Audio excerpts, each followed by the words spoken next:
Wait. Wait for HasanAbi.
Fantastic evening, fantastic afternoon, fantastic pre-noon, no matter where you are in the world. I'm Hasan Piker, and this is the HasanAbi broadcast coming to you live from sunny California, Los Angeles. Folks, we're live and alive, and I hope all the boys, girls, and MBs are having a fantastic one because today's a beautiful day. Today's a wonderful day. Today is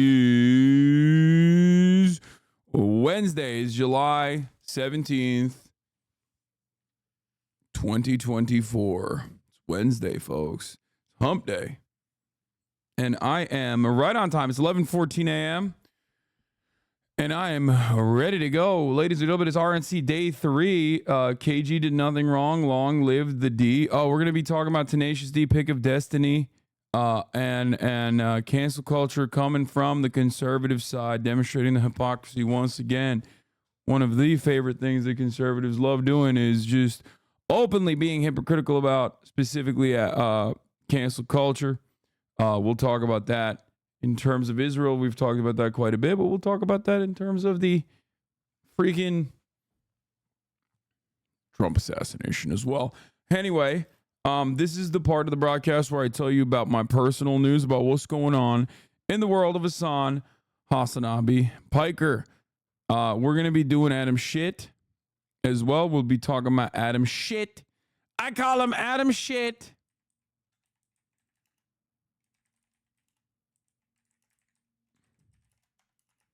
You know, we'll do all of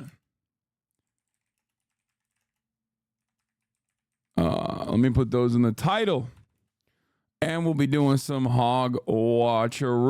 As always, it's my birthday, yo. Happy birthday to Kyle Leopard. Happy birthday to you.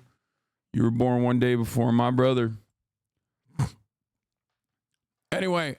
But yeah, this is part of the broadcast where I tell you a little bit about my personal news. And honestly, last night after a wonderful stream, shorter than usual stream because I was too busy self-immolating for content. I ended the broadcast after playing a little bit of Elden Lord, a little bit of Elden Ring, Scaramucci, Shadow of the Erd Tree, Skedaddle. Went back to my old ways. I basically self-immolated in front of Renaya, the mage goddess. Okay, who's just kind of chilling, not really doing anything. And I'm just over there trying to fuck her up. Regardless, but she fucked me up. She got hands. I was gooning, but I was getting my ass beat regardless. Anyway, so after that, what did I do? Not really much. Went to sleep, really. Went to freaking sleep. Is there gaming on the docket today? Yes. There is gaming on the docket. There's going to be gaming on the docket. I watched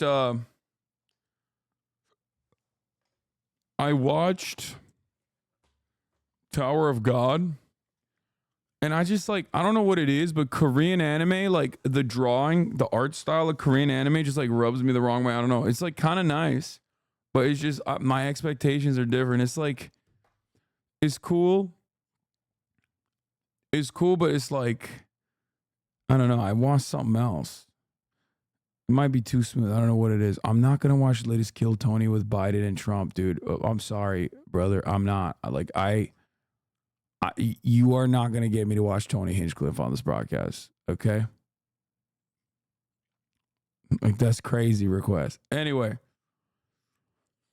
Where was I? Where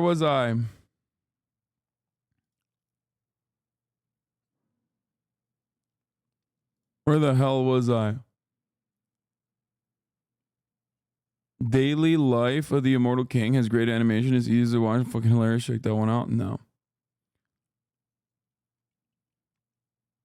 You are a unique figure in streaming, Hasan. You are one of the only content creators whose audience comes to you for a purpose other than just hanging out with you as friends. Do I finally understand why you yell at your community? I think people should still yell at their communities to make sure that they have the best possible chat, to have the chat that they want reflected back to them.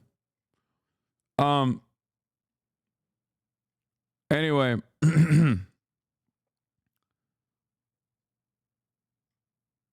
Elusive Samurai. I haven't seen it. We'll take a look at it. What? Liberal Christians versus conservative Christians? Jubilee? That's from 2020. You're out of your dang mind. I'm not going to be looking at that. But yeah. So, as I was saying, personal news-wise, I went to bed, woke up early, tried to wake Alex up to also work out with me because, you know, it's Friday. We got a workout session, and he was not alive. He was dead. Alexa is gone. Alex is here, but also dead because he was hammered last night, from what I understand. Or, I mean, not Friday. Sorry, Wednesday. Did I say Friday? Shit.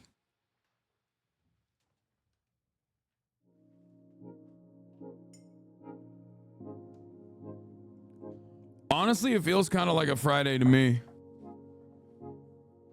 Did Alex come home sloshed? Yeah, apparently Ludwig was fucking insanely zooted out of his goddamn mind because he's a little baby who's a teetotaler and doesn't know how to hold his drinks. But yeah, I saw bits and pieces of it later, but from what I understand, they were like a little bit. They were getting fucking hammered. I don't know why I said Friday. It just feels like it's a Friday. It makes me feel like it's a Friday. Yeah, I saw this. Look. So how do I get him banned? How do I get him banned off Twitch? Hasan is a cracker. Fuck that cracker bitch. Stop listening to him, Twitch. Cracker ass bitch. Okay. Ban us, fuckers. Hey, who's the president of Twitch right now? What's his name? Dan Clancy. Dan Clancy. Cracker. Oh my God. What he's saying is take him off the airwaves. He's racist. We have crackers on the menu, actually. We got crackers. I think there's something so funny about this because, like, it immediately demonstrates how fucking stupid that whole drama cycle was. And I hope that, like, people who got washed away in that era of being like, cracker is a racist term, all of those people now unironically defend white people's right to be able to say the N-word. And I think it's really funny that they were like that was an era where like LSF was so lit. Like they were just like, this is the worst kind of racism. So many streamers pretended like it was real drama. Yeah, I mean, look, every single person that pretended like it was real drama is genuinely like has processing issues, in my opinion. Like any streamer that looked at that, any streamer can't wait for Asman and X to react to that clip. They will not, because it will not get any play on LSF. Because no one will seriously try to get Connor banned because it's Ludwig and Connor, and they kind of like Ludwig and they kind of like Connor. And it's fake outrage. It was fake outrage from the start. And if you try to direct the fake outrage towards this kind of shit, they would just not, no one would cover it. Everyone would be like, this is a joke. You know? And by the way, it is a joke. Like, if any of them got banned for this, that would be ridiculous. You know? We can't just watch a fun clip anymore. I'm just saying. Bro, Asman watchers get full tilted about that? No, they wouldn't. No, they wouldn't. I'm telling you right now, they would not. You want to know why they would not? They would not get tilted about that because it's all vibes based. That's it. No one is being sincere when they say cracker genuinely offends me. Just like I don't think people are being sincere when like people make jokes about Donald Trump. I don't believe that any single genuine right-wing Republican is like, wow, I can't believe you're making Trump jokes. He just almost got killed. You know? Like that is, it's complete and utter silliness. It's all vibes based. You give leeway to the people that you like, and you don't give any leeway to the people you don't like. That's it.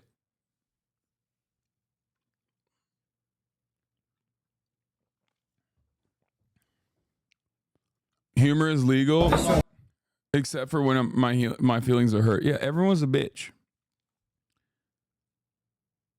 Yeah, we'll talk about the Tenacious D fiasco in a little bit, which kind of actually relates to this cracker. The cracker discourse. Anyway, I feel like there are MAGA people who see Trump as a god and they would genuinely say, yeah, bro, if he's a god, you can make jokes about God, okay? Like, this is an omnipotent, omnipresent being. Like, what are we talking about? You can't fucking make jokes about, like, the most powerful fucking being on the planet? Like, what the fuck's wrong with you? I genuinely think conservatives' brains are just broken. They ultimately think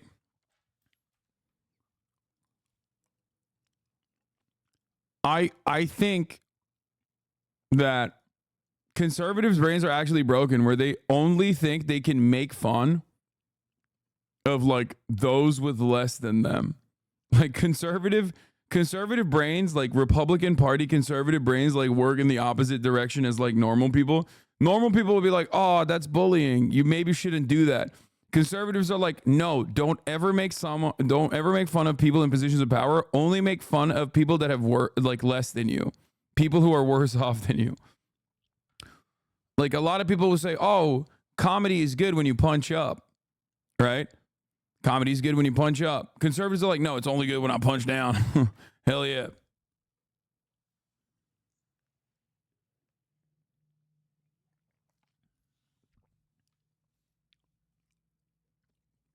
Anyway, we'll cover all of that in a second.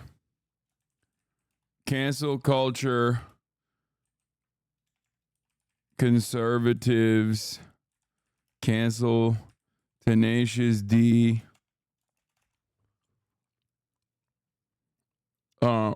Adam Schiff demands Biden drop out.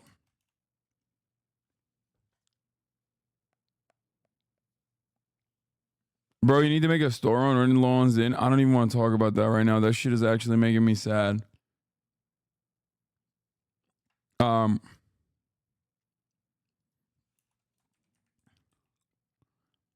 Hypocrisy in display. Adam Schiff demands Biden drop out. RNC day 3. Hasan, you're sounding awfully heretical right now. Almost sounds like you're criticizing God, Emperor Trump, Lord of the American Imperium, and heir to the mantle of Christ, Madge.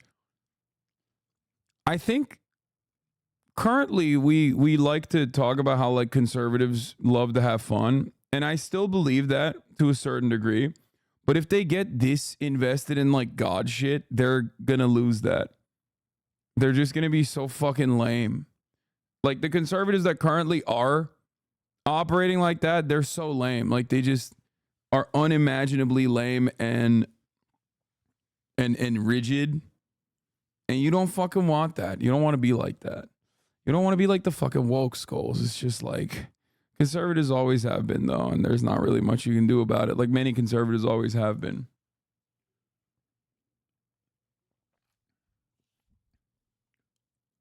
Yeah, we'll talk about the Australian senator as well, who was like, we're going to deport him. We must deport this guy. How dare they talk about fucking Donald Trump?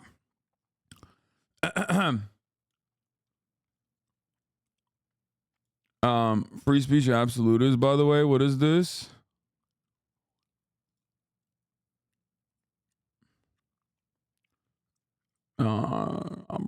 Trump is attacking the communists.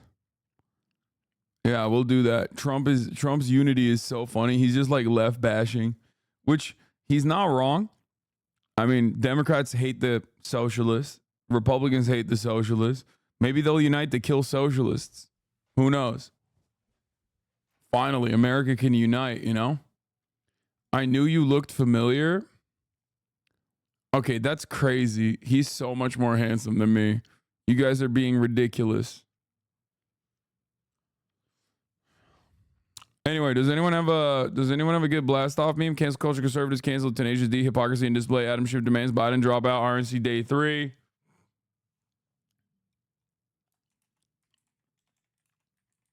And Elden Lord later. Get in now.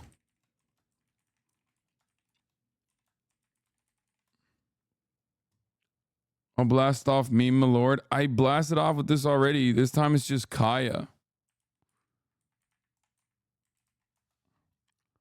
Fuck it, whatever. We're light on the blast off today.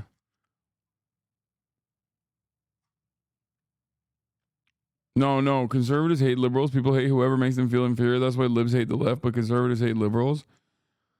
Of course conservatives hate liberals. They really do.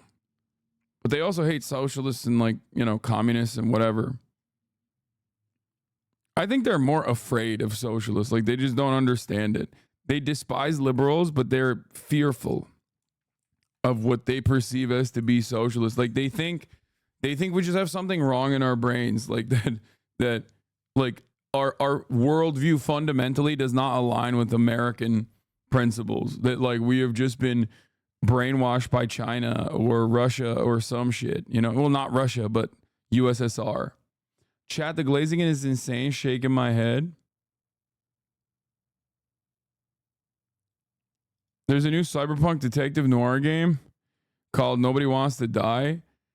Just came out today. Pretty sick. Honestly, I kind of want to play that like Trump, protecting Trump from assassination game. That's like an old ass game. Here it is, folks. This is the blast off. Cancel culture, conservatives cancel, tenacious D, hypocrisy display, Adam Schiff demands Biden drop out, RNC day 3, and Elden Lord later. Get in now.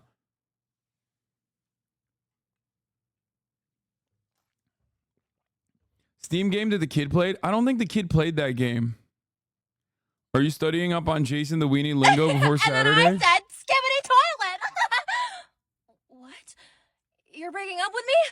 I can't believe it. But who am I supposed to edge with now? What? I thought we were supposed to munch next week. Oh gosh, you have to be trolling. My aura is. Dude, she's cringe on purpose. She's pretty funny. I mean, it's a hard watch, but it's like designed to be a hard watch. You know what I mean? Like that's the whole point of this. She is so good at just being the worst.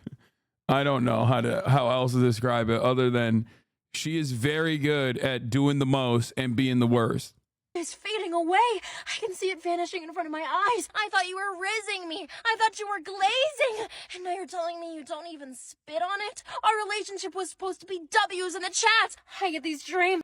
No, I was on a ferry the other day near a group of high schoolers and they really talk like this. I know they do. I hear it at the basketball court all the fucking time.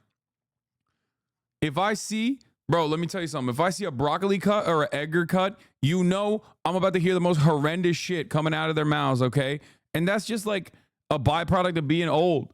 Gremlo, thank you for the WS raid. On God. That was real Sigma of you for the raid. We're out here in Ohio, but right now, shit is feeling pretty rizzed up. What's the Edgar cut? Don't worry about it if you don't know what it is. Okay, listen. I go to the courts. If I see a fucking Edgar cut or a broccoli cut, I know I'm about to hear some skibbity ass bullshit. Okay? But like, I think it's just, like I said, a byproduct of us being old, like becoming older in this community, you know? That's just what it is. We're no longer 20. Or at least I'm not. You know, I'm 32. I'm about to be 33 next week. As a 32-year-old that could grow broccoli hair their whole life, I'm a little confused how to feel. Yeah, I mean, I love the broccoli cut. I had the broccoli cut when I was younger, and people used to make fun of me because it looked like shit. And because I just didn't know what to do with my hair. It's naturally fucking a little curly, and the broccoli cut worked perfectly with it.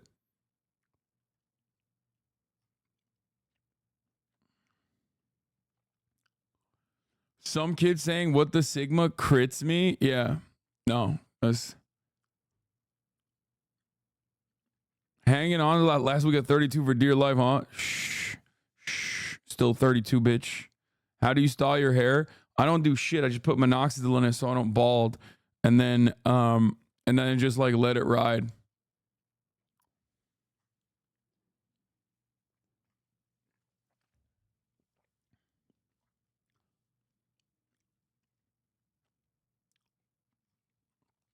I am 35 and I have to Google most of these terms that aren't Twitch related. Yeah, if I'm talking about something, just know that it's like it's for your benefit. You know what I mean? Like a lot of times I'll just like tell you some shit and you'll be like, why is he talking about this? And it's like, dude, you need to have like broad knowledge of all the things that are going on. So you're like at least a little bit in tune with the culture. Obviously, you know, that kind of stuff is still being dominated by younger and younger children in general, because like the internet has basically made everyone the same age, kind of. Obviously that's not the case, but like the reception of content and commentary almost always is like, oh, this is a person that is probably around my age saying this, or maybe a little bit younger, but you never think like, that's a fucking 12-year-old speaking, dog. That's literally a 12-year-old saying this shit. And because of that, like, and how extremely online little 12-year-olds are, they end up dominating culture a little bit because they could just like overpower people who are not extremely online. It's a very weird, it is a very weird circumstance. Yeah, I saw Isaac Chodiner interview Bernie about Biden. I know.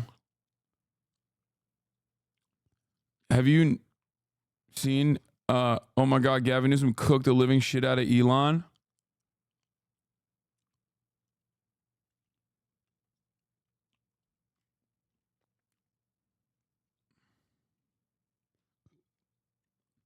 HasanAbi heads and uni. Help me with Gen Z slang. Thanks, y'all. Axios Biden strat to, yeah, I see this. Biden is newly embracing a laundry list of left-wing policy proposals. This was the gamble. There was a little bit of talks about this coming from, there was some talk about this coming from a couple different outlets. I told you guys, like, it didn't make any sense why AOC and Bernie were like so invested in Biden and were riding with Biden. And I briefly covered it too. I think it was Axios or something. I can't remember. But like, this is the gamble of the squad, is that they think that if they embrace Biden at this critical moment, that Biden will adopt their policy positions for the first 100 days. Except I think it's stupid, because Biden did not adopt those first 100-day policies when he made those campaign promises last time around. Okay? I think at the end of the day, this is suicidal, because he's going to lose. And then when he fucking loses, they're going to be like, oh, he lost because of leftist positions that he adopted. I don't trust Biden as far as I can throw him. I can't throw him very far. I think I could probably throw him a little bit further than the average person, but like, you know, probably Secret Service would stop me from doing that sort of thing. So I can't technically throw him very far. I just don't trust Biden.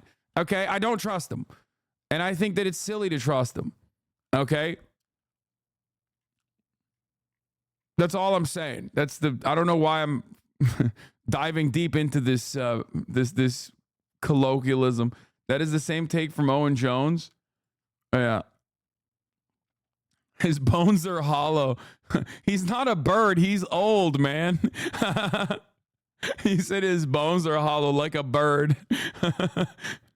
He will take flight if you toss him. You don't understand.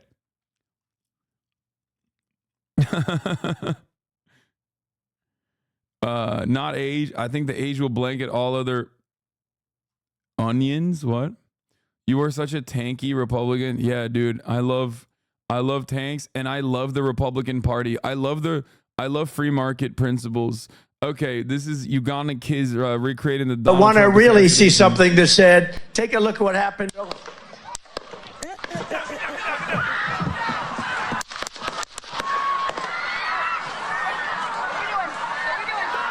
at them having fun.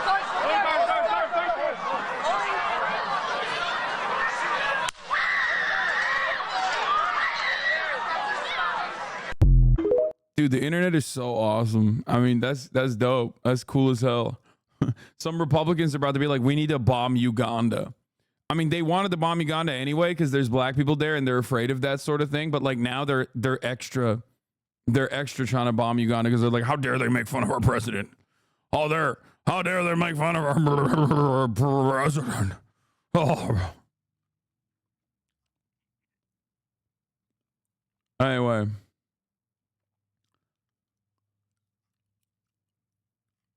It was filmed before the shooting? That's crazy. What did they know? Okay, so we got that. Donald Trump is super measured. We're going to be talking about how measured he is. We're going to be talking about the polls and how they haven't shifted that much, and how Donald Trump hasn't shifted that much from being measured, even though he claimed he was going to. Anyway, RNC Day 2. RNC Day 2 happened with the GOP rivals uniting behind Trump with Make America Safe Again. With the RNC in Milwaukee, where former contenders for the GOP presidential nomination gave Donald Trump some major support last. By the way, this was weak as fuck. RNC Day 2 was weak as hell because their entire point is just like, we have to make America safe again because obviously America's like on the downturn and there's like so much crime, specifically immigrant crime. But like, you can't really make that argument this far out. Like, you could have tried to make that argument in the midterms and it still failed on its face, right? And as you guys know, 2024, year of HasanAbi vindication. For many of you who weren't around maybe in like 2021 or whatever, or many of you who were mad at me in 2021, I was saying all of this stuff. I was like, you guys are crazy with this whole crime panic shit. I assume you saw that weirdo Pier's mom, uncle. Yeah, what? No. No. But yeah, 2024, year of HasanAbi vindication. Speaking of my uncle, actually, what is this? I assume you saw that weirdo Pier's bomb uncle. I don't know what you're talking about. I actually legitimately don't know, but but speaking of my uncle, he was another one. He was another one of these dudes who got swept up in the crime panic. Okay. And you know this, like, I love Jank. I ride for Jank. 2024 is the year of Jank. I'm voting for him, right? He's my president. He's my president in my heart. And it's like interesting to think that, someone who is so formative, so important in my life could become so fucking brain rotted in terms of the crime panic, in terms of the crime narrative. He did that shit. Anna as well, unfortunately. And it's like, they were wrong. And they were wrong, and the Republican Party is wrong. And what's really crazy about this is I was listening to NPR this morning, as one does, trying to be as gay as possible, because that's what I try to do. I try to like groom myself into homosexuality in the morning, like woke Marxist homosexuality by listening to NPR. It's called gay maxing. You guys should try it sometime. Anyway, and it was shocking. It was shocking that like I'm listening to Up First, right? And what am I hearing from Up First? Oh, like designated HasanAbi talking points from like 2021 onward. Crime panic is out of control. Americans consistently overestimate how bad crime is. Why do they feel this way? Well, it seems they feel this way because they see homelessness and they think, oh, that's crime. They look at homeless people on the streets and they view that as like crime skyrocketing, right? That's it. That is the correct point. People look at homelessness and they go, that's why crime is up and it's going crazy. And I told you this. I told you this time and time again. Sensationalist news from local media, all the way from Sinclair Broadcasting, all the way to like regular local media outside of the sphere of Sinclair Broadcasting, the network television was going along with this narrative. They would bring police chiefs on and they would tie it to crime is skyrocketing because the police are defunded. Police never got defunded. Crime never actually fucking skyrocketed, but it didn't matter. That narrative set. It wasn't helped by the fact that Citizen and Ring and all of these applications that people had turned them into like unironic fascists, turned all the moms in the suburbs into fucking Hitlerian fascists. Okay? It swept the goddamn nation. It swept the goddamn nation, and yet you don't really hear about it as much anymore. Why? Well, because it wasn't a real narrative, and the media decided to move away from that. You think people just go online and make some shit up? No, I don't think that people go online and make some shit up.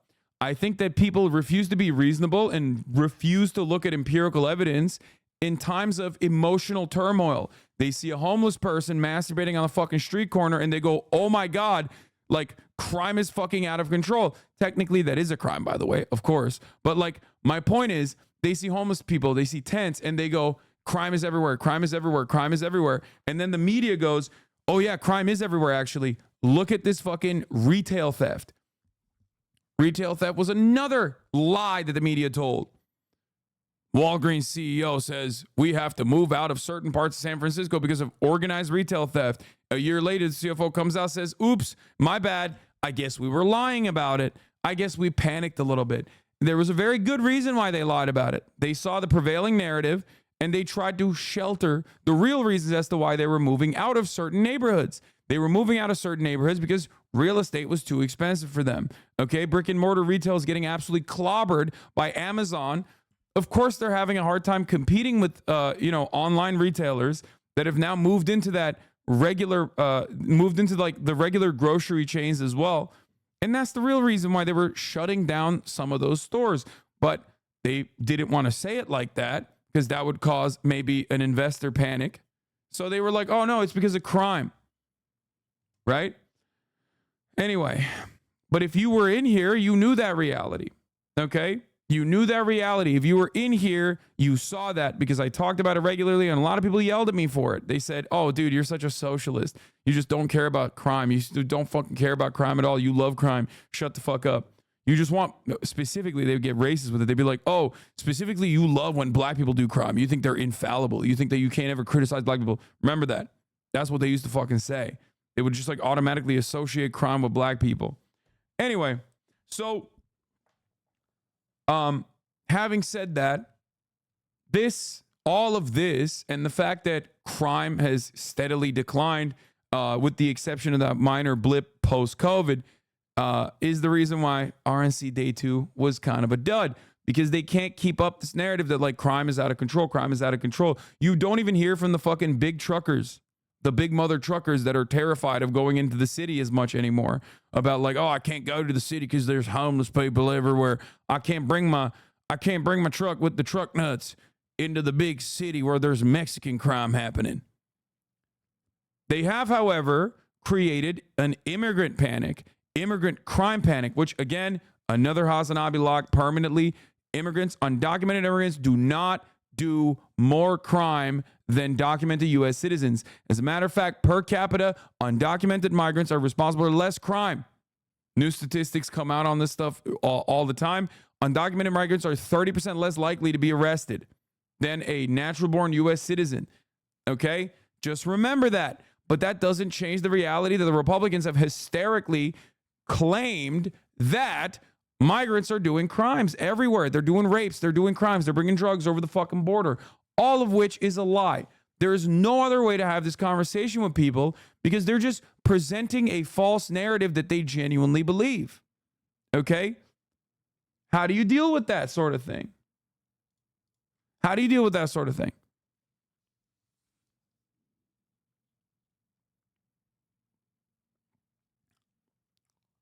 You can't.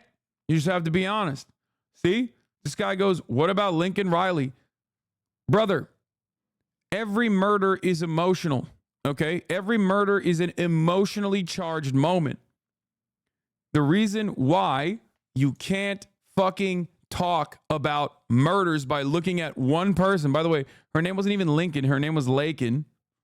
You don't even know her name right, but it's fine. It's understandable. That's just a talking point for you, and that's the reason why you're fucking bringing that shit up, because it's a talking point. And that's precisely what it is. It's an anecdote, okay? It's an anecdote. And you cannot utilize emotionally charged anecdotes if they do not correspond to the broader data, okay?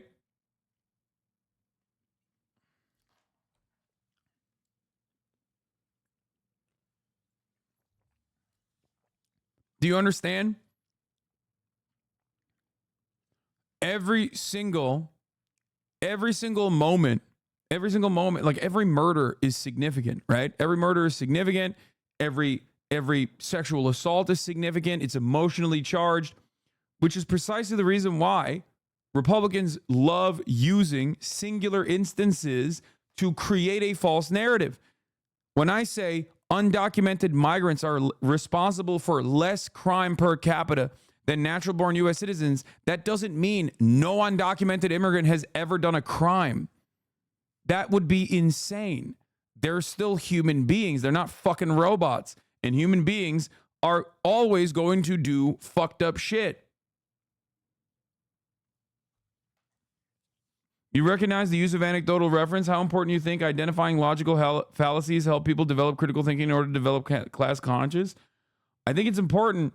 I recognize anecdotal references and why they're important, and I do apply anecdotal references, emotionally charged anecdotal references on a regular basis. The difference between me and like a Republican doing that, however, is that my anecdotal references actually correspond to the data, the broader data.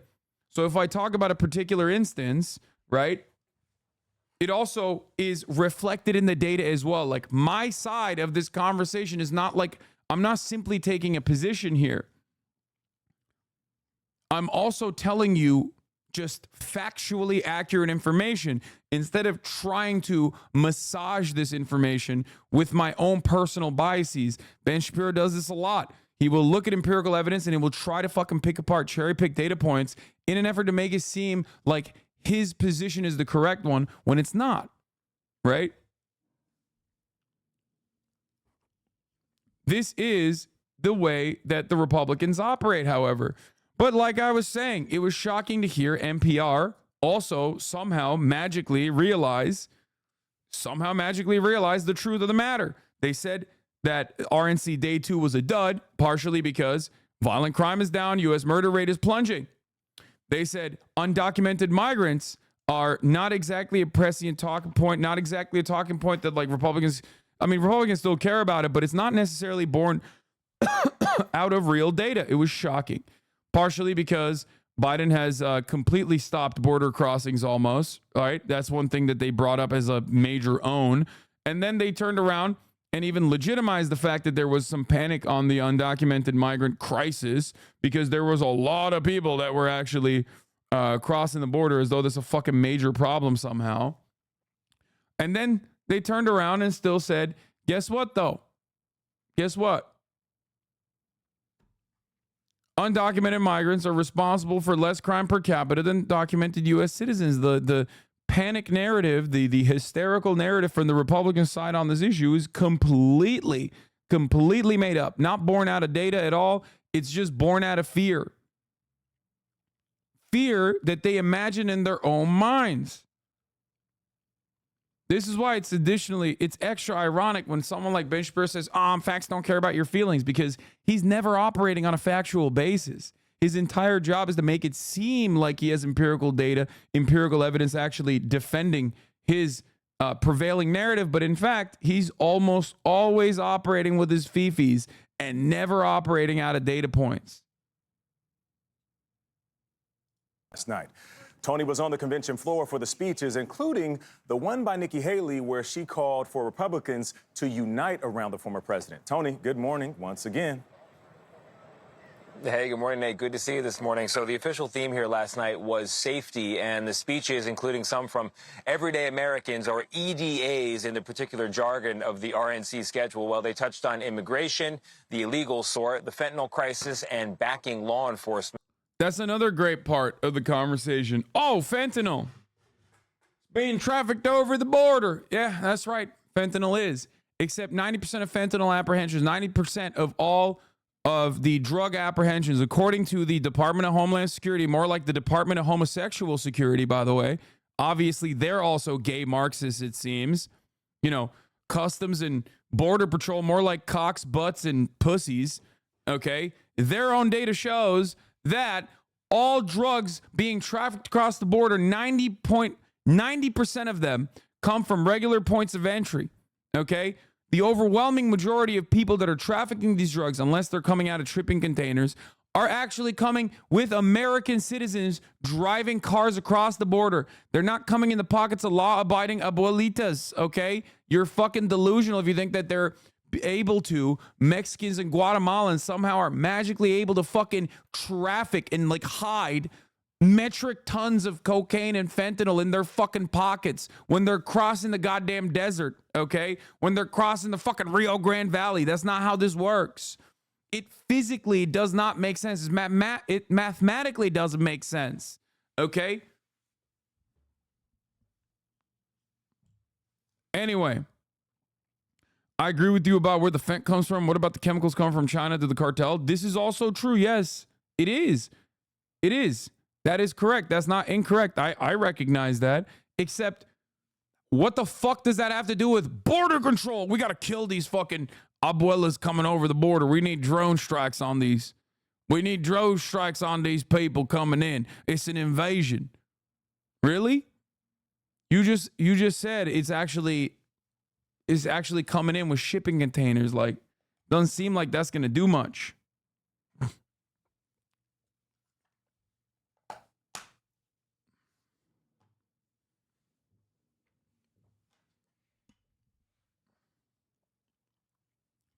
Anyway, there is not one real narrative in the Republican Party. Every single talking point, every single policy position is all born not out of data, not out of real problems, but it's just born out of like hysterical panic that they have brought about themselves. Like, they do not have to fear the top of the hour ad break, right? They can just subscribe for $6 or for free with a Twitch Prime. At the top of the hour, there's a 3-minute ad break. But they just like whip themselves up into a fucking frenzy and they're like, oh my God, I'm checking my watch. It's like, oh my God, we're 5 minutes out. What the fuck am I supposed to do? The 3-minute ad break is upon us. Yo, I don't like this. I don't like this. It's just like, just prepare. You know what I mean? Just prepare against it. You can also get gifted a sub if you're lucky. Here's a 3-minute ad break now. That was probably the best you're going to get today as far as segues goes. Okay? That's it.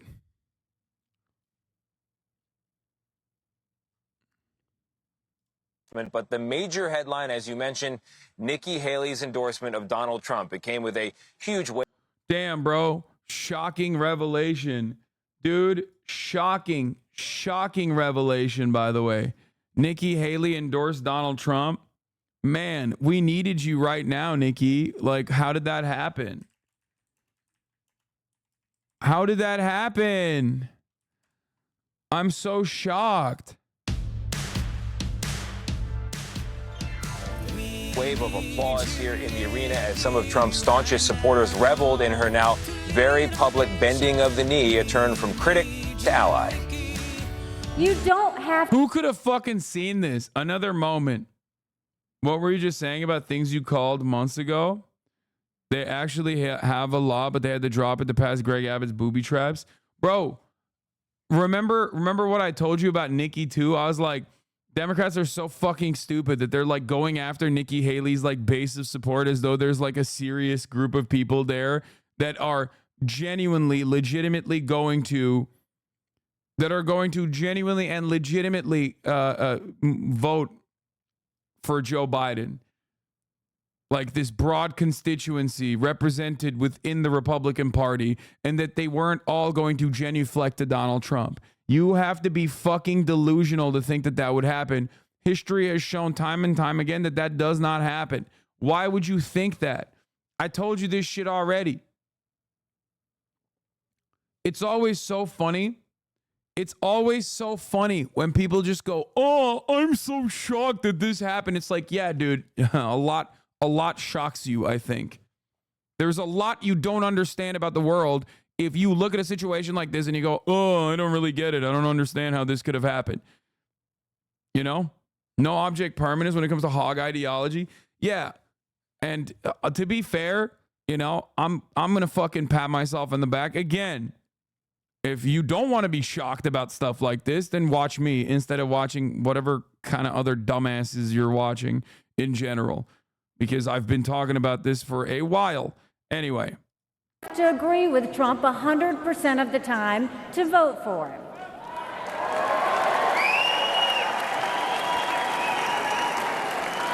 Take it from me, I haven't always agreed with President Trump. But we agree more often than we disagree. What is this? Isn't this what they are trying to prevent, though? MS-13 gang members, Trump makes us stronger. MS-13 members say Trump's policy and rhetoric serves as a recruitment tool. Activists say Trump is emboldening the gang, making immigrants vulnerable. What do you think? Did you just read the headline of this? And like the headline of this YouTube video from 2017, and not even remotely pay attention to what the message could potentially be?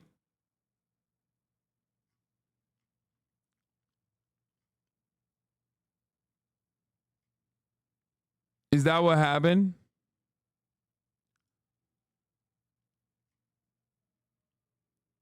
Anyway, let's continue. I'm here tonight because we have a country to save.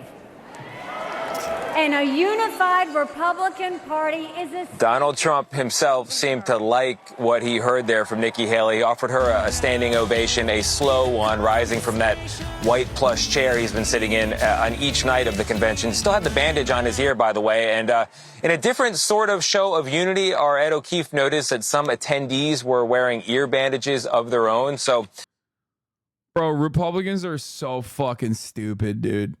Oh my God. Oh my God.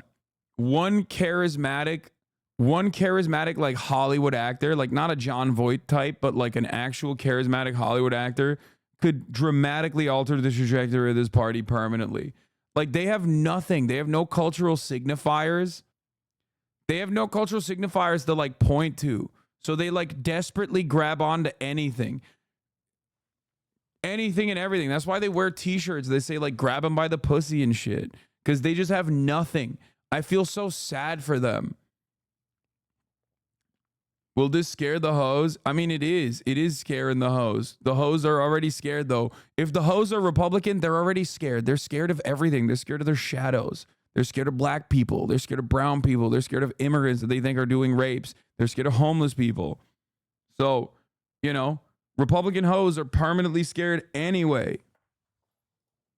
looking ahead to tonight, folks, we've got Ohio Senator J.D. Vance. He's expected to speak, and this may be just my particular obsession, but he happens to be the first vice presidential candidate with facial hair in almost a century, first with a beard.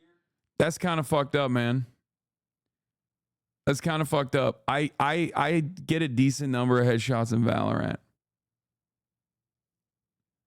Okay, I don't really appreciate this. I don't really appreciate this. And even longer than that. So maybe the next trend here at the RNC, something I could get behind myself, a little bit of scruff. I want to see it, Tony. Thanks. Why aren't you talking about Gaza anymore? I still do talk about Gaza. I almost daily. I talk about Palestinians almost daily. But obviously there's a broader variety of news that I cover on top of that chatter. You know? I mean,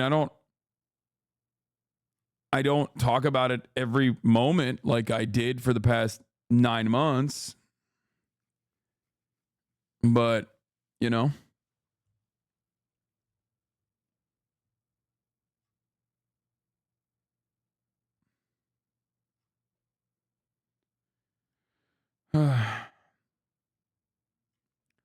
People have a variety of different interests, and obviously it is incapable. I am incapable of just like covering everything that you want me to cover in that very moment.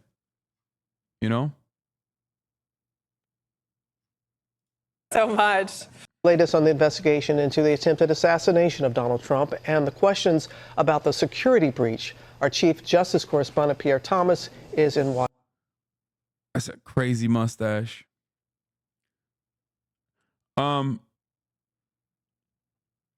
Also, yeah, the reason why that person got banned is because there's a difference between will you cover Gaza today, which is also fucking annoying, versus Hasan, you have given up on Gaza. Like, chatters bring a very different energy usually when they're like, dude, why did you give up on the Gazans? Why did you give up on the Palestinians? Anyway. That's wild. Michael Jordan tried this. It didn't work. I don't know why people are still doing it. It's a wild mustache. You know what I mean? It's a wild mustache. It makes you look like a particular German painter, like a German art school dropout. You know what I'm saying?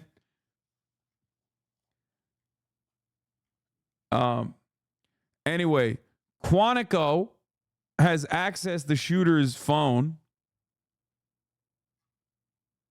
Quantico has accessed the shooter's phone.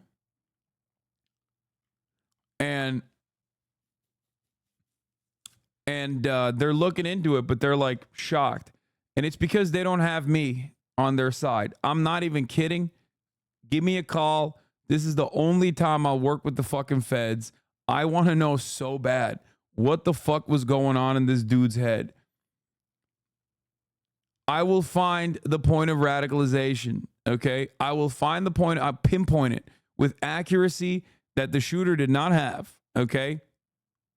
I will pinpoint it with unimaginable accuracy. I promise. This is extremely my shit.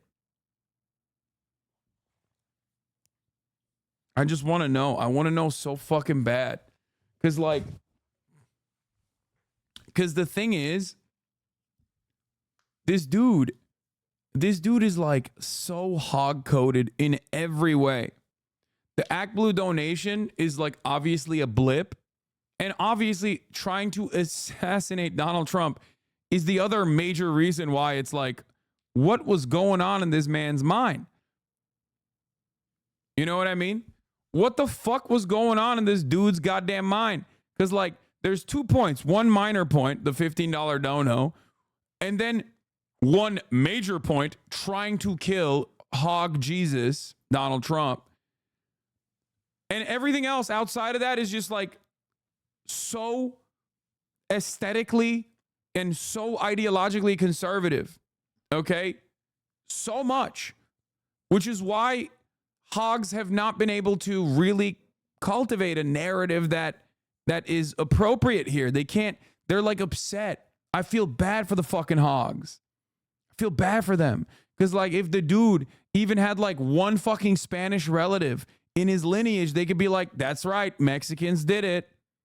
If the dude had said the Shahada one time, they could be like, that's right, Islamist terrorism. Once again, this guy loves Hamas. You know what I mean? If the dude wasn't wearing a YouTube gun, like a gun YouTuber t-shirt, but instead wearing like, I don't know, my merchandise, God forbid, or even something that is like ostensibly like liberal coded, they'd be like, oh, liberal Antifa. But it's just crazy. They can't find anything. They can't find shit. He was a Persian Jew, hence Iranian Islamist. Yeah, he was a Persian Jew, sure. Bro, there is not a single Persian Jew that has ever been in like any Western Pennsylvania county, okay? Like, that'd be so funny.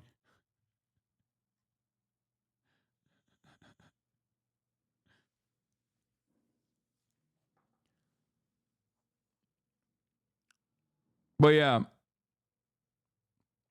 DC Drano has an exclusive. I don't know if I trust his ass, but oh, it's a video. Video shows the shooter walking around by himself looking at rooftops near Trump. How was he not detained? Especially after getting caught with a rangefinder? I wonder why he wasn't. Hey, DC Drano, why do you think he wasn't detained? Partially, perhaps it was because he's white. Don't you think? Don't you think that was the reason? Bro, this dude had the best invisibility shield of all time at a Trump rally. Okay? He was white. He looked inbred as fuck. He had that white guy hair where you're like balding, but you also have like long hair at the same time. But it's like super fucking, it's both simultaneously dry and wet all the time at the same time. I don't even know how that works. You know what I'm saying? Like, he was so perfectly fucking white, dude. Absolutely zero people are going to clock him. He had a motherfucking Habsburg jaw. He was so white, he looked like royalty. There ain't no way. There ain't no fucking way anybody was like, this guy's going to shoot Trump. Maybe fucking suck Trump.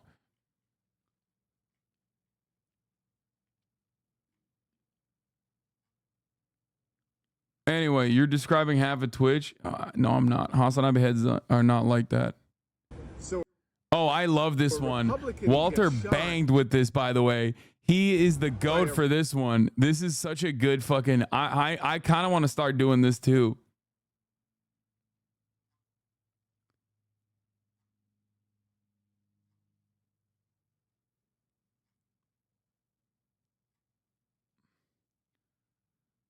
Sorry to tell you, but I'm rocking a pretty greasy skullet. A woke one, though. Dude, don't do that. What do I always fucking tell you guys, dude? Everyone can be a 7. This is not everyone can be a 7-ass mentality at all. If you got a fucking skullet going on and it's greasy, fix it, dude. Cut that shit out. Get a mullet. Get a fuckboy mullet, okay? Live your life a little bit.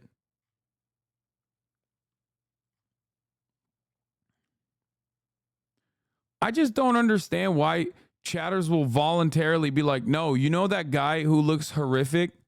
I look exactly like him. Why did you voluntarily deliver this information to like a stadium full of people? Okay? I don't understand why you would do that. And which means you have that recognition and you haven't done shit about it. Go fix that shit, dude. It's not that hard. Get a haircut. This is hair ableist as fuck, bro. Chill.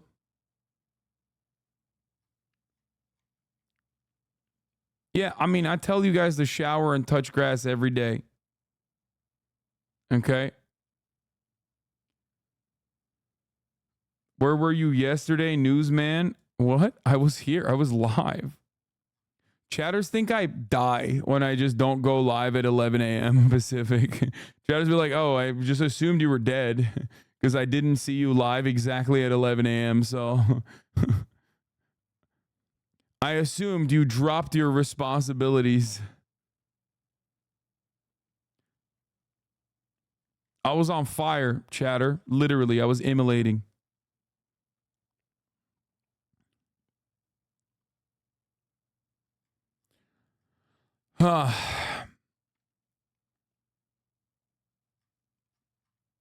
Anyway, new details. New details in the hunt for motive in the Trump shooting. Let's take a look. Washington for us. Good morning to you, Pierre. I gotta pee. Robin, good morning. The young killer at the center of this investigation remains an enigma. The FBI is still working to find the reason for the attack, but police have recovered a mountain of evidence showing his fascination with guns and explosives. This morning, new details about the final stage of planning from Thomas Matthew Crooks in the hours before he tried to assassinate former President Trump. Take a look at what happened. Sources telling ABC News that police suspect Crooks got on the roof not by using the 5-foot ladder he may have recently purchased, but by climbing on top of an air conditioning unit. And was Crooks on a suicide mission? Sources telling ABC News he left his tactical vest in his vehicle, raising questions about whether he intended to survive the attack. And ABC News discovering new details suggesting Crooks was meticulous in designing several suspicious devices found in his vehicle and residence. The devices had a remote control aspect, intricate wiring and chemicals, though it remains unclear how effective or dangerous they may be. The real question here is going to be, how did he plan all this to the degree that we think he did? The odd man out here is the explosives. As to what was he going to do with those? This comes amid new questions about security failures that ended up with Trump and 3 others hit by gunfire. Officials tell ABC News the Secret Service has actually stepped up security around Trump in recent weeks in response to threats from Iran to assassinate him. But despite that, Crooks was able to climb onto a roof and fire at Trump from 400 feet away. Officials say there's Okay, that's not what this motherfucker... Fired Dude, Trump from 400 feet away. you don't gotta give him that edit, dude. Dude, listen. He got shot at. He survived. You don't have to make him sexy in the recreation, okay? Like, that's crazy. That's crazy. You can't be doing that. You can't be doing that. You cannot be doing that. I mean, at least they made him orange, but like, that's crazy that they were just like, yeah, look at how sexy Trump is in this 3D rendering. Yeah. This is Trump minus 100 pounds.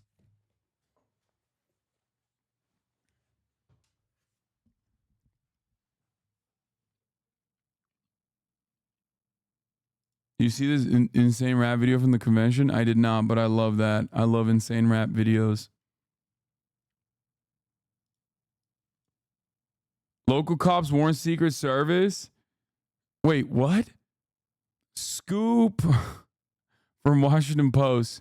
Washington Post, MSNBC's Carol Leonnig. Scoop!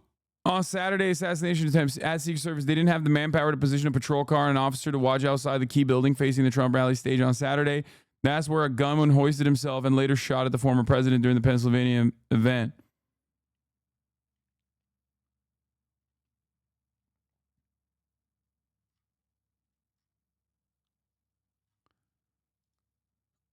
Wow.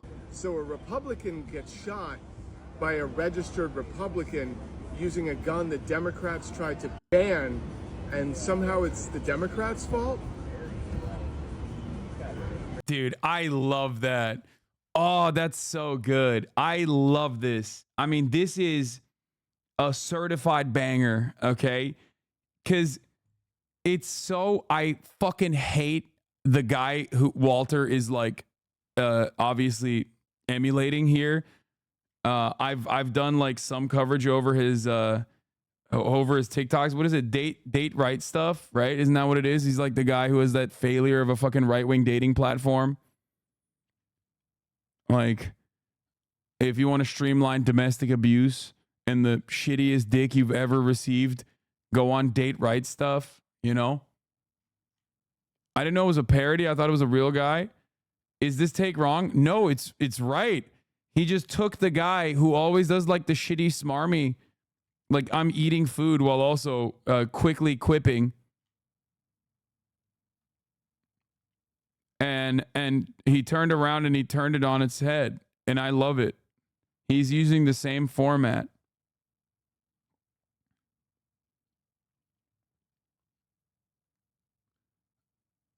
I skipped this TikTok because I thought it was the other guy. No, it was absolute banger. Like with the end, he goes, "Got it." He knew. You know when the shooter wasn't Republican and stopped trying to copy date the right stuff. Lamau. He never voted Republican. Only registered to piss off Democratic parents. He donated to Democrats, not Republicans. He literally never donated to Democrats. No, he did. He did donate to like the one pack. But it doesn't matter. His parents weren't Democrat either. His parents were, what the fuck?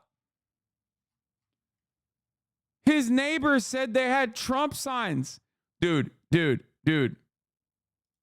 His neighbors said that they had Trump signs on the lawn. Among the swirling unanswered questions about what drove 20-year-old Pennsylvania man to the very nearly kill former and potentially future president. Oh, man, potentially future president.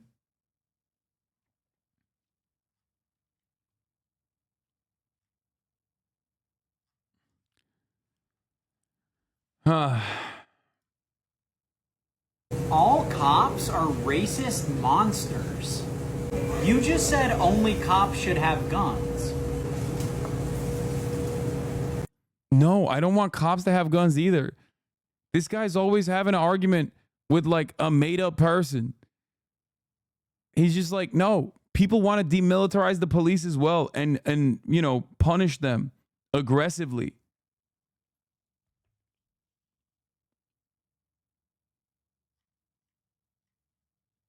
He's just, oh God, arguing with a straw man that I created to own the libs.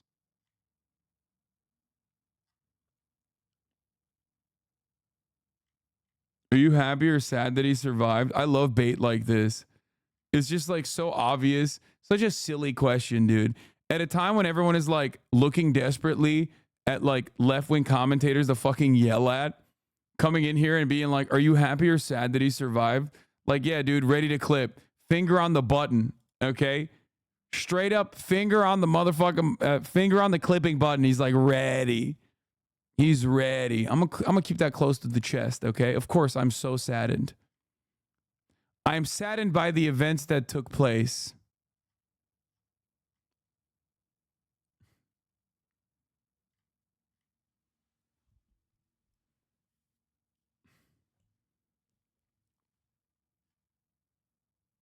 Bro, I was just asking. Oh, okay. Well, I'm just answering. I'm saddened by the events that took place. There you go.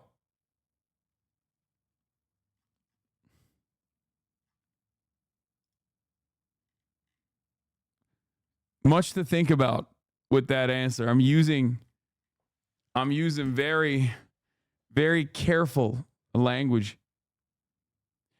You know what I think? Dude? I think the media is dropping the ball. They should have immediately ran with the narrative that Thomas Matthew Crooks and Donald Trump were in a gay love triangle, and this was a gay lovers quarrel, just like the Republicans ran with that narrative when David DePipe fucking tried to kill Paul Pelosi. I'm just shocked that more people haven't been doing that. I've been doing that here because I'm truthful, you know? I'm here for truth. I'm here for justice. I'm here to tell you what's what. I'm here to tell you what the real fucking situation is. Donald Trump started doing Ozempic, stopped because he got sexy. He stopped having sex with this young boy. Okay?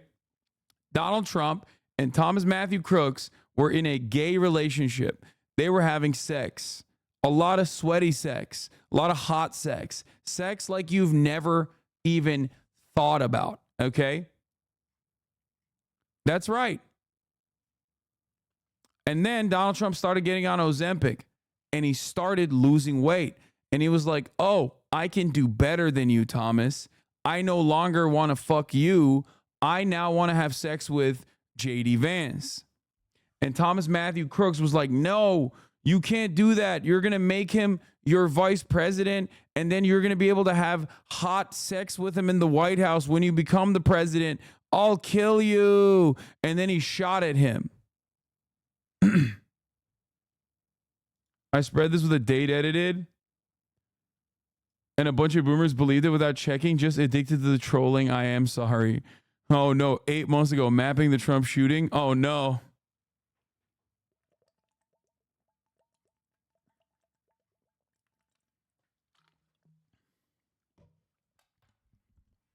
You are messed up in the head? Am I?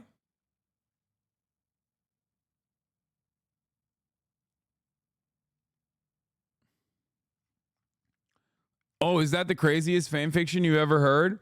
Or is that brilliant? And I'm actually tying the strings together finally. This proves your point.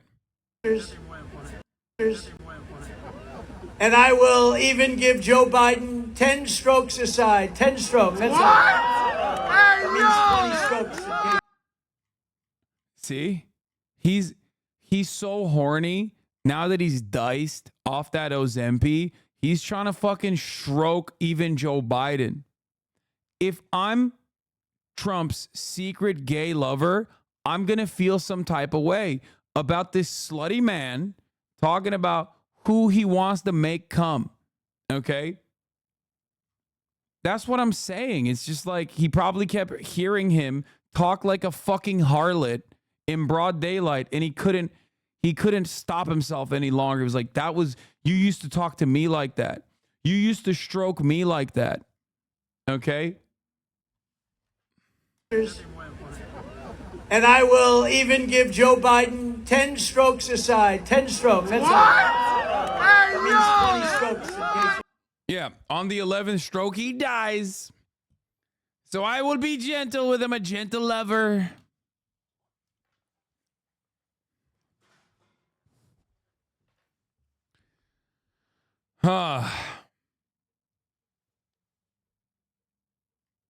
That's all I'm saying, man. That's all I'm saying. On the parents of the shooter being Republican, one of the parents is. Yeah, Channel 4 did some investigation on it too. He was a gun-toting Republican, the daddy was. Dude, they're so good.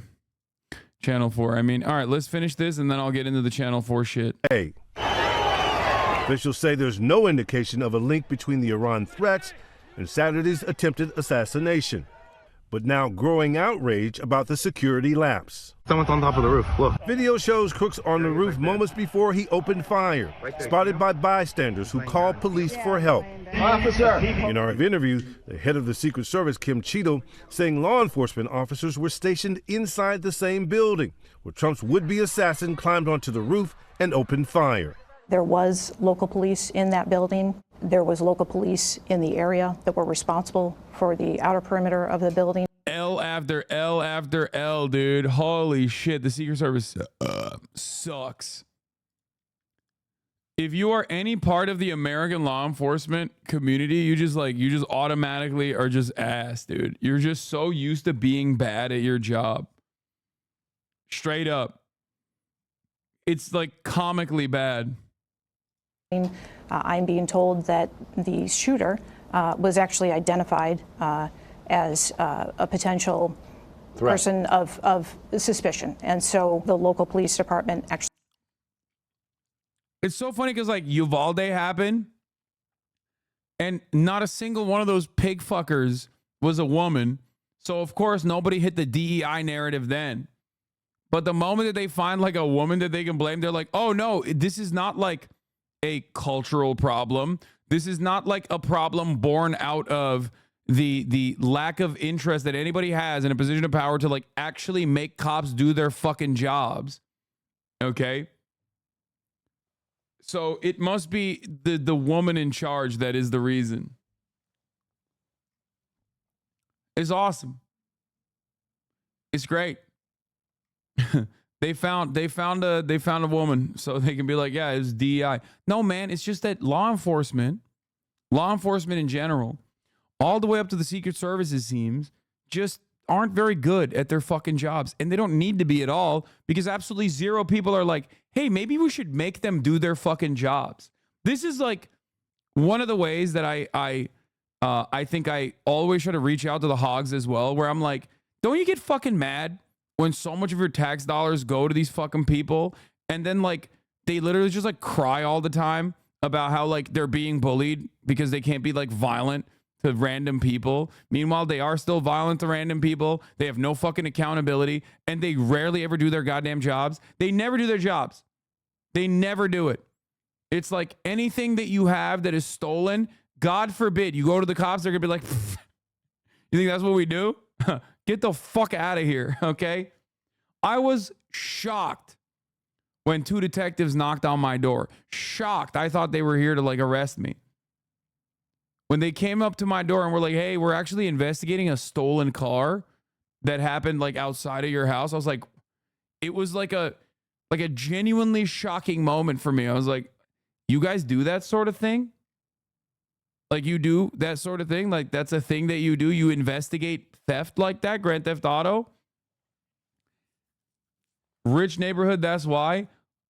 Really funny that you say that because in this rich neighborhood, I have had literal friends have their car stolen where the cops straight up were like, nothing we can do. You say, but you in West Hollywood. But that's so funny that you're saying that because I have people that were in my neighborhood that you know as well. Not one, but 2 people, actually.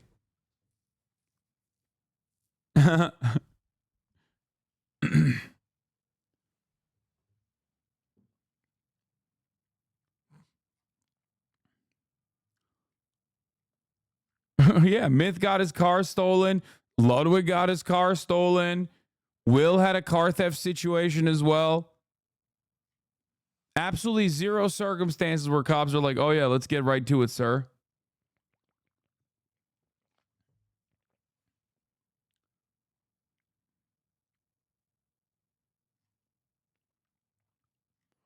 I suspect that it was a person who has like an in with the police department that got detectives to actually fucking get off their ass and do an investigation.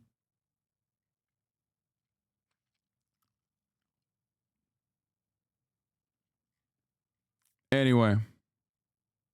Or maybe like it was an insurance fraud. I don't know. Like, that's why I bike. Motherfucker stealing it probably need a good workout. True. Actually put a call out. Officers responded, but were not able to stop the gunman in time. The local sheriff defending his team, telling ABC News each department had been given specific assignments and they carried them out. The deputies under my control did their job and went above and beyond after the shooting stopped and the chaos began. In fairness, nobody wanted something like this to happen, and many of the police performed heroically. But the fact remains, we still do not have a clear answer as to why and how that young killer was able to get on that roof and fire away, George. Pierre Thomas, thanks. And former President Trump. Anyway, we're gonna continue along with the background on the shooter and more police incompetence, of course, as always. We got the video where this guy apparently is the shooter who was walking around by himself looking at rooftops near Trump. How was he not detained, especially after getting caught with a rangefinder? I'm gonna tell you once again, it's because he's white. He's white as fuck. He was so goddamn white. There's no one more white than this man, okay? If he was like even a little tan, that they would have had him in handcuffs, okay? Prodding his asshole, okay?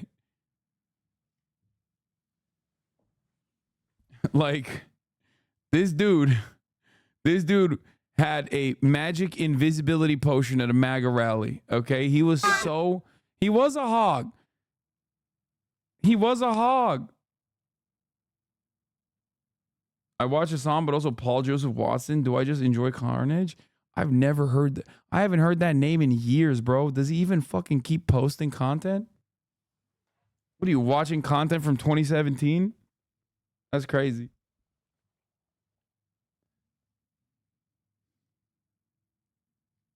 You need God. New interview saying he hated Trump. Well, Okay. We know he hates Trump. Okay. That doesn't give us the motive. He tried to kill him. The point is, why? Breaking news. Guy who shot Trump in the head hates Trump.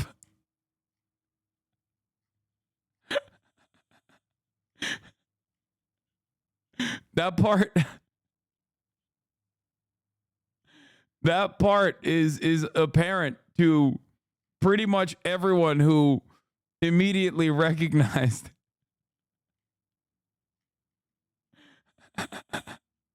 Hold on. Do we have that link? That link's not working, Vorlo, the one you sent me.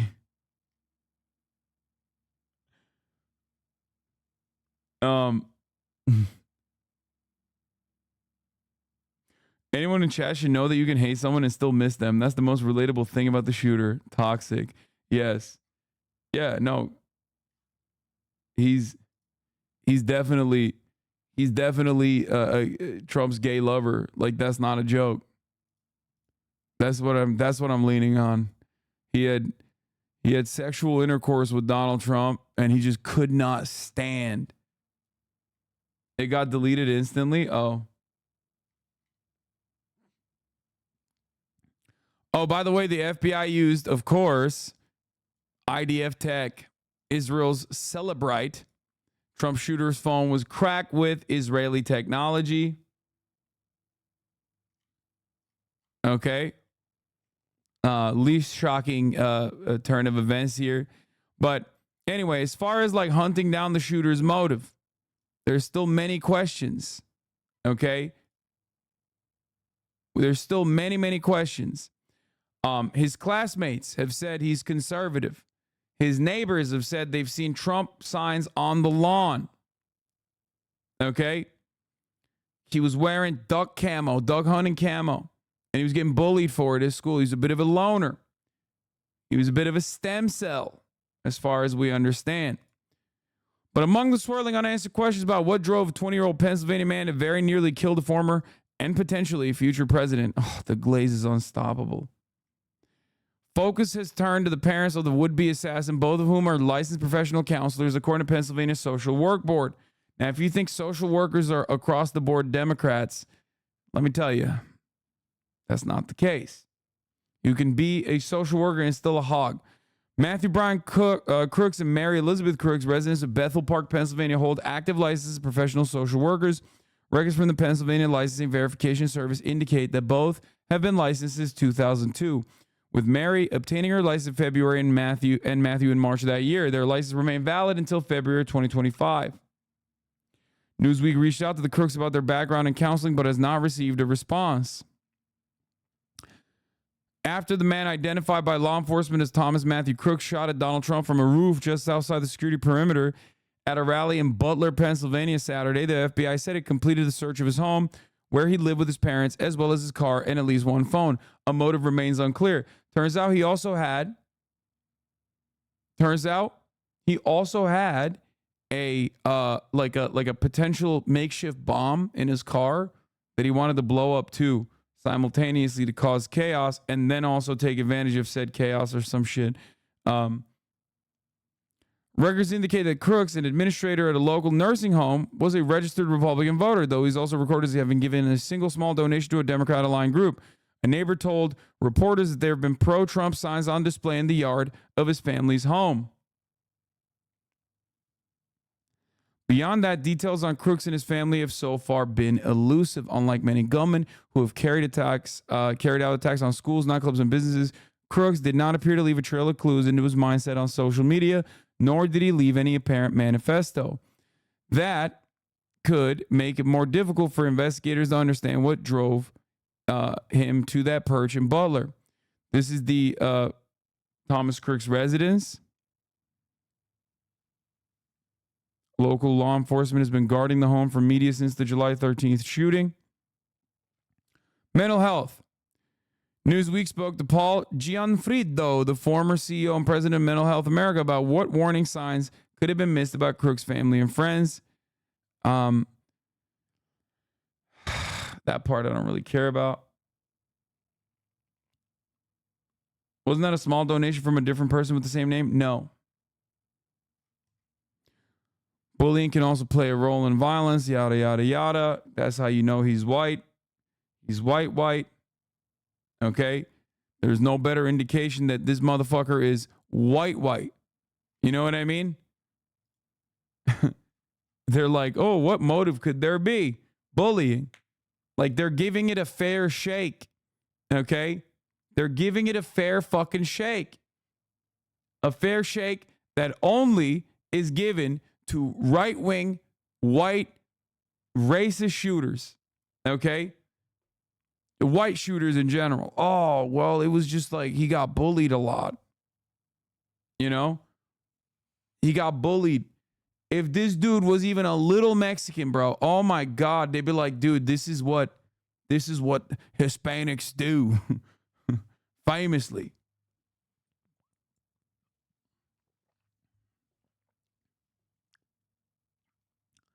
Anyway, it's so hard to be vulnerable as a man. You try to get your feelings out, and people call it a manifesto. So you have to send a series of bombs through the mail to different universities to kind of cut the vulnerability. I agree.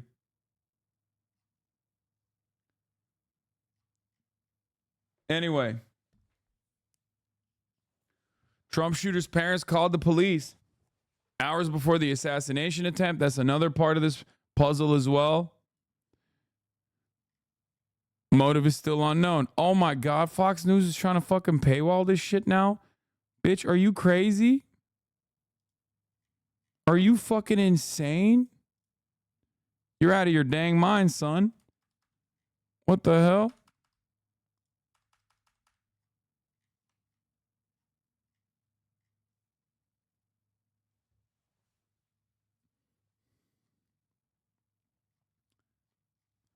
He has the perfect school shooter profile. He looks like a school shooter. Okay? He walks like a school shooter, talks like a school shooter, did a shooting. Okay? The only difference here is that instead of shooting up his school, which is usually what they do, okay, don't say that, huh? What do you mean? Why not? Fuck you mean?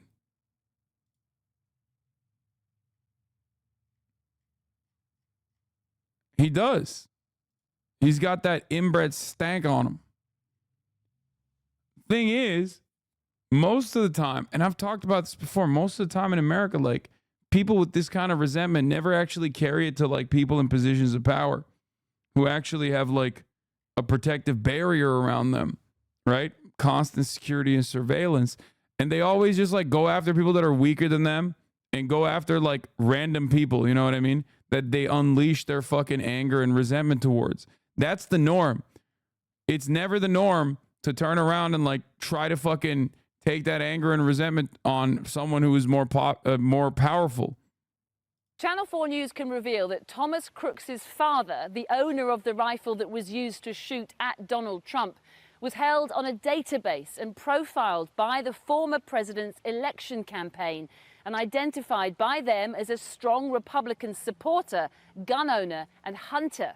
The information was compiled as part of a secret Republican project to gather data on millions of gun owners across America and use it to target pro-gun messages in the run-up to the 2016 election.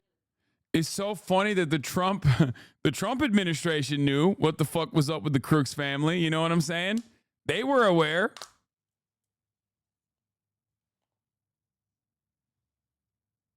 I feel like there's a major difference in someone trying to kill Trump because of political sentiment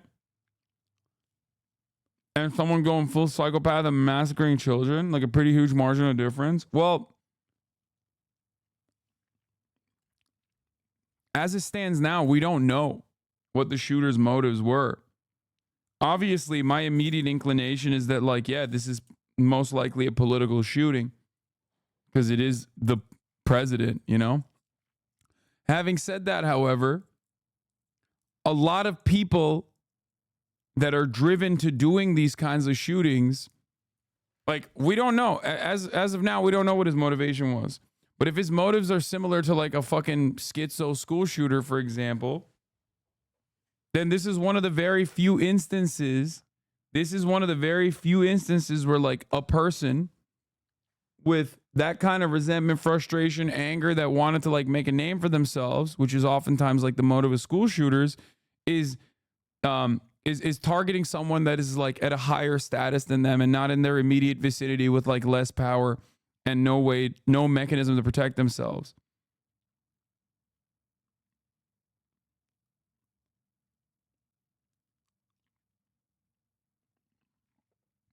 You feel me?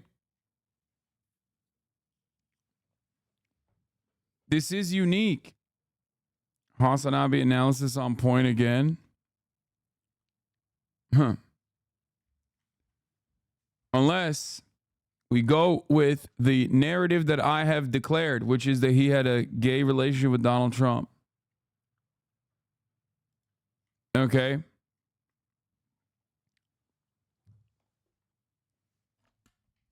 I'm just saying.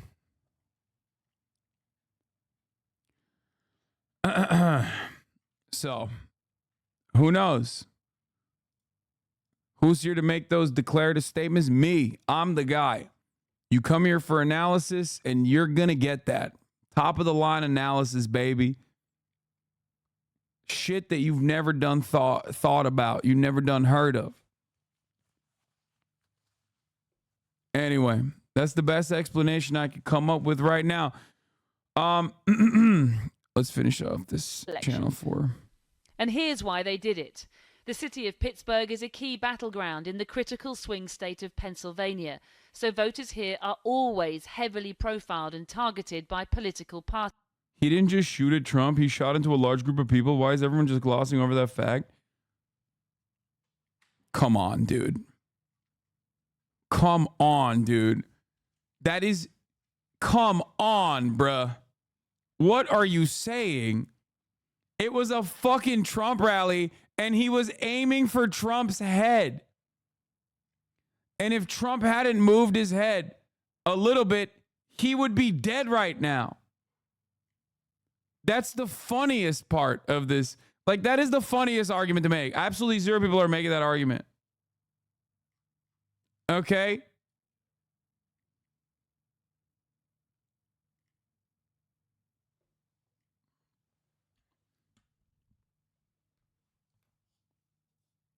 Parties, like the Trump campaign in 2016, which held voters' details on a database, including, as we've discovered, the shooter's family, Matthew Crooks and his wife Mary, who lived here at 2506 Milford Drive in Bethel Park. We know they profiled them using secret computer models to identify likely gun owners and enthusiasts, and Mr. Crooks scored very highly, 0.99 out of 1 for being a gun owner and 0.95 out of 1 for being a hunter.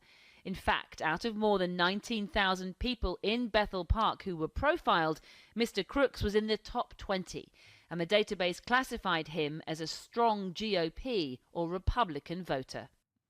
So at least the Trump campaign knew about his daddy.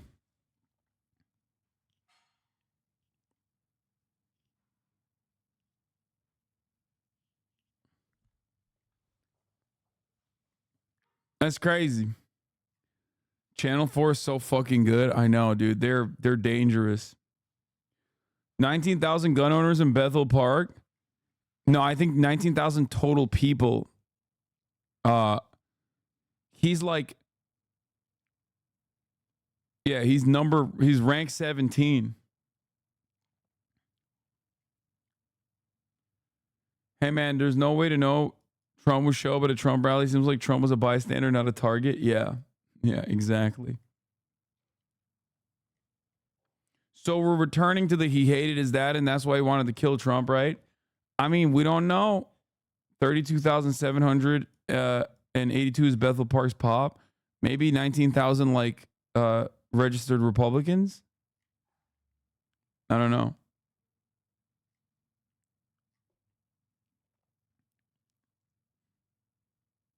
Hogs will always argue how Democrats will create a registry of gun owners. Meanwhile, the Republicans have already done it. Yeah.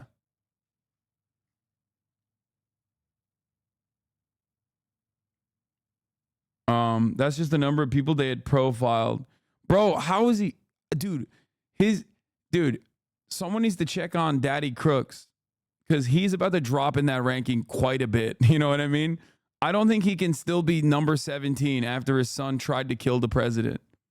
Like, that probably knocks you down like a couple thousand. You know what I mean? Like, no matter how much you fucking love guns and hunting, I suspect that you're probably not going to maintain your number 17 position. What do you mean? He's top 5 now? Fuck no.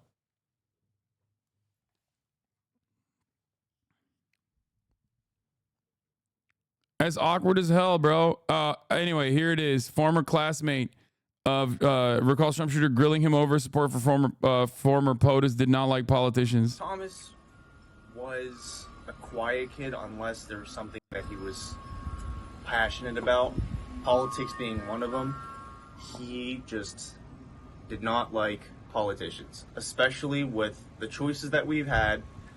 He did not like our politicians.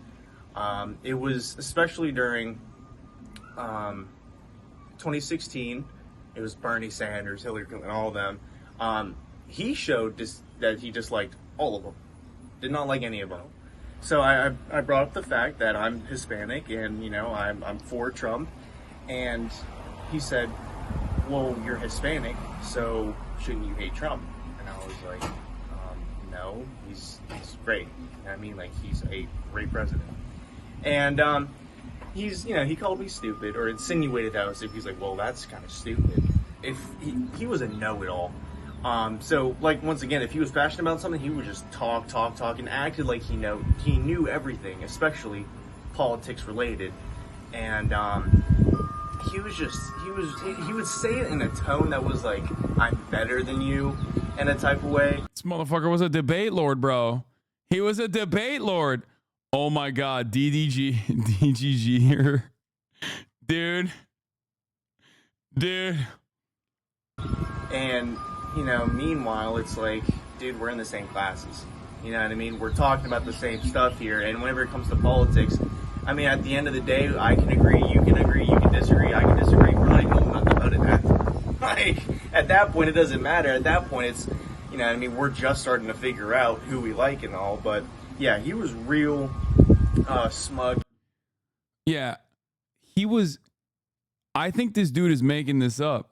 He was 12 in 2016.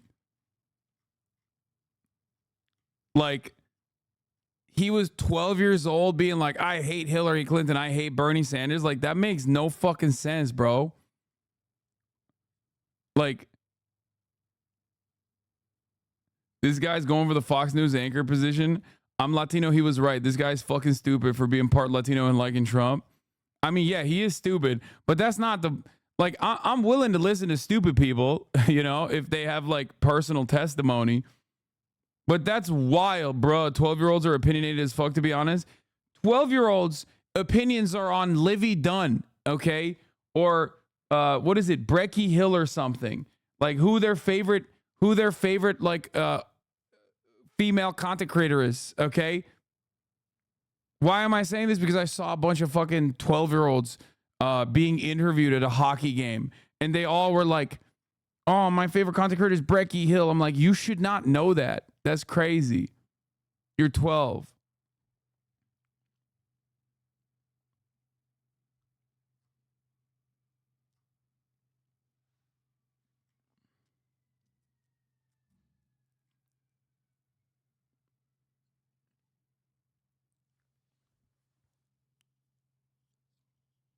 They start you young here in the South. I was taught to shoot the TV with my Nerf gun when Dems were on the screen when I was like 7 years old. Oh my God, nobody's like that at 12. We can't all be horse boys. I mean, this is the worst community. Oh my God, this is the worst community to say nobody's like that when they're 12, because this is the most politically autistic community of all time.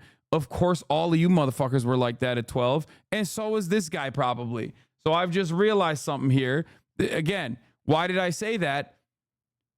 Half of you dumbasses were already listening to me when you were 12, 13, 14 anyway. So of course, this is the worst place to have this conversation.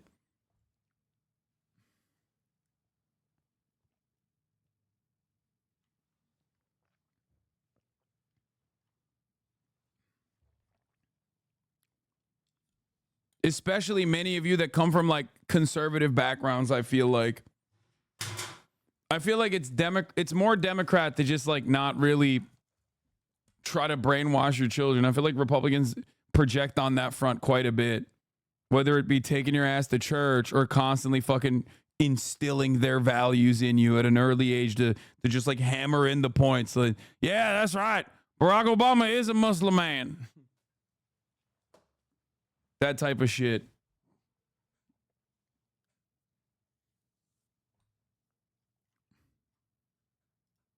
Arrogant whenever he was talking, and whether that was his way to try to make friends or be funny, I don't know, but it got under my skin a lot. So his friend group, they were known for being, like I said, like just out there, a little bit more recluse. Some of them didn't even show up to school. Some of them went homeschool. Some of them, I think one of them went to like a private school. They were definitely the type, and they did make threats to shoot up our school. And that year, I believe it was our freshman year, because I had left our freshman year. Before I had left, you know, everyone going through Snapchat, everybody's texting, everybody, you know, saying this, that, and the third. Everybody was saying it was Thomas who made a threat, and it was that friend group. Everyone was mainly blaming the friend group, but a name that kept coming up was Thomas. And he never did anything, you know what I mean? He left school for a couple of days. It wasn't anything like a suspension or anything. It was just a couple of days, you know. He was not severely bullied. Almost nobody knew him. So, you know, for somebody who got severely bullied, I mean, I'm not going to name names, but I could name you a few students that were severely bullied, and I remember. Bro, this kid's awesome. He loves yapping, dude. This is grade A yapping right here. He's just like, yeah, I can name names. Not me, though. Yeah, this motherfucker for sure was one of the bullies, okay? For sure. Remember their names. He's not one of them. The signs were there, and somebody definitely had to know. Somebody, whether he was talking to somebody or somebody either just didn't realize and just overlooked it, somebody should have known, because he was not a loner. And both of his parents being counselors, how do you not see that warning sign or something? Anybody who knew him should have seen something, should have known something was up. And I know it's, you know, it's kind of easy to hide, but people are going to get their affairs in order before they do something this bold and this drastic, and nobody saw it. And why?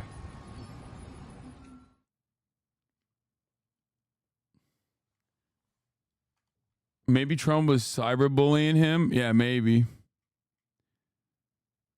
I like that Fox News is like, I brought up the fact that I'm Hispanic and, you know, I'm for Trump. And he said, well, you're Hispanic, so shouldn't you hate Trump? That's like what they're going with. And he said, no, he's great. He was a great president. He called me stupid, or insinuated that I was stupid, which he was.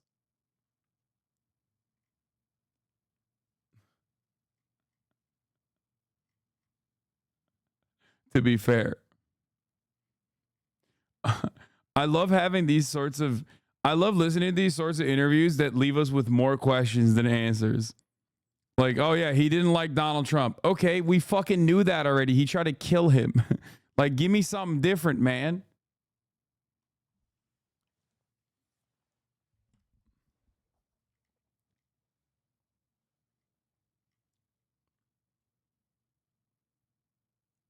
The new rhetoric was shooter was stupid. Rhetoric. My man said rhetoric with D's, 2 D's, not one with 2 D's. That's awesome. Respect, chatter. You are doing crazy things out here.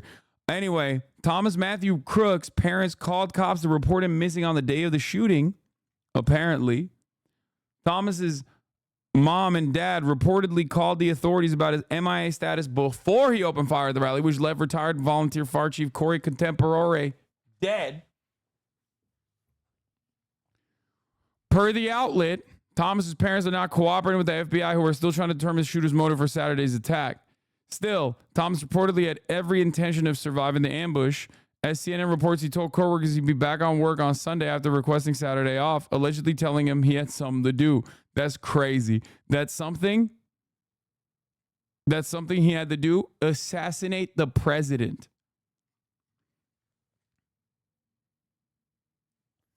According to the report, Thomas first raised suspicions 3 hours before the shooting as he entered security screening area holding a rangefinder, which is often used by hunters to measure distance. However, the rangefinder alone was not enough to keep Thomas from passing through security. Those security personnel reportedly kept an eye on him in the area. In other words, they were aware of Thomas's suspicious presence prior to the shooting. Per CNN, investigators discovered 2 remote-controlled explosive devices in Crook's car following the shooting.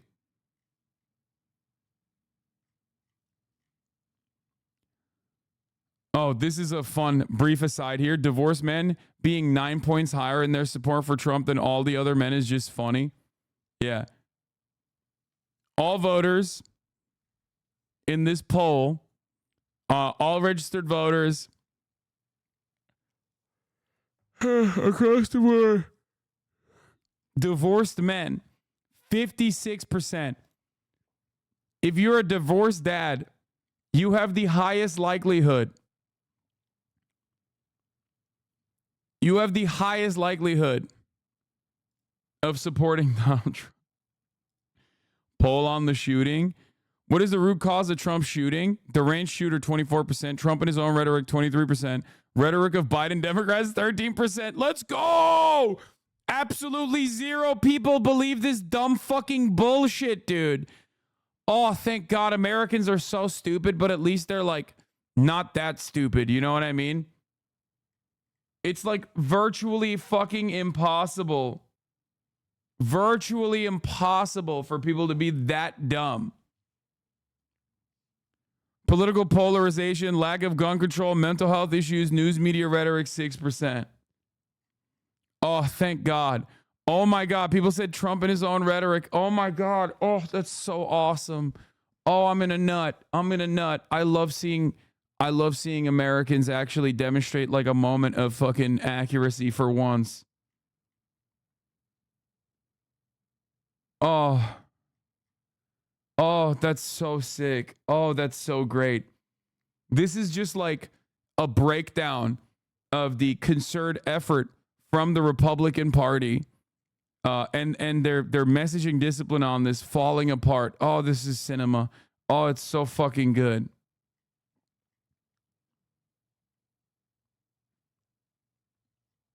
It's great, man. It actually is. This is wonderful to see. This also is part of the reason why I believe that polls haven't changed too dramatically, like haven't swung in any direction dramatically post-assassination attempt. In a way that even I was saying like, oh, Donald Trump's definitely going to win. Like the reason why I said that is because it is entirely dependent on the Democratic Party and how they manage the messaging post-shooting versus the Republican Party and how they are able to move away from Donald Trump being like a genuine threat to Donald Trump being a martyr and a victim, right? But Americans' positions are completely fucking planted at this point.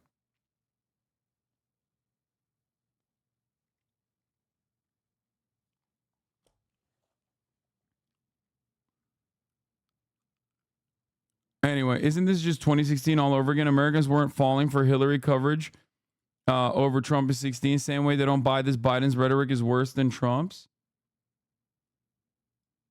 Bro, he's the most hated person on earth for half of our country. No way they will feel bad for him. Oh, for sure. Like, I don't feel bad. Like, I don't think any Democrat... Like Democrats will say like, oh, this is really devastating. Like, I'm so sad. I'm saddened by the events. Like they might be fearful that like political violence will become the norm. That's entirely separate than like feeling bad for Trump. I'm fucking, what do you mean? Like I think that you look at anywhere, you look at any group of individuals right now in the immediate aftermath of the shooting, half of them were crying tears of joy, and the other half were crying because they were sad. That's just the breakdown. Ain't nobody was like, I'm in the middle of this. Because that's what happens when you have maxed out on your name recognition, when the incumbent president is going up against the former president. You know what I mean?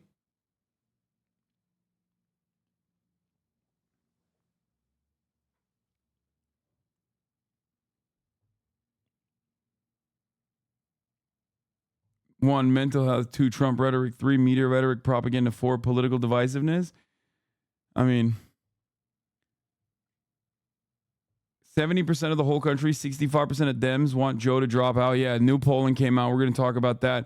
100% of those unsubscribed will see a 3-minute ad break, though, which is not reflected in this poll. So how honest is this poll?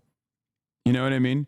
Because at the top of the hour, there's a 3-minute ad break. And if you no longer want to see those ads, all you need to do is subscribe for $5 or for free with Twitch Prime, right?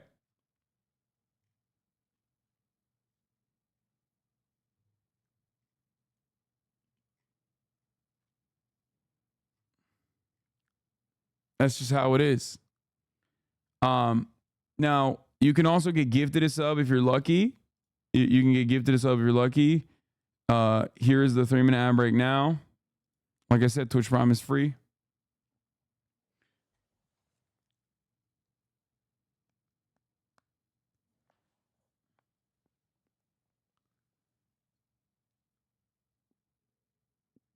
We're going to talk about the Biden dropout potential as well.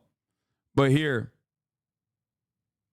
Don Jr. blasts media in Republican hypocrisy in full display. Oh, Muffin Coast, thank you for the 5. Thank you. Variable 320 for the 5. Spitting Nichols, thank you for the 5. Thank you. Allowing 15 people to no longer see the ads at the top of the hour. Why?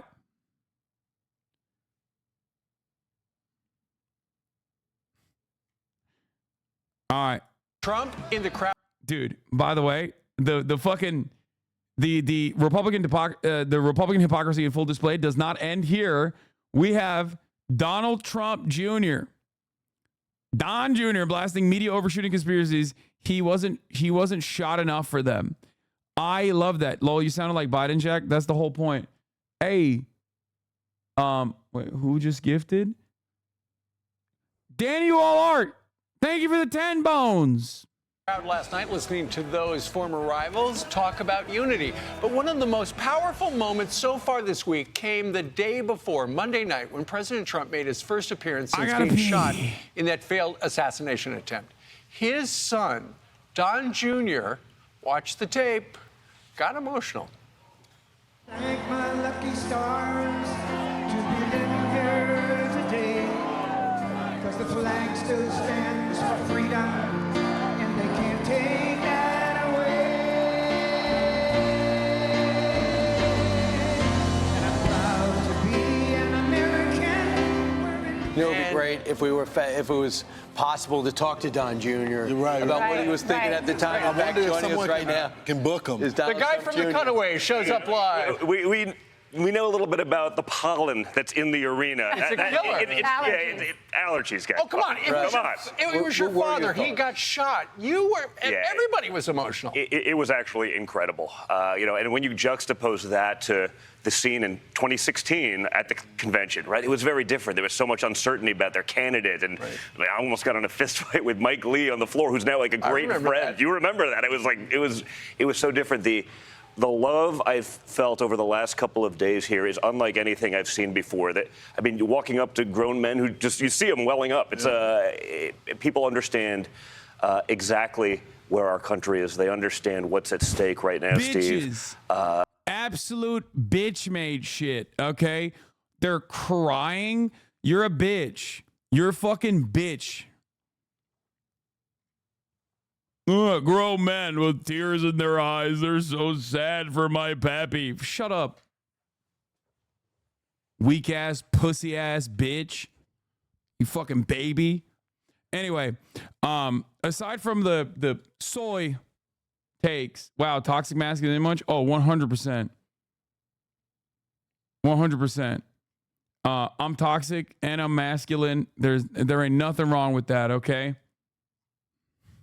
Let me tell you something. If the only emotions in display, if the only time you can demonstrate your emotions is like because Donald Trump got shot in the fucking ear, you can suck my dick, okay? I don't give a fuck.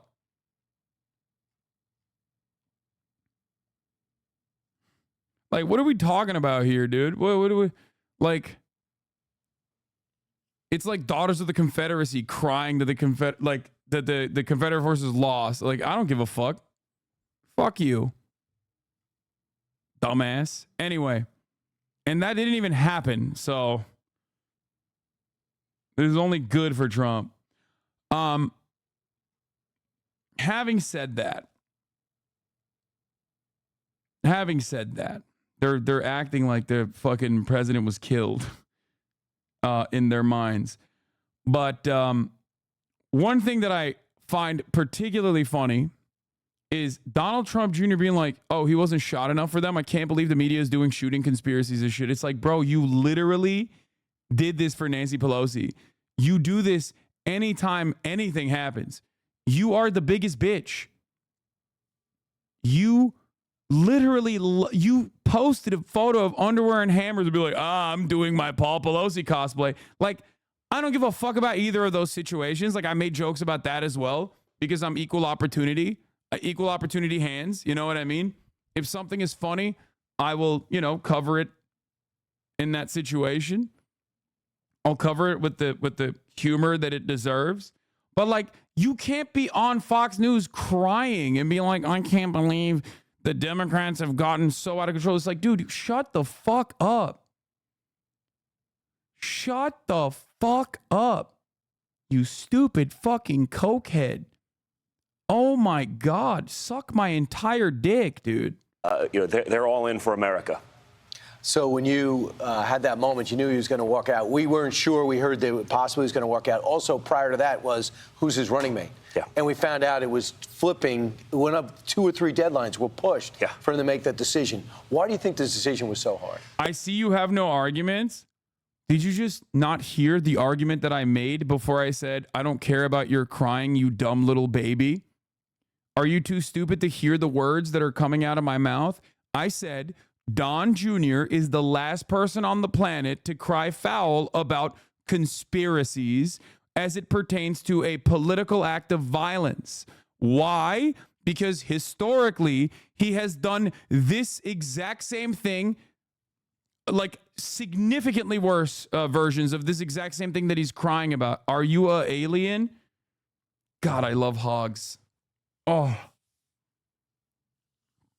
I'm so happy that Republicans are back in the community. It makes me so fucking stoked. Yes. Yes, I am an illegal alien. Okay? And I love voting for the Democrats. I love getting all of my other illegal alien friends to go out and vote for the Democratic Party. Hell yeah, baby.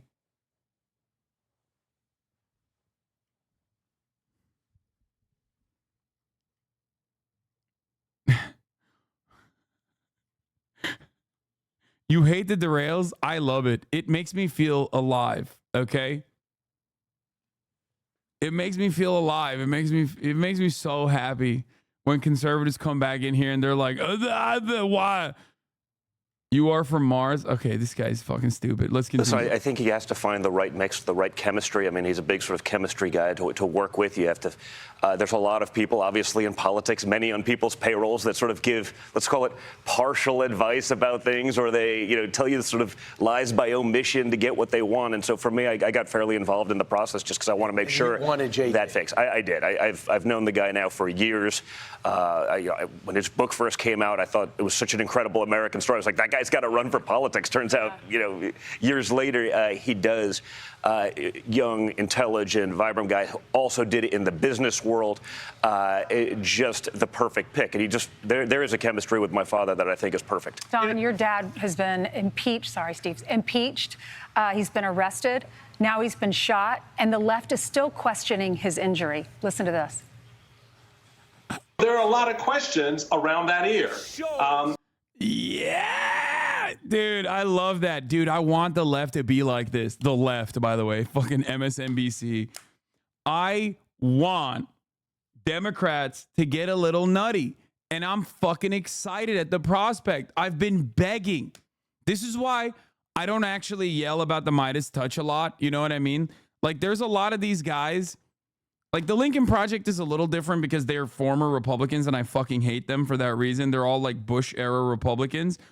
But Midas touch, I don't want Blue Anon necessarily. You want more Blue Anons?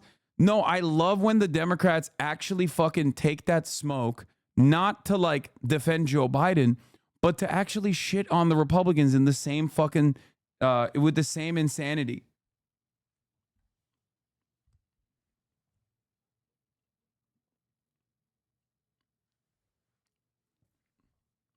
I love that.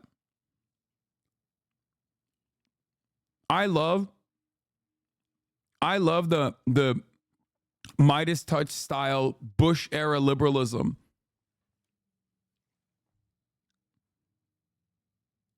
And yet there's been no response to that.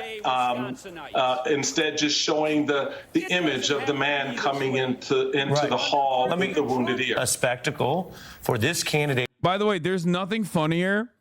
There is nothing funnier than Fox News bringing up the left, okay?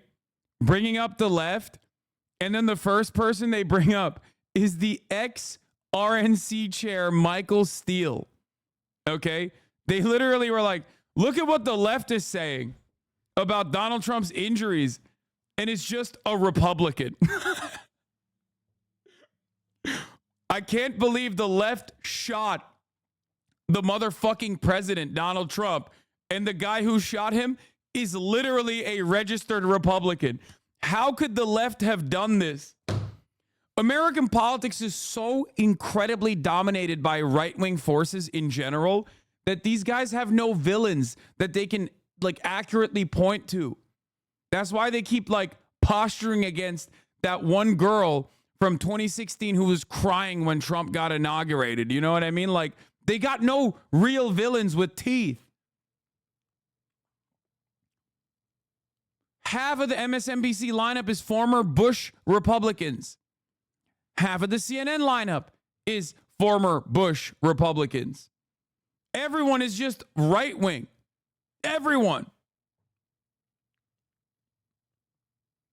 Right-wingers are so nutty that they don't have anything to fucking hit anything to hit at on the left, that they start obstructing their own fucking congressional proceedings. Remember, Matt Gaetz, the Never Kevers, they got so bored of hitting fucking left because there was nothing to hit at that they started hitting themselves. It's the same shit. Fox News is trying. Fox News is trying to find like leftists to yell about, but they can't find any. So they're just talking about the ex-RNC chair as like he's a socialist or something.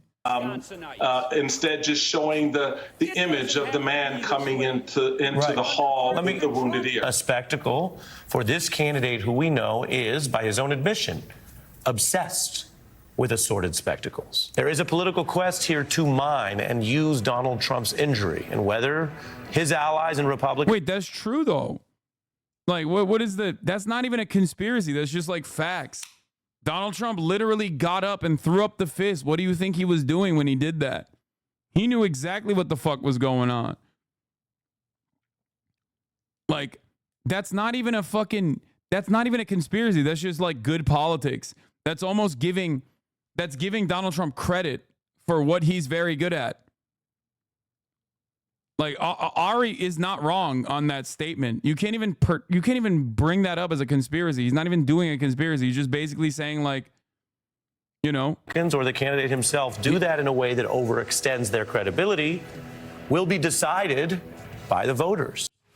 They're wondering if he's using this for sympathy. Was it really glass from the teleprompter, not a bullet? He wasn't shot in the face enough for them. It wasn't enough. He did more face. I'm going to tweet out that I think Donald Trump was in a gay relationship. Shocked that more people haven't been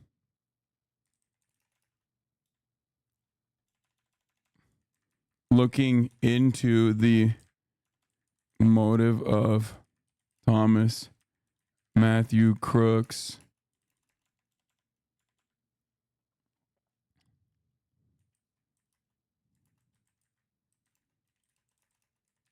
lovers quarrel.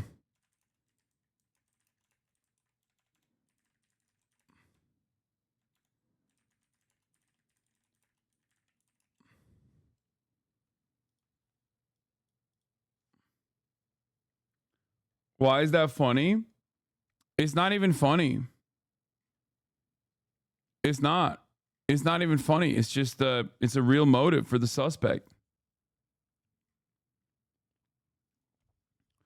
I can't wait for community notes to type a very long response to your obvious bait. I'm just asking questions.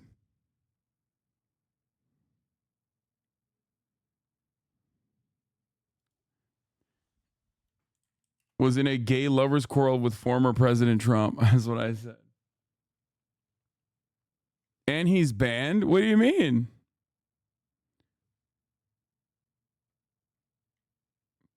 These are the important questions. Yo, I just saw on Twitter that Trump was in a same-sex relationship with a young rifleman. Is that true? Yes.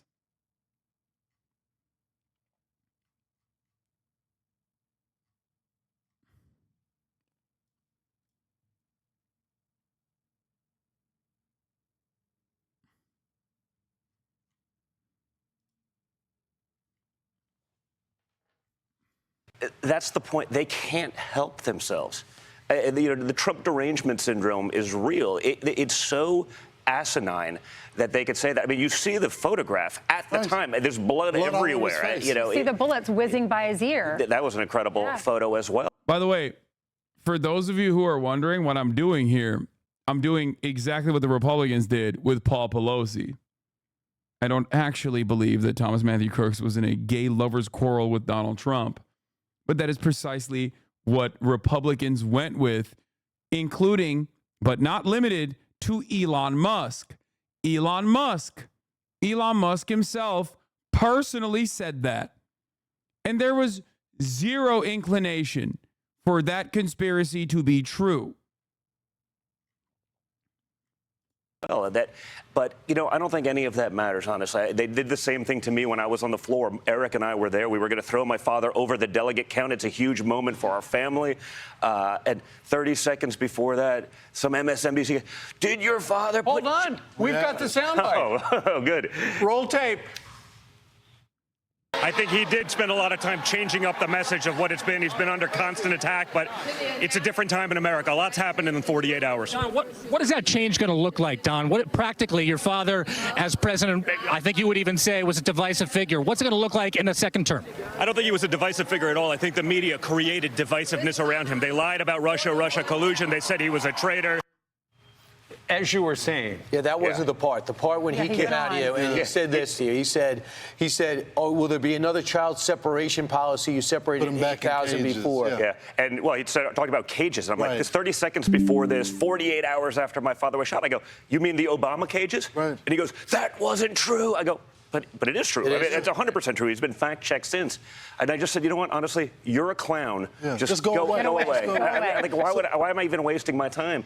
Because 48 hours ago, my father was shot in the head, and they can't stop right? This is the same as what they did with Russia. Even when they knew it was wrong, they kept going it. It was impeachment 1, it was impeachment 2. Democrats, just as bad. They're out there. They're trying to bankrupt our family. They're trying to take away my father's businesses. When that doesn't work, they try to throw him in jail. And, of course, when someone spends years calling you Hitler and a fascist and a this, and by the way, not just my father, half of the country.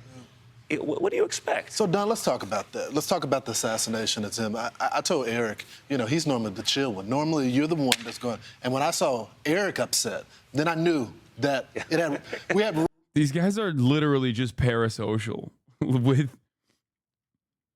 people who are zero content. That's crazy. Like, the least charismatic individuals, like, they got 0 of the dad riz. They got 0 of their dad's charisma. 0. And like broad appeal to hogs. Thoughts on his posture? It's ass. Everything about this man is ass. I hate him. I think he's just so sweaty and gross and anxious all the time. And I think Coke makes it worse. Donald Trump fucking despises him.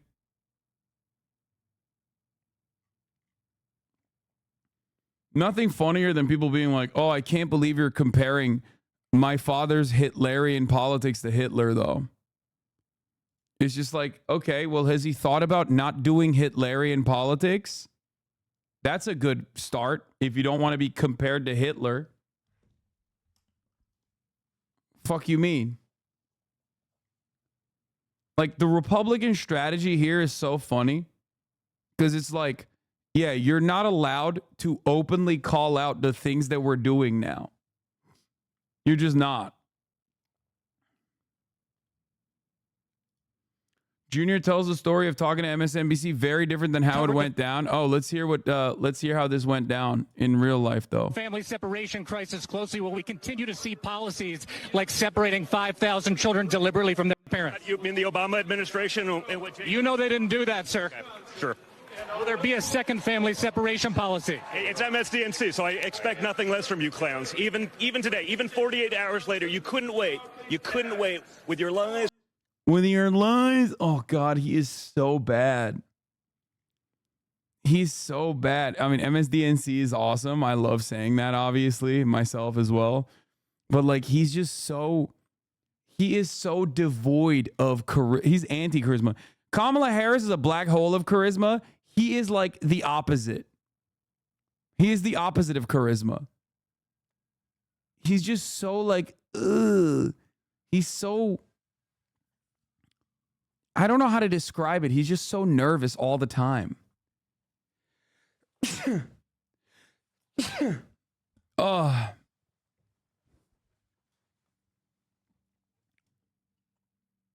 Why did he just casually lie about Obama? What the fuck is going on?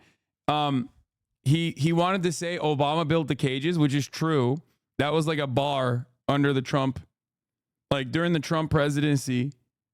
That was like a big bar when they started doing family separation as a deterrence measure, which, by the way, if anyone tries to tell you that family separation was not directly created under the Trump administration as a specific deterrence policy, you can point them directly to the Department of Justice. Okay? Because they openly stated that. Not even the DHS. I believe it was Trump's own attorney general at the time who came out and said, we have to separate families from their children as a deterrence policy. Like, as in, we have to increase the pressure and we have to increase the cruelty specifically so that immigrants are scared. Okay? So while Obama did build additional cages that the Trump administration utilized, okay, that part is true. And Obama was the deporter in chief, and he was dog shit for that. And I have been incredibly critical of Barack Obama. You guys know this already. Donald Trump's administration abso-fucking-lutely specifically created the family separation policy where they would forcefully remove children from their parents as a deterrence measure. Jacob Soboroff is very good on the issue of immigration. He's on it. I mean, he has done a lot of good work. Okay? I mean, it's kind of a slow day. Do it. What do you mean?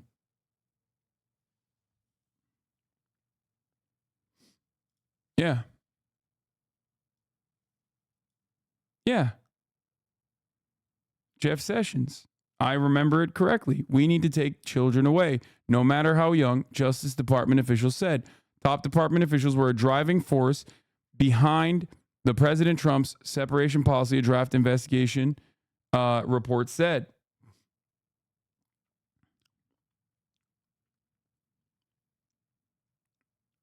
We need to take away children, Mr. Sessions told prosecutors, according to the participants' notes. One added in shorthand, if care about kids, don't bring them in. Won't give amnesty to people with kids. And it didn't end there. If you want to know how much worse it got, they also would use the separated children as a way to try and arrest other family members. They would release information.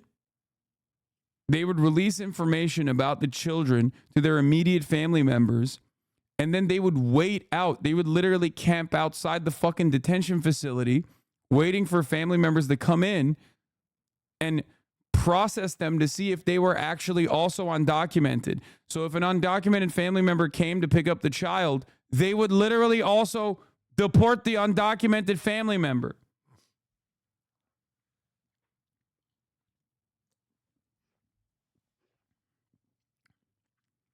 They use the kids as bait, bro.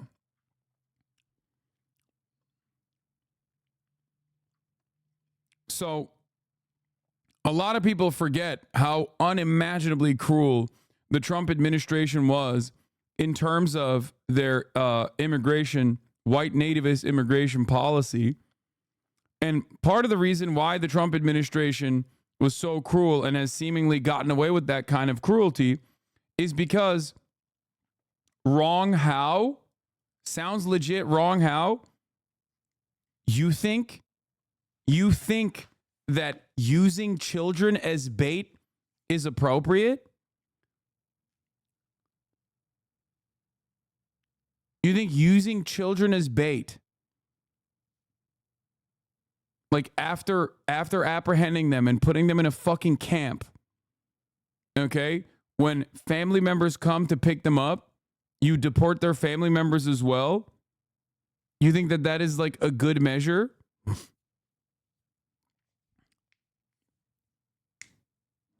You think kidnapping someone's child and then detaining their family members after using the child as bait is good?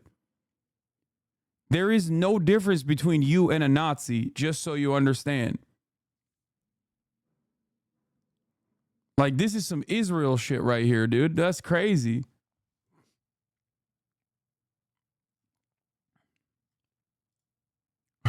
These guys will literally, half of these guys will be like, yeah, I hate Israel because it's like Jewish people doing that, you know, in their minds, and that's like unacceptable. But they want to do the exact same thing, just not Jewish. The only thing separating these people from Israel is that, like, in their minds, it's like Israel's doing this for Judaism, and that's the wrong part.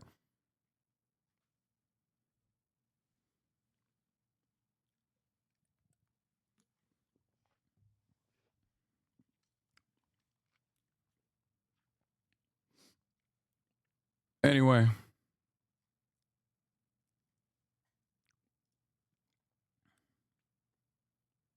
That's not Nazi shit. They're being deported, not mass murdered. Thank you, 10-month subscriber. You're right. Kidnapping children of asylum seekers which are legally, dude, that's a great bait, man. Thank you. Take a week off for that. It was such a good bait. Love that. Love that for you. Be careful.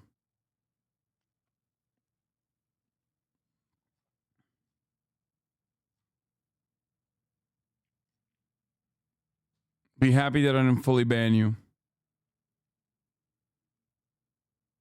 Reach rock bottom. I'm the fire breather You're normally. the fire breather, bro.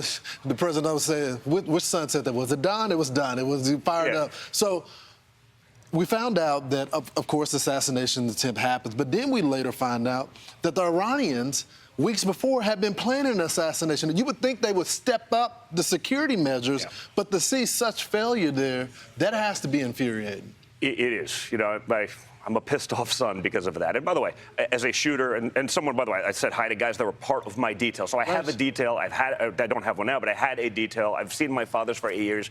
I shoot with these guys because I'm a competitive shooter. They're not afraid of a little sloped roof. That's nonsense. They don't let, unless there's a major breach or they're told not to do something, they don't let a guy with a rifle be on a roof for half an hour inside 150 yards.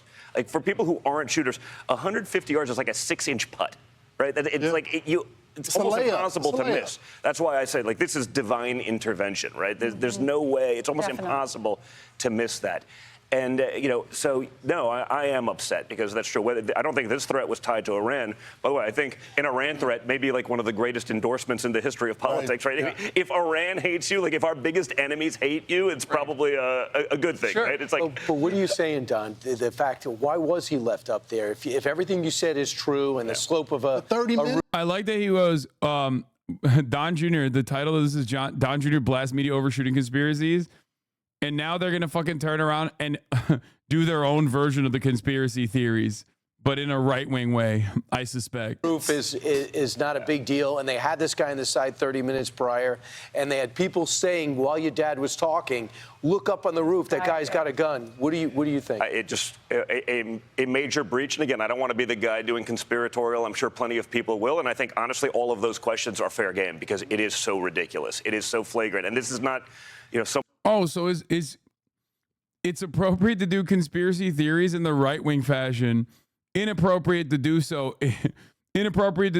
when you're saying like Donald Trump is using this shooting to garner sympathy or will try to use this shooting to garner sympathy.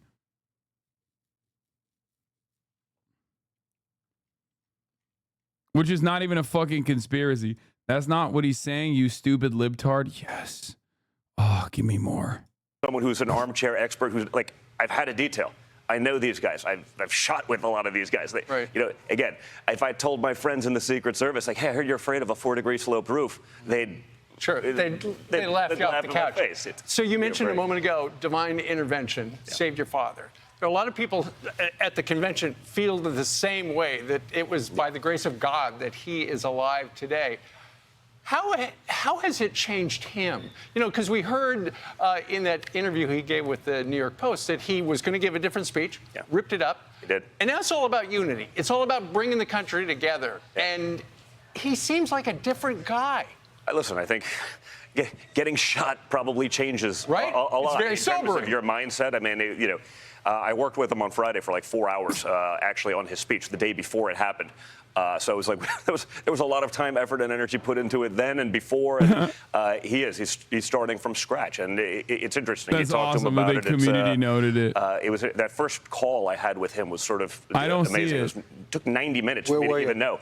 It was Saturday evening. My daughter, on the rare occasion, a teenage daughter was like, "Hey, can we go fishing?" I was like, "Sure." Like I was out fishing with my daughter, and I get the call, and you know, your father's been shot. I was like, and.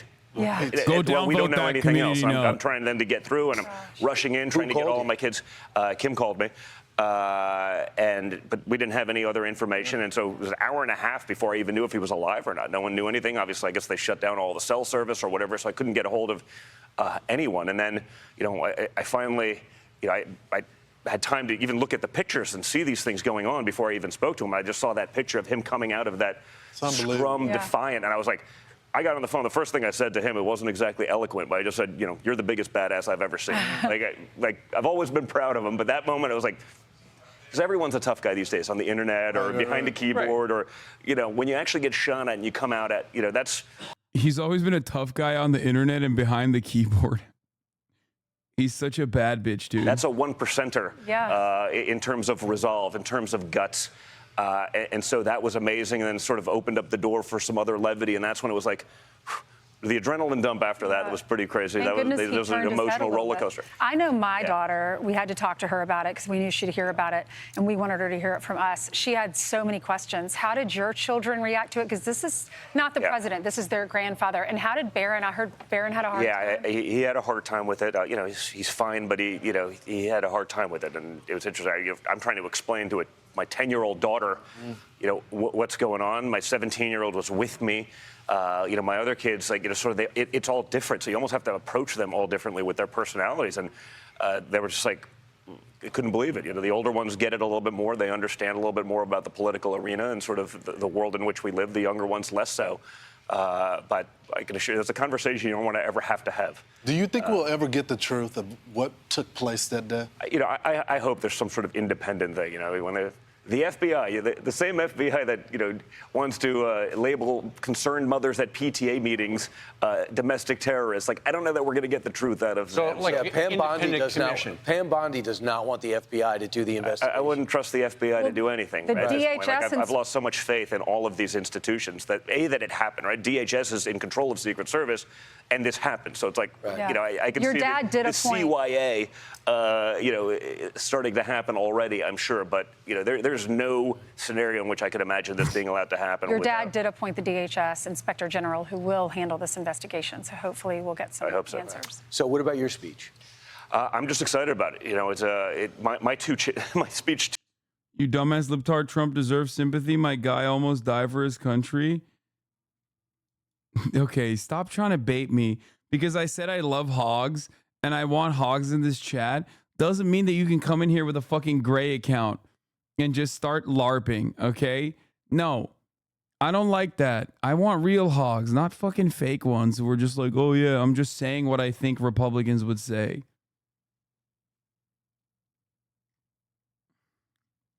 Too changed, right? I'm used to doing fire breathing. That's sort of what I do. I can do that standing on my head, so that's easy. But no, I spent a lot of time to have a little bit of a different message. I think we need both, though, because I think America does need to still remember what we had and how quickly it disappeared from us in the last 4 years. I mean, it is at a point where if this continues, we're probably at a point of no return if we can't get it back on track. If another 4 years of these policies, the open borders, the fentanyl, we can't just forget about that. But I think we will take a little bit of a different tack. But Don, I feel like you've changed too. You're going to be done. But he's the worst, dude. He's so lame. Ugh, he's like parasocially invested in Don and Eric Jr. That's a bridge too far for me, okay? Being parasocially invested in Donald Trump, that's fine, okay? I am too, to a certain degree. He was the president. He's telegenic. He's charismatic to his own base. But this is, they're so lame. Trump doesn't like them. It's just so lame. But I feel like you're taken back ever since the shooting as well. Yeah. There's a calmness about you ever since the shooting. Said no one ever. You're right, exactly. Now, listen, I think you're 100% right. It is, like I said. I'm skipping the rest of this. It's almost done anyway. Welcome back. Eric Trump says former president's in great spirits following assassination attempt. We're going to move on to the Democrats in a second.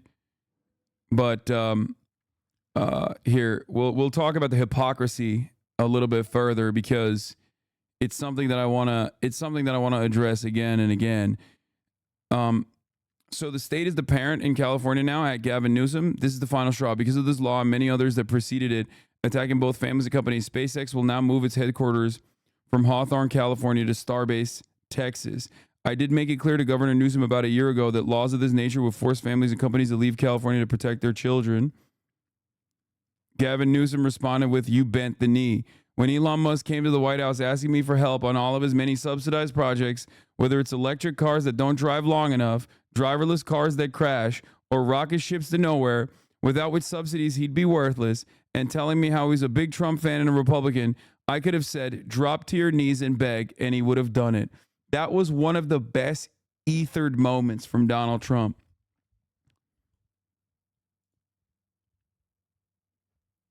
Okay? And I'm glad that Gavin brought it back, because that is such a good fucking bar from Trump. Okay? That was such a great bar from Trump. Oh, I'm sad to see the glee that some on the right have at the opportunity to deploy cancel culture over post-assassination attempt comments.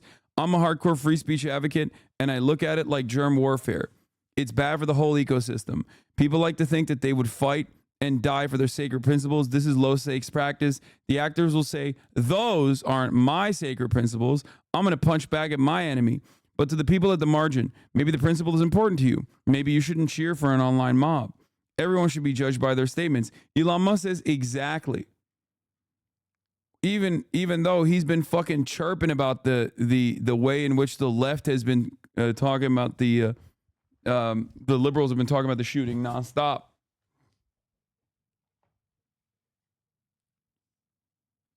Elon's going to be in a hell of a time moving SpaceX to Hawthorne. All the Space Force rocket shit is there. There's a good reason why Boeing, Northrop, and all the other companies have their shit set up near El Segundo. Yeah. Whatever. Fuck them.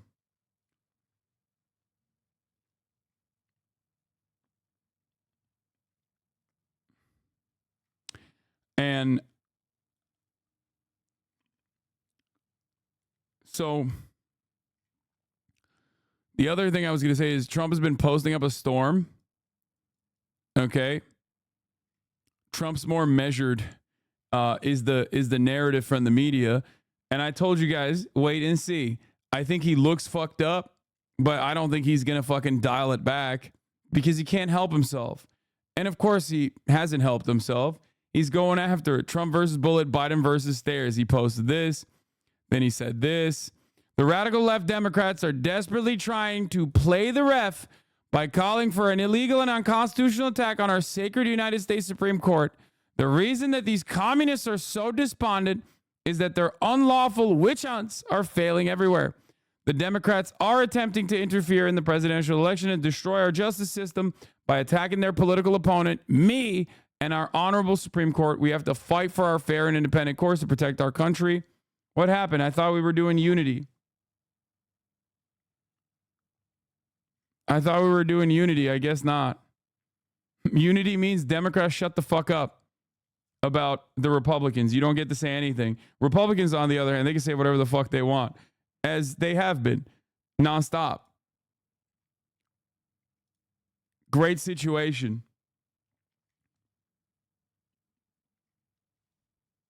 Anyway. Yeah, unity through obedience.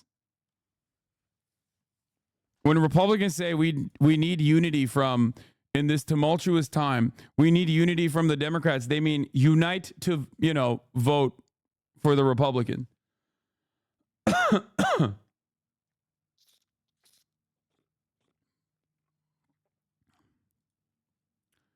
Meanwhile, conservatives who constantly chirp about cancel culture have officially canceled Tenacious D. Now, Tenacious D is a two-person band with Jack Black and his friend for like years and years at this point. Okay, it's a rock duo. They literally did a movie about it, and yet they've known each other for decades. They've operated alongside one another for decades. Jack Black, however, has ended the Tenacious D tour after bandmates Trump shooting comments. The comedy rock duo tour Tenacious D, made up of Jack Black and Kyle Gass, has canceled the rest of their tour after Gass's remarks about the assassination attempt on Donald Trump. While on stage at a concert in Sydney on Sunday, Gass was presented with a birthday cake and asked to make a wish. Does anyone have the video? This was in Sydney, Australia.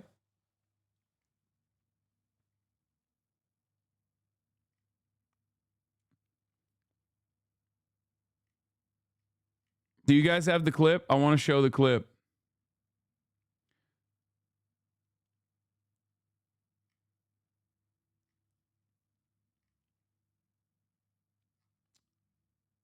Where is it?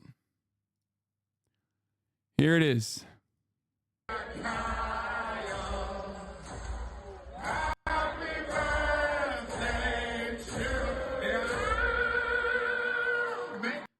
Now, before we get to this part, I do want to say something.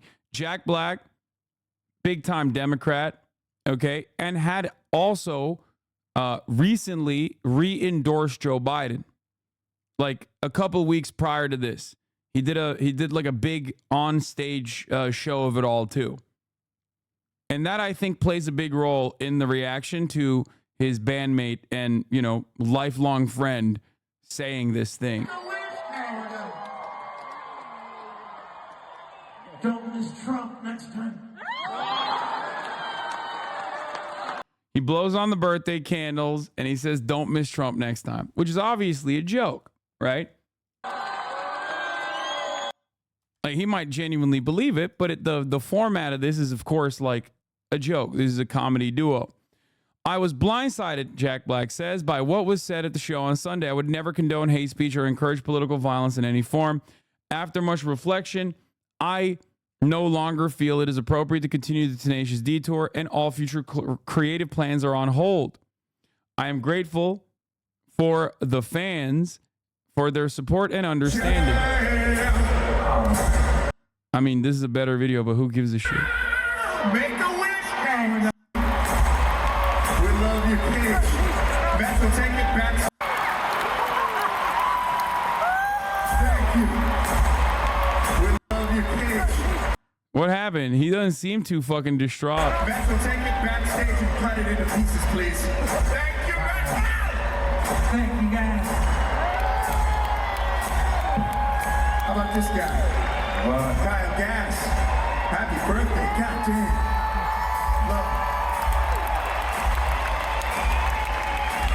You guys are the best. Has Jack Black always been a hog? He's not a hog at all. Jack Black is actually a very nice person overall. Okay? He's a very nice person overall.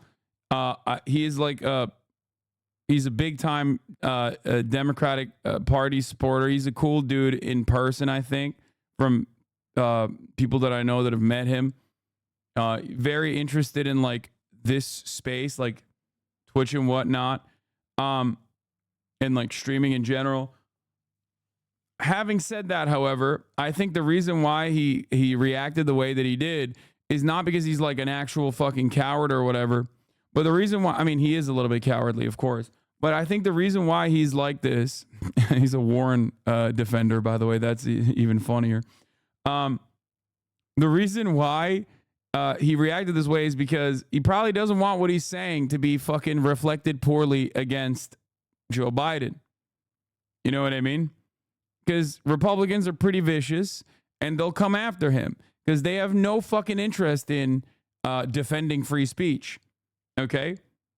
Defending humor, defending satire. And I thought a lot about this. And that's why I was saying what I was saying earlier this morning, that Republicans have something like genuinely broken in their minds where like the age-old principle of like don't punch down but punch up when you're doing humor doesn't work in their understanding of the world. Republicans never want to punch up. They always simply want to punch down. It's like if you can't make a fucking joke about one of the most powerful motherfuckers on the planet, okay, who the fuck can you make a joke about? And the answer from the Republican side is trans people, okay? Like the only jokes you can make that are appropriate and acceptable is if like you're talking about someone who has less than you, okay? If you're talking about someone who's in worse conditions than you, if you punch up, that's unacceptable. They have this like weird, genuine peasant mentality. They have the feudal serf brain completely. They have it locked the fuck down. They're like, no, how dare you?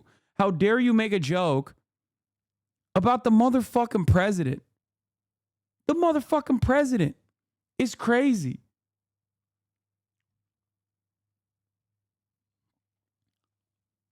Where are the cancel culture warriors? Well, all of them are literally too busy canceling Jack Black and everybody else associated with Kyle Gass. The line I improvised on stage Sunday night in Sydney was highly inappropriate, dangerous, and a terrible mistake. I don't condone violence of any kind in any form against anyone. What happened was a tragedy. I'm incredibly sorry for my severe lack of judgment. I profoundly apologize to those I've let down and truly regret any pain I've caused. Now, obviously, I don't expect the Democratic Party politicians to behave like Republican Party politicians and come out and be like, I can't believe the shooter missed or anything. But as far as like liberal comedians goes, as far as like lib adjacent, Democratic Party adjacent celebrities goes, like it's completely fucking ridiculous that these people have any, like that Republicans have any ground to be like, oh, I can't believe you just made a joke like this. Okay? I can't believe you've made a joke like this. It's fucking, it's insane. Brother, Ted Nugent, I almost call it Nugent. Is it Nugent or Nugent? Like Republican celebrities openly advocate to assassinate and even do worse than that. Like they fucking Nugent. Okay, thank you. Like we're not even at this point, we're not even talking about like Republican. We're not even talking about Republican politicians who make jokes like this all the fucking time. Right? But beyond that, if we look at like the Republican celebrities, James Woods, John Voight, or Ted Nugent, Kid Rock, they're openly advocating to fucking murder political opposition on a regular fucking basis. What are we talking about? It's so ridiculous.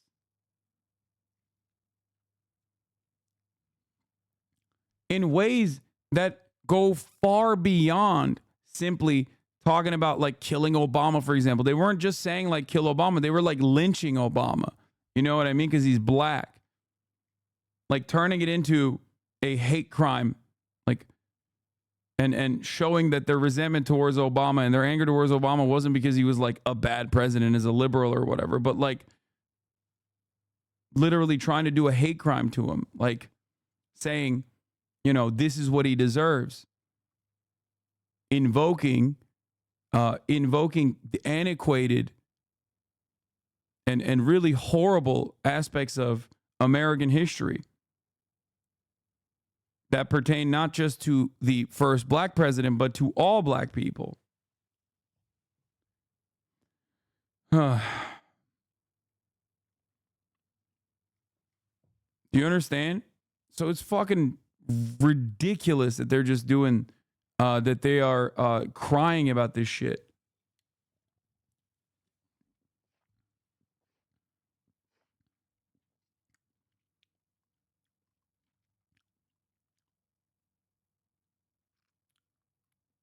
Anyway, the VP debate responds, we don't know how the Democrat nominee for vice president, who the Democrat nominee for vice president is going to be, so we can't lock in a date before their convention. To do so would be unfair to Gavin Newsom, J.B. Pritzker, Gretchen Whitmer, or whoever Kamala Harris picks as their running mate, said Brian Hughes, Trump campaign senior advisor. That's pretty funny.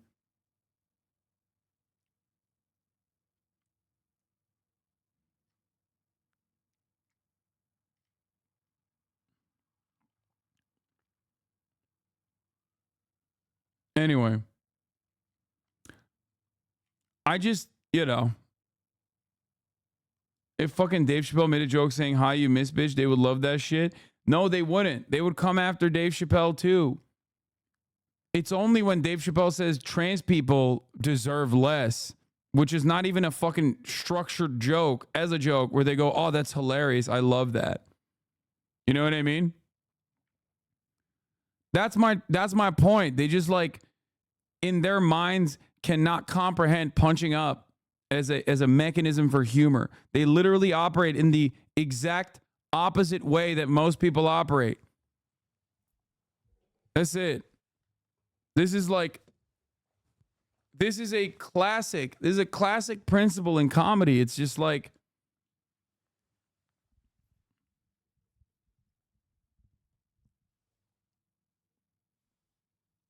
it's just, what is this? The magazine cover no one asked for?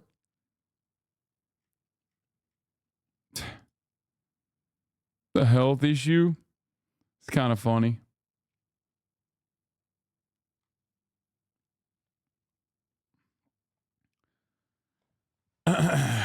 So yeah, like, there's another aspect to this story as well. There's another aspect of the story as well, which I can't believe I'm covering, but, you know, one of my least favorite political commentators, if I can call him that, the perennial debate pervert himself, got banned off of Kick, a website known for distribution of CP, a website known most famously for having a bunch of pedophiles, like literal pedophiles, on it. Okay? And as far as I understand, Destiny was banned from Kick for 2 weeks. Why?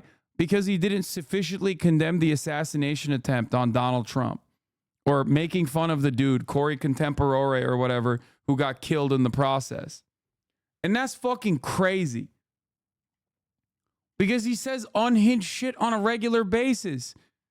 He's unimaginably toxic, and for that toxicity, especially toxicity in the form of like demanding that redneck militias mow down BLM protesters, or, you know, fucking saying trans Twitter activists are like inhuman degenerates, or whatever the fuck he said, or any number of different things that he's argued for, his active genocide denial. None of that shit is a bridge too far for Kick. Some of that is exactly why he got banned from most platforms in the past. But then he fucking turned around and said something that is like just as unhinged, maybe not even as unhinged as his other commentary and other rhetoric. And they fucking banned him off the CP platform, which is ridiculous. But again, it is yet another glaringly obvious demonstration of hypocrisy. These guys don't give a fuck about cancel culture. They love cancel culture. Okay? They do. They love that shit.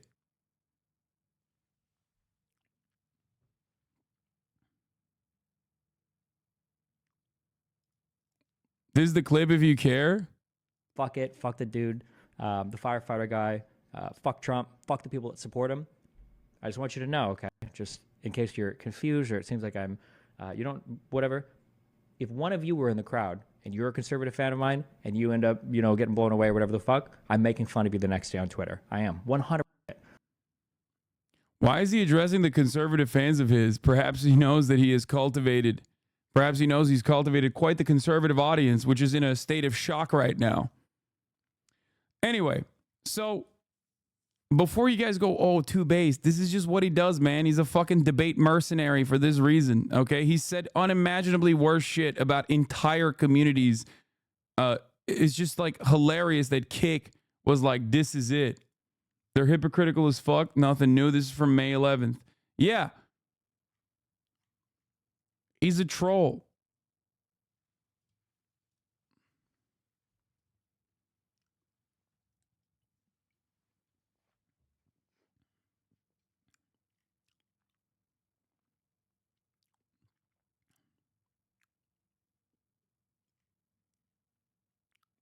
It was a 2-week ban too. I think the longest Kick is done. Yeah, that's crazy.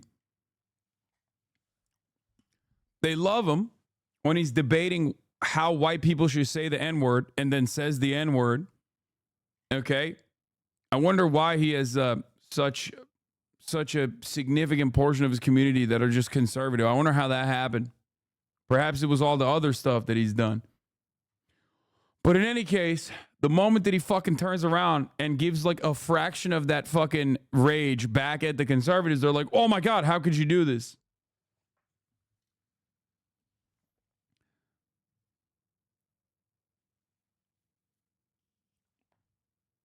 Anyway. Have you seen Libs of TikTok on Twitter publicly shaming people all week? No, I haven't, because she banned me. She blocked me a long time ago. Yeah.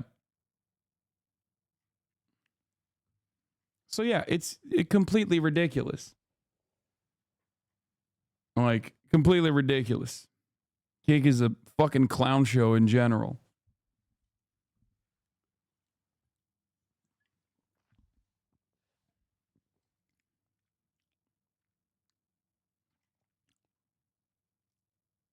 Anyway. But once again, as I always say, everyone is a liberal, okay? Make no fucking mistake. Everyone's a liberal at the end of the day. Everyone's in their fucking fifis at the end of the day, okay? Everybody loves cancel culture at the end of the day. Everybody loves identity politics at the end of the day. They love it. They love it for their own in-group, okay? That's it. So don't demand consistency in general. Okay? Don't look for any kind of real consistency. It's not going to happen. There are some, but they are very rare in this field. I forget how some liberals are because they were saying D's reformed and shit. Yeah, no, it's not. No, he's going to be back to his old fucking habits tomorrow because he has no, like, genuine moral compass beyond whatever suits his immediate purpose of being a fucking contrarian guy who can just, like, rage bait.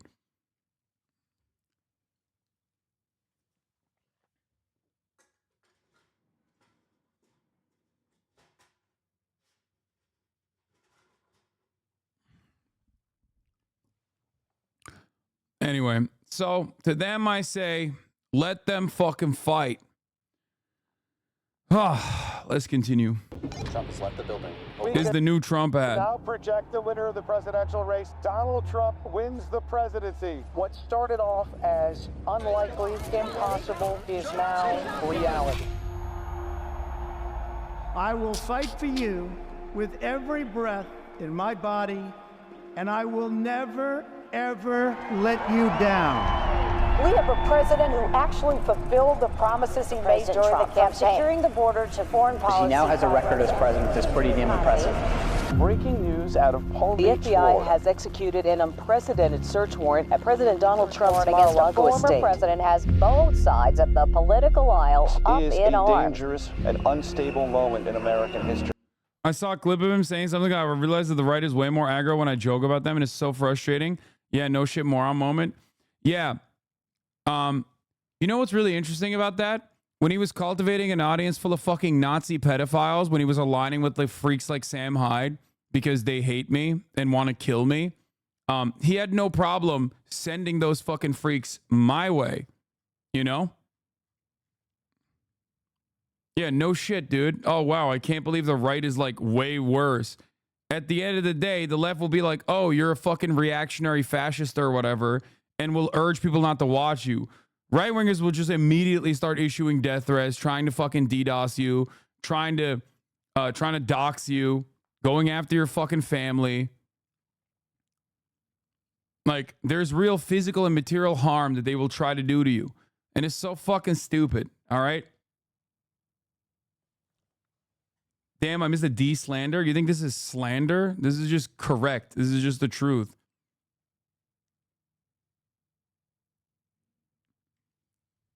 So stupid. You've cultivated an entire community full of fucking weirdos like this, and then you're like, oh, I can't believe they're turning on me when I give them like a fraction of the fucking smoke that I give to, like, you know, liberals, socialists, leftists, trans activists, whoever the fuck. He laughed with Sam about you killing yourself. Fuck that asshole. Yeah, exactly. Anyway, that's the most I'm going to talk about it. Let's continue.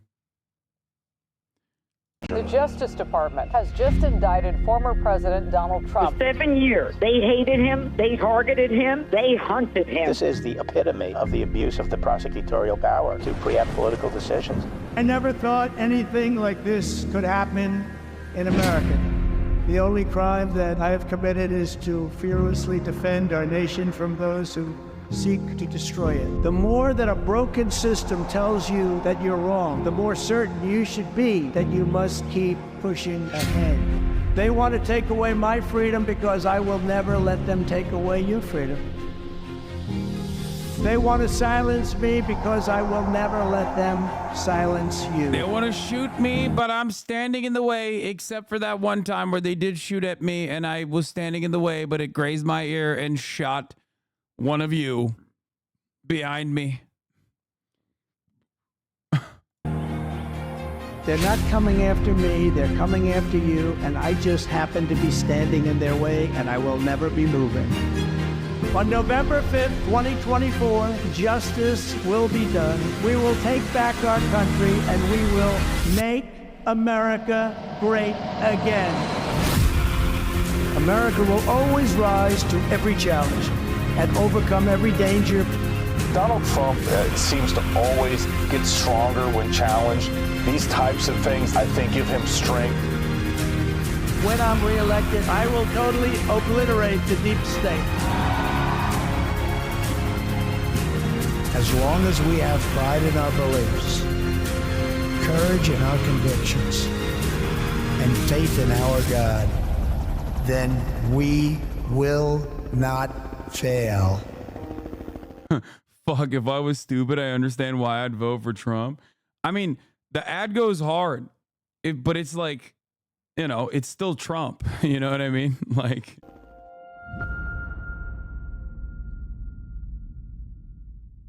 it's like this was Trump AI voice, was it? I don't know. Was it Trump AI voice? Haven't heard Deep State in a hot minute. He's bringing out the classics. Yeah, he's gonna obliterate the Deep State.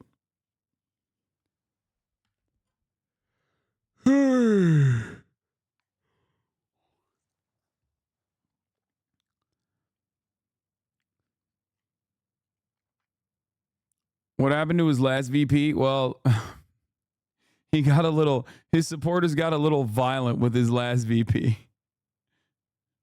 Okay.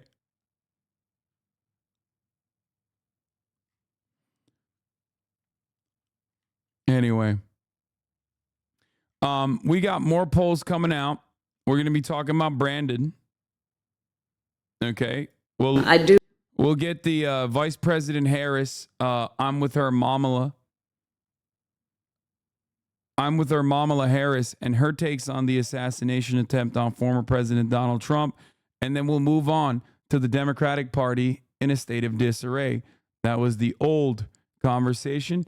And we're back to that old conversation here. Let's want to discuss briefly what happened on Saturday. I've not had a chance yet to publicly talk about it, but I will say a few words about the attempt on the life of former President Trump over the weekend. As we all know, it was a heinous, horrible, and cowardly act. My husband Doug and I are thankful he was not seriously injured. That day, as soon as she means because Trump is a uniquely weak candidate to run against. That's why. He's like I'm glad that he survived so we could watch the top of the hour ad break at the HasanAbi broadcast and then pay $6 or use his Twitch Prime potentially to avoid said ads at the top of the hour. You know what I mean? Maybe even get lucky enough to get gifted a sub because the 3-minute ad break comes for all. What can be unburdened by what has been? What can be unburdened by what has been? I'm fucking it up. I can't even get her lines right. Here's the 3-minute ad break now. we saw what was happening, we said a prayer for his well-being. And our thoughts immediately turned to Melania, who we have met, and their family. The bottom line is no one should have to fear for the safety of a loved one because they serve in public office. Our heart goes out to the family of Corey Comparator, a true hero who died protecting his family. And Doug and I, of course, are holding them close in our hearts. We are also wishing those who were critically injured that day a swift and full recovery. And we are thankful to the United States Secret Service, the first responders, and local authorities. The United States of America I believe, is the greatest democracy the world has ever known. Yes.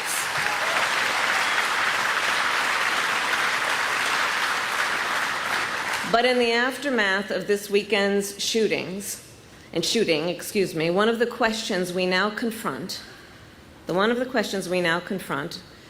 is about the way we should engage with one another in this campaign. On Sunday evening, our President Joe Biden issued a call for unity. And there must be unity around the idea that while our nation's history has been scarred by political violence, violence is never acceptable. There can be no equivocation about that.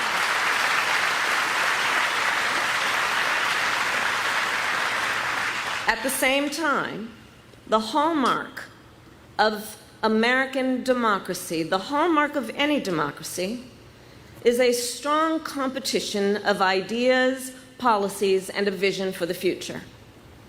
And just as we must reject political violence, we must also embrace a robust discussion about what is at stake in this election.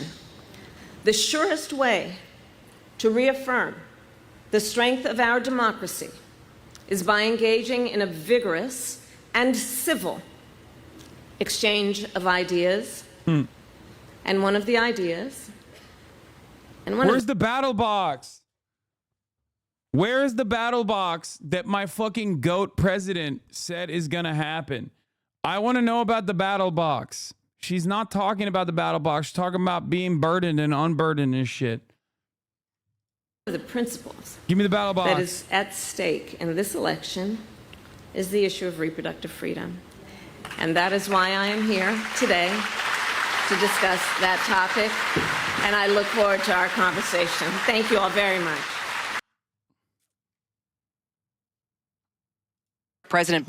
Also, Representative Adam Schiff, I call him Adam Shit, has now called on Biden to drop out of the presidential race.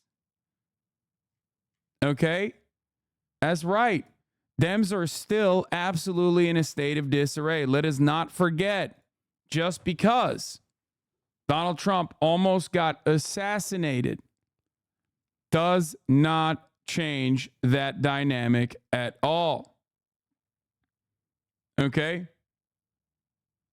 It does not. Here's Ezra Klein. He says, I'm unconvinced by this Tyler Cowen post on the vibe shift. Trump is running against an unpopular incumbent who was barely coherent in the debate and who 4 out of 5 Americans doubt has the cognitive fitness to be president. And he's still only leading by 2 in national polls. That the vibes haven't shifted more reflects how weak and polarizing Trump remains. Ezra is, once again, absolutely correct on this. And I'm not saying that because I will be on his podcast soon. Okay? He is. He's been right on this from the jump. One of the few liberal voices who has been openly talking about this for quite some time. That said, to the extent that there's a vibe shift, I think it reflects a sense that Biden will lose, which is allowing for a lot of Trump-curious figures, particularly in tech, to come out in full-throated support of him. The ROI on supporting Trump just got a lot better, and the likely downside a lot smaller. Okay?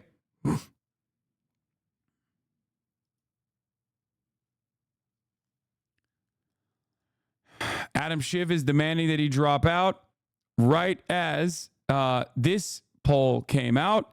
New poll, 70% of the country wants Joe Biden to withdraw from the presidential race. 65% of Democrats and 77% of independents. 57% of the country wants Donald Trump to withdraw. Okay? Think about that.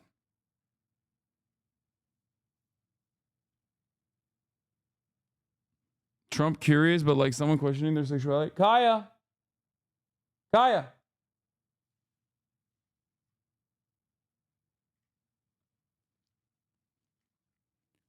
Obviously,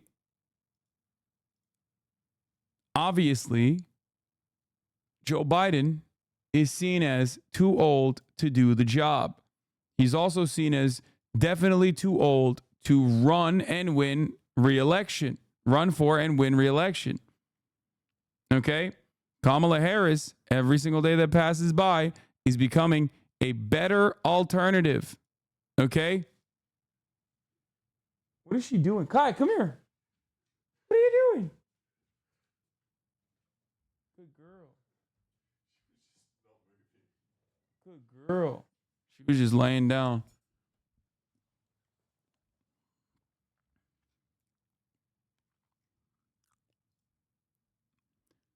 In the general election polls, however, Trump's lead is still +1. Poll before Trump shooting was +2. So Donald Trump being shot.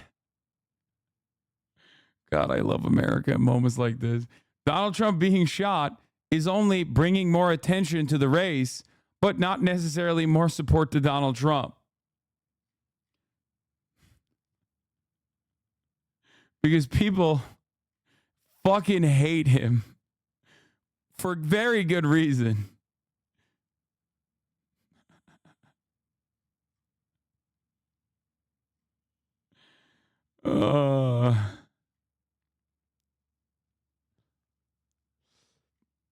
Anyway, we talked about Biden embracing left-wing policy, but anyway, let's get to Adam Schiff. Biden is on the campaign trail despite all these calls from Democrats to step aside. The president making it clear to voters that he has no plans to drop out of the race. Our senior White House correspondent Selena Wang is there on the trail with the president. She's in Las Vegas. So Selena, let's start just with the breaking news that we did get just moments ago. Congressman Adam Schiff now calling for President Biden to step out of the presidential race. Let's just talk about how this list continues to grow of prominent Democrats telling the president it's time to step aside.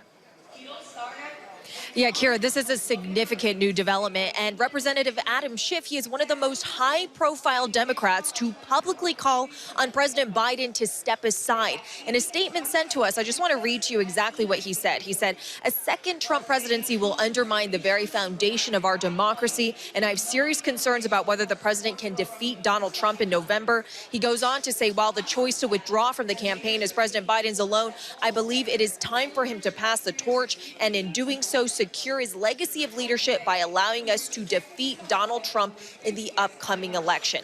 Now, Kira, Representative Schiff is saying the quiet part out loud. This is what a lot of Democrats have been saying behind closed doors in private. It is notable that Representative Schiff, he's running for that Senate seat in California. He is very high profile, so this could lead for other Democrats to come out publicly and call for this. But Kira, nonetheless, the DNC is still moving ahead with a virtual roll call to nominate President Biden, though they have pushed back the timeline by a bit more than a week. There are many Democrats, some Democrats who have been criticizing that virtual roll call plan for stifling debate and reducing the chances of changing the top of the presidential ticket. They have quieted some nerves the DNC has by somewhat pushing back this timeline, but there are still a lot of questions and debate happening behind the scenes. All right. Well, Selena, as we know, this all comes as the president is now considering major changes to the Supreme Court. What are we learning at this hour? Yeah, Kira, a source who was briefed on the plans was... I personally don't understand why people keep saying, who are you suggesting to put in Biden's place? Like, I think pretty much everyone, including the voters now at this point, that have been polled at least, have said Kamala Harris. So I don't get it. Like, I mean, the immediate answer is literally anyone else who can be, like, somewhat competent and not, like, a cadaver, right? But it's not like people are hiding that aspect of this conversation. Like, the people are pretty open about it. And it almost always feels like the Brandon dead enders just, like, refuse to hear. They're like, la, la, la, la, la. Oh, who would you put up anyway? La, la, la, la, la. I can't hear you. It's like, bro, people are saying it. Like, people are saying it. Why are you not hearing the people saying it? They're like, wow, how racist of you to not listen to the black voters. How racist of you to not let a black woman like Joe Biden continue being president.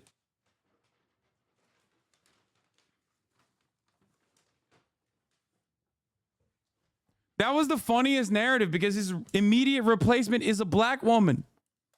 The fuck are you talking about? Anyway, that speech.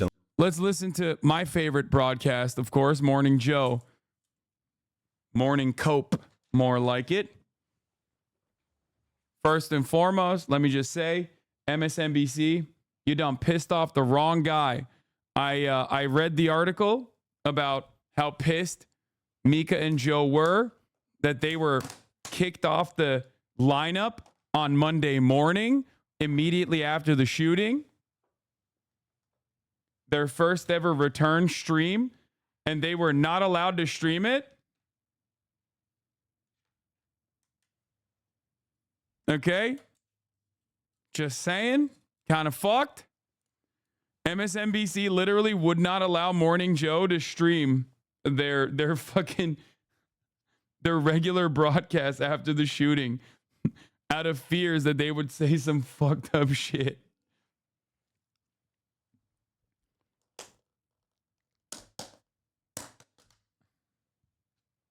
Yeah, we're going to talk about grinder traffic at the RNC, which is, of course, classic. Fear not. Yeah, they got hit with a 24-hour ban right after the shooting. They were like, listen, Joe, we don't trust you to be... They were like, Joe, we don't trust you to be normal.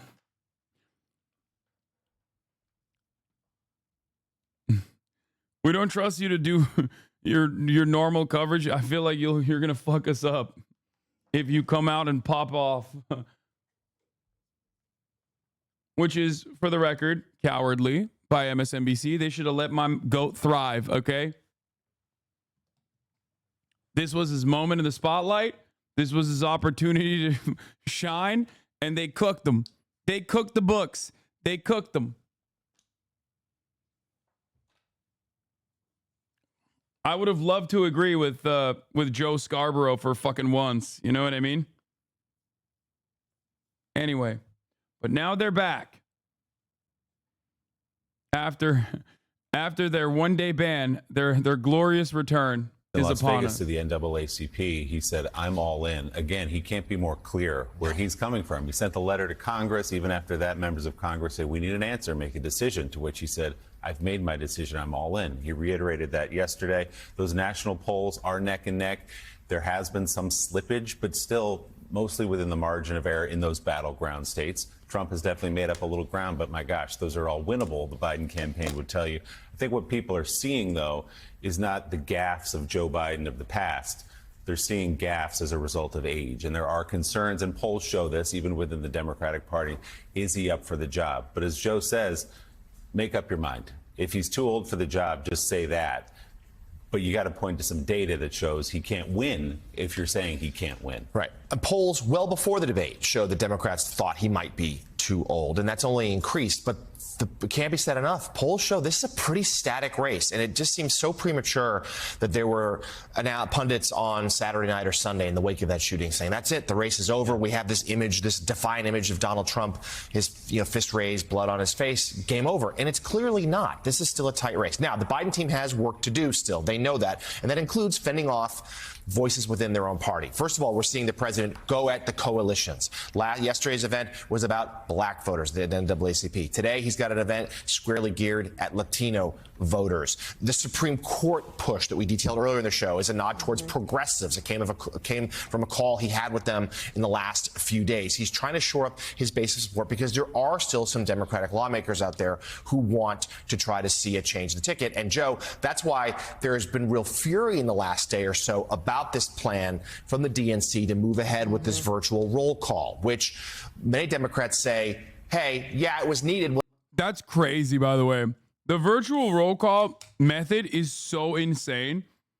The only reason why they had that ready to go was so that they could have Joe Biden be nominated ahead of the convention because of the Ohio ballot drama. But Ohio was like, yeah, of course we'll fucking put whoever is the candidate on the ballot. I told you guys this a million times. I was like, there's no fucking world where there is 0% chance where like a state gets to decide not to put a fucking presidential candidate from one of the two major parties on the ballot. Like, it doesn't work that way, right? And of course, the state of Ohio was like, they complied and they changed it. Okay? They complied, they changed it. So there is no reason for this roll call to happen now.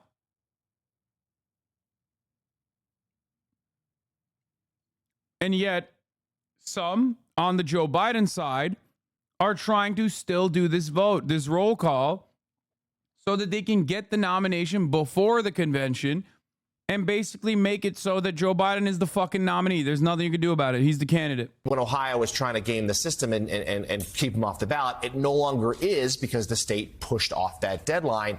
And to the Democrats who are opposed to Joe Biden, they feel like rushing this through silences that debate. The Biden team answers simply saying, this is the plan, we're staying with it, and listen to the president. He's not going anywhere, and he can still win. He's not going. He's not going anywhere. He's not. Let me say again, the day after the debate, I said he needed to consider stepping down. I said, let's wait a couple of days, see what happens, see where this goes. If everybody was right, he was going to lose 10 points, or if his family and him got together and decided he wasn't up to the job, he needed to step aside. Well, the guy with 14 million votes from Democrats in the primary said he's going to stay. And I know that may make some people that worked in the Obama administration angry. I understand that. They didn't like him when he worked in the Obama administrations. The stories I could tell, but I won't. I mean, he says he's staying in it. We don't know what's going to happen. He may have another incident, right? But he's got the 14 million votes. He's got about 90% of the delegates. He's decided he's going to stay in the race, even after the worst debate performance of not only his life, but of that any of us have seen in our lifetimes from a major presidential candidate, even after the tragic assassination attempt this weekend, even after Donald Trump's heroic response to that, even after all that, we're still a 46-46 nation. What? And you can whisper to everybody, and you can call all the big fundraisers, you can call all your billionaire friends and say, don't give Biden any money, which is what's going on right now. Call all those billionaire friends you want to. Call all the most powerful people in, in politics and the media and try to push the guy off the ticket. You can do that. You've been trying to do it now for 3 weeks. It's not working. He's saying he's not going anywhere. And if you look at the poll numbers, the people who actually answer these polls, 70% of Joe Biden voters say they are voting against Trump. 70% of Trump voters say they're voting for Trump. Okay? People in the margins in this marginal race have already made up their fucking minds. That's why, people who are likely voters have already made up their minds. They know. They know why they're voting for Joe or why they're voting for Trump. And the people voting for Joe are voting because he's not Trump. The problem is, if it is such a close race as it is, which it shouldn't be, if it's such a close goddamn race, you need to pick people up. You need to pick people up from the margins. The Joe Biden strategy has been to pick up moderates, to pick up independents with a history of Republican votes. Okay? That's the Brandon Camp strategy. There are tens of millions of people cast aside in that strategy, in that messaging. And that strategy could prove to be successful, but it seems less likely than before. Okay?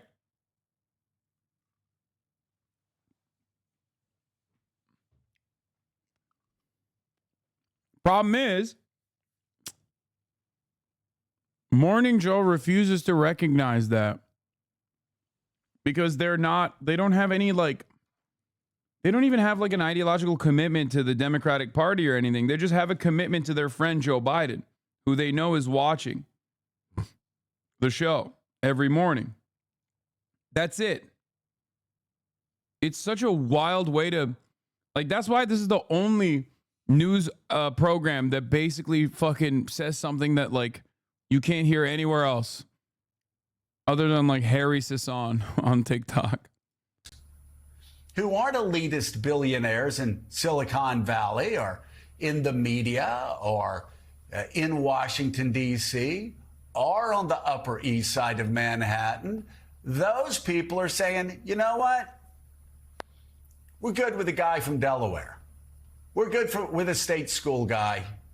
We're good. That's what they're saying right now. Again, politics is fluid. It could change tomorrow. It could change the next day. The only thing I'm striking back against here are people saying it's over. There's no way he can win. Well, it's not That's helpful. just 110 days. And the only thing that they're doing, as I said a couple days ago, Democratic pollsters are saying the only thing they're doing is they're hurting Joe Biden with some Democratic voters who hear this from Democrats and then pull away from Joe Biden. So MAGA Republicans are a lot of things that perhaps some Americans fear in terms of the future of our democracy, but they are unified.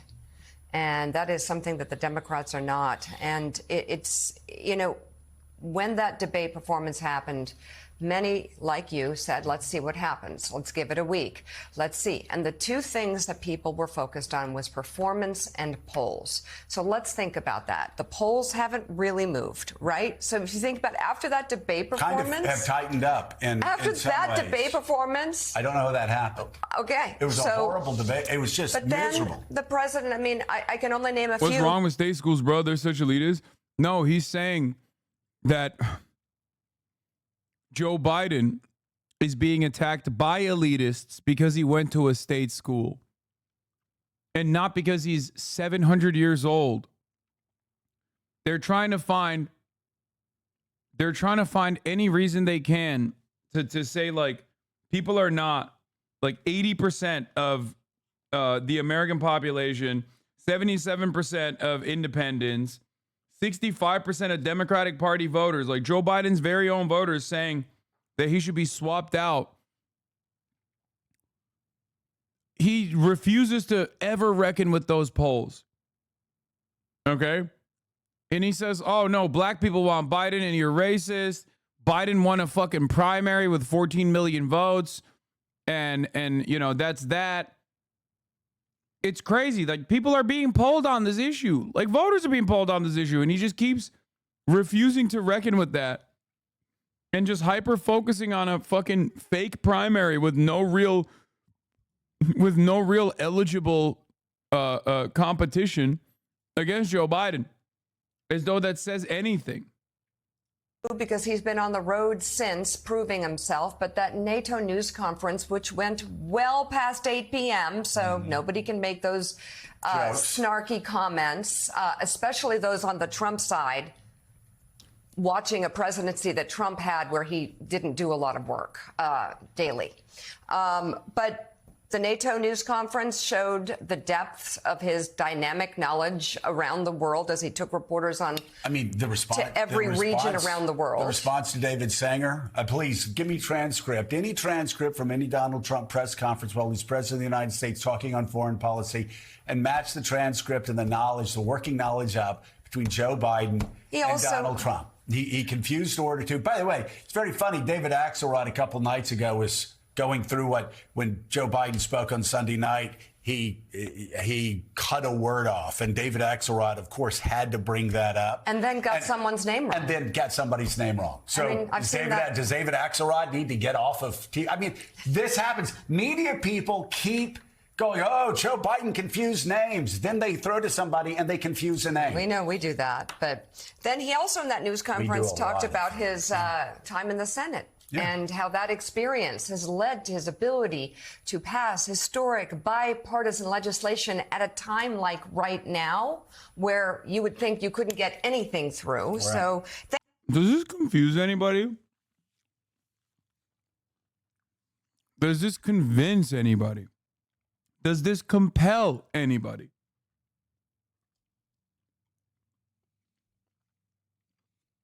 Mika Brzezinski just talked about the leader of the fucking free world Like he's a child. She said he was well past his bedtime.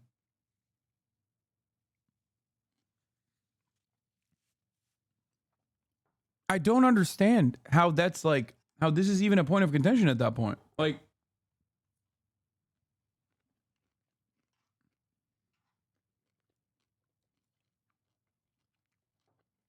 I feel like the more Biden devolves in front of our eyes, as it gets harder and harder for him to even read the teleprompter and shit, the more they just readjust their commentary. If Biden just started shaking, like literally all the time, they would be like, yeah, well, you know, David Axelrod shakes sometimes too. David Axelrod ain't the president. He ain't running for president.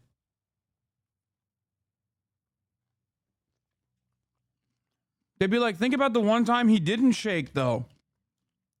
And just only think about that.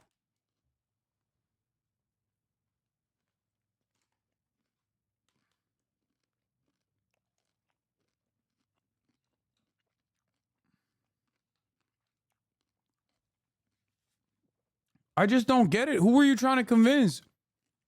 Me? The watchers? Or yourself? Or Joe Biden, I guess. You know you got the president's ear. Be a little bit more fucking responsible, man. Then after the assassination attempt on Donald Trump, he held a message to the nation from the Oval Office telling people to bring the temperature down. Yeah, his message from the Oval Office was saying, we're going to fight at the battle box.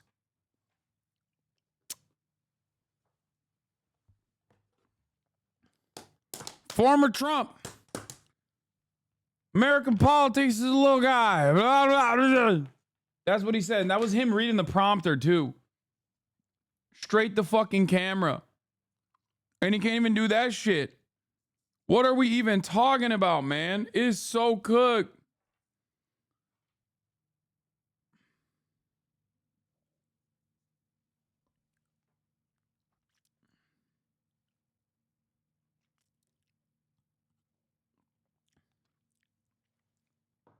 No, but he's doing great. He's doing great. He's killing it. He's definitely killing it. Keep going. These people don't want the Democrats to win. They just want to maintain their relationship with Joe Biden, who I don't even know why they're trying to desperately do that, because like Joe Biden's not going to remember these memories anyway. And yeah, here's MSNBC's own poll. 65%.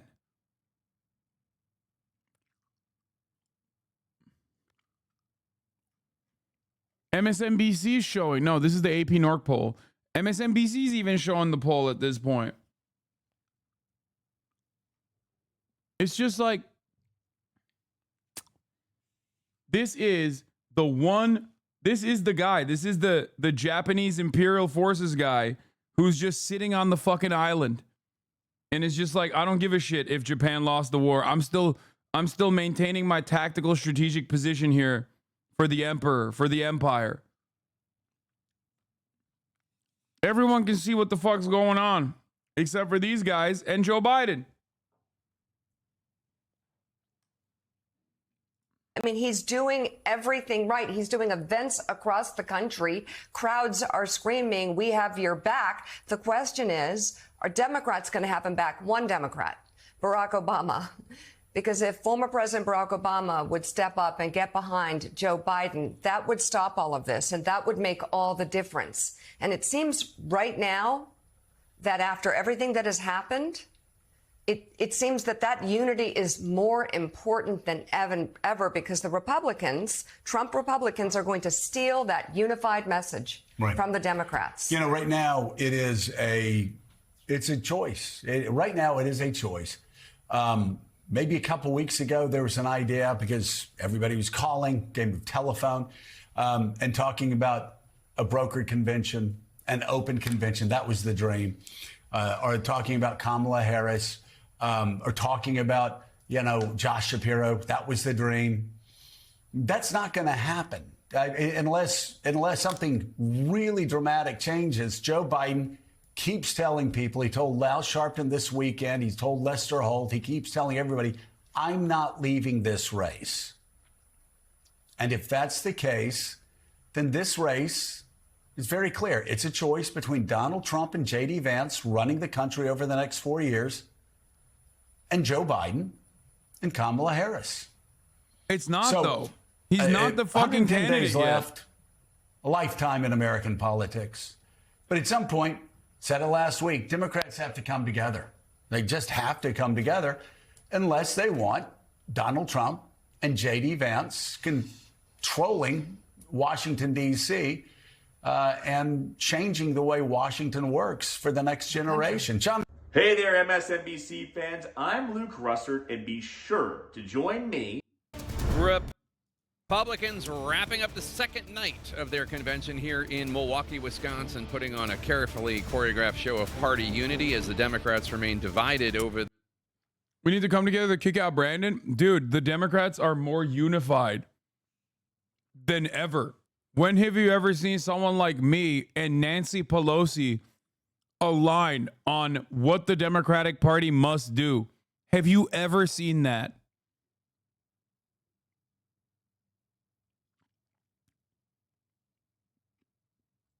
Not the Progressive Caucus? Yes, the Progressive Caucus has made a bet. I think it's a win-win for them regardless, because it doesn't matter if Biden fucking loses, then yeah, whoever comes in as the replacement, if they're a progressive figure, are going to work with them. It's not going to be a progressive figure anyway. If Biden actually stays in the race, then at least they have, in their minds, at least they have like some leverage over Biden because they stood loyal by his side. That's their strategy. And every day, I've been trying to explain this since day one. Like I've been trying to tell you, there's a different reason for why they're doing this. And every new piece of information that comes out kind of proves that. The Biden campaign is saying they're going to be held to account for the first 100 days of progressive policy. Do I believe that? Absolutely not. But that is the gamble. That is the bargain. Okay? But it's not there's nothing to lose. There's no fucking downside for there's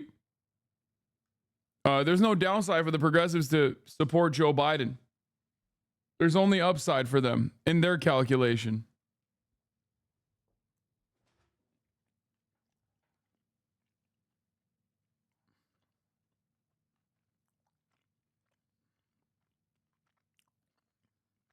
They can't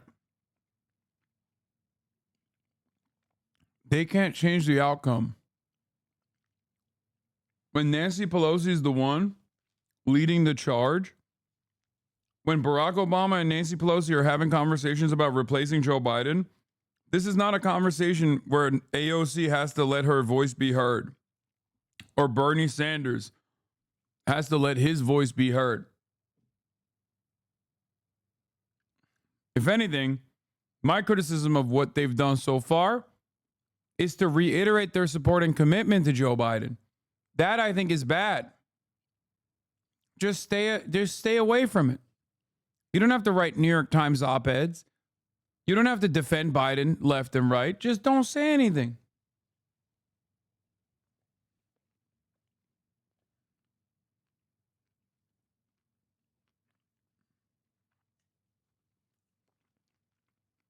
The future of President Biden's candidacy. Let's bring in CNN's Jeff Zeleny, who has more on the Democrats in, as is said, Democrats in disarray. Jeff, what are you picking up? Jake, we heard throughout the evening the Democratic disarray and disunity really was the subject of punchline from Republican speaker after speaker, but it's anything but amusing to Democratic officials who are still dealing with this anger and alarm and panic that is coursing through the Democratic Party. Yes, the attention this week is focused on Republicans, but inside the Democratic Party, there are party leaders who are even more worried by the day as time is running out, who believe that President Biden is a drag on the Democratic ticket. So talking to a variety of Democratic officials here in Wisconsin and in other battleground states as well as nationally. They are concerned that, A, these punchlines about the president's age, his fitness for office, his command of the office will become a fait accompli in the general election campaign. And it's sort of ironic here, Jake, that 1 year ago, right here in this very hall, Republicans had their first debate. So it was thought at the time that the Republican primary would be messy and divisive. And Democrats thought they sort of dodged a bullet, if you will, by not having a primary on the Democratic side. Now it looks considerably different. There is disunity in the Democratic Party and division. Wait, what? So even as President Biden is vowing to stay in the race, senators and House members we are speaking with are still very concerned about this. So look for all that to continue. And one other Democrat was watching Nikki Haley very carefully as well. For a time, they thought that her voters may be open to them. That is unclear. I talked to one Haley voter tonight who lives in the suburbs of Milwaukee. She told me, I'm voting for President Trump. Not her first choice, but she said the choice she'll make in November. Jake. All right, Jeff Zeleny, thanks so much. And let's talk about what Democrats are doing behind closed doors, because I was able to get my hands on some polling from the firm Blue Labs. This is a polling funded by some Democratic donors, and this kind of project is going on all over the country right now. It looks, it's a survey of 15,000 voters in several battleground states. And it shows, first of all, there's a early July polling that has already been reported on showing that President Biden is losing ground to Donald Trump in 14 key states across the country. This includes not only the 5 that Biden flipped against Trump in 2020, that's Arizona, Georgia, Michigan, Pennsylvania, and Wisconsin, but in addition, post-debate, it's like Waterloo. He's vulnerable in Colorado. He's vulnerable in Minnesota. He's vulnerable in Maine. He's vulnerable in New Mexico and Virginia and New Hampshire. Now, what this poll did was look at alternatives. First of all, it found that nearly every tested Democrat that this polling firm looked at performs better than the president. This includes Vice President Harris. But the top 4 in these 7 battleground states, Senator Mark Kelly of Arizona, Wes Moore of Maryland, Josh Shapiro of Pennsylvania, Gretchen Whitmer of Michigan, and they have a whole complex way of looking at it and whether or not these people can take votes from Trump that Trump is currently winning and bring them back. And those are the top 4. And again, this is just one poll, but this is really indicative of where the Democratic Party is, with the exception of maybe 2 or 3 of President Biden's aides, and I assume his immediate family. The Democratic Party is really looking for an alternative. And so polls like that, other internal polls I've looked at, all the... That's a dagger. You said that's the attitude that I believe is in the Democratic Party, with the exception of Joe Biden and a few of his close aides and perhaps his family. That's a bar. That is a bar. That's Jake Tapper is not the type of dude who says shit like that normally, okay? That's a sassy ass, that's some sassy ass shit to say.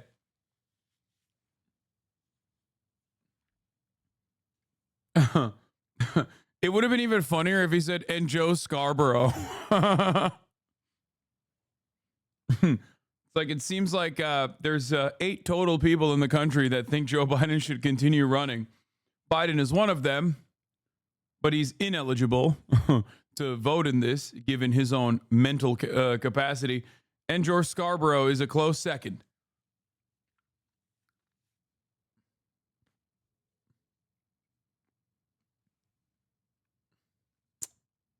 Public polling is being forwarded to the White House every day, forwarded to the president's top advisor saying, please read this, because it shows how deep trouble you're in. Taken right to the shredder. So let's just look at some of it. Let's just look at some public polling now, to reinforce what Jake was just talking about. This is where we were just after the debate. This is the CNN projection. But because of all that polling, Donald Trump at 272. The light red is lean Republican. The dark red is solid Republican.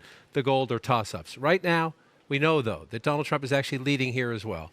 and he's leading here well. Maybe not by a lot. Democrats watching might be complaining, and that he's leading here as well. And he's going to get the congressional district. If the vote was today, he would get all of Nebraska's electoral votes at 2. So there's 302. As Jake just noted, you come over here, there are people who think New Hampshire right now is in play.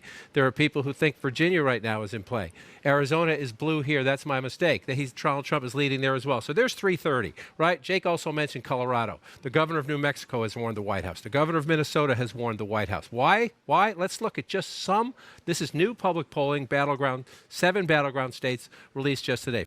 By the way, New Mexico, Nevada, and Arizona are entirely due to Joe Biden, not his age, are entirely due to Joe Biden's inability to bring out the youth vote and, more importantly, the Hispanic vote. Sometimes in many of these states, the youth vote is the Hispanic vote. I'm telling you right now, Arizona is a little bit more unique because Arizona is like a historically maverick state, I guess. Like, they carry on the legacy of John McCain. It's weird. It doesn't vote in the predictable fashion. They are the only, like, never Trump Republican state out there. Like, legitimately, there is a constituency of never Trump Republicans in Arizona. I will admit that. But Gaza and the border policy, which came at the fucking last minute. Like, this is a fourth quarter self bucket, okay? Where he did two things that made it so that people would definitely not vote for him. Key constituencies in these states that he needs to win would definitely not vote for him. Gaza is a major problem for anyone under the age of 35. Maybe not so much that they'll stop dead in their tracks. Not everyone has the same attitude that I have, right? But that is not something Biden needs right now. What Biden needs is people to be motivated to vote for him. And those people were already not motivated to vote for him because they thought he was old. Do you see what I'm saying? And I'm not talking about like old now, post-debate. I'm talking like these people were like, yeah, he's old as fuck. He kind of sucks. Shit's expensive. I hate Trump. I'm not invested in this election like I was last time. That's the attitude from a lot of young people. That's the attitude from a lot of Hispanic voters. And then he went out and did something that genuinely pissed off a lot of young people. The mass arrests on college campuses, the fucking, endless violence in Gaza, the ethnic cleansing campaign in Gaza. And last but not least, he turned around and he tried to pass a right-wing immigration bill. That right-wing immigration bill might have played well to the Pennsylvania suburbs because they watch too much fucking television and think that like Guatemalans are going to come fuck their daughters or some shit. But that was so fucking bad. And I said this the day that he came out with this right-wing immigration bill. And I've done so many fucking videos on this, chat. You can go and watch my videos from a couple months back when he first promoted this right-wing white native immigration bill. I said it's bad policy and it's bad politics. Okay? And I told you, I specifically pointed out Nevada, Arizona, and New Mexico as states where there are a lot of young Hispanic voters that are going to see you push this right-wing anti-immigration bill, and they're going to say, we're not fucking voting for you. You're just as racist as Donald Trump is.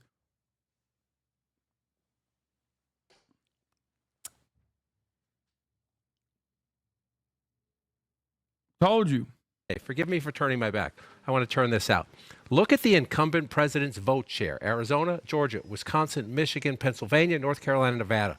42 is the highest the incumbent president gets in vote share in these battleground states. That's a path to big loss, even if Donald Trump can't get to 50 because of the third-party candidates. Look how closely it correlates to the president's approval rating. This is the president's approval rating, 36%. 37% in Arizona, 42% in Georgia, 40% of the vote. You get it. You follow it through. If he cannot get his approval rating to go that way, He can't move that. And that number has been stuck or getting worse since the debate. That's one way to look at it. The other question is voters are asking, is Biden up to the job? Again, forgive me for turning my back. I just want to stretch this out. Is he too old to be president in these 7 battleground states? 72% in Arizona say yes, 67% in Georgia, 70% in Wisconsin, 70% in Michigan, same in Pennsylvania, close to that 68% in North Carolina, 70% again. That's a lot of Democrats and a lot of independents. That's not just Republicans. You get into the 60s and 70s, you're talking about a lot of the president's own party saying they don't think he is up to the job. How do you change that? And then there's this. What's the number one issue in the country right now? One more time. Sorry again. Just want to stretch this out so you can see it. The percentage of registered voters rating the economy as fair or poor. He's the incumbent. He wants 4 more years. 73% in Arizona, close to 70% in Georgia, 74% in Michigan, 74% in North Carolina, just below 70% in Nevada, and 73% and 72% respectively in Pennsylvania and Wisconsin. He's the incumbent president saying, stay the course, Jake. That's what people in these battleground states think about the economy. That's a tough sell. That is an incredibly hard sell. And these numbers, many Democrats say, this poll was taken over a long period of time. Most Democrats will tell you they're actually worse now. They're worse now. They expect Donald Trump to get a bounce because of what happened in this hall tonight and what will happen for the next 2 nights in this hall. And the Democratic convention is a month away.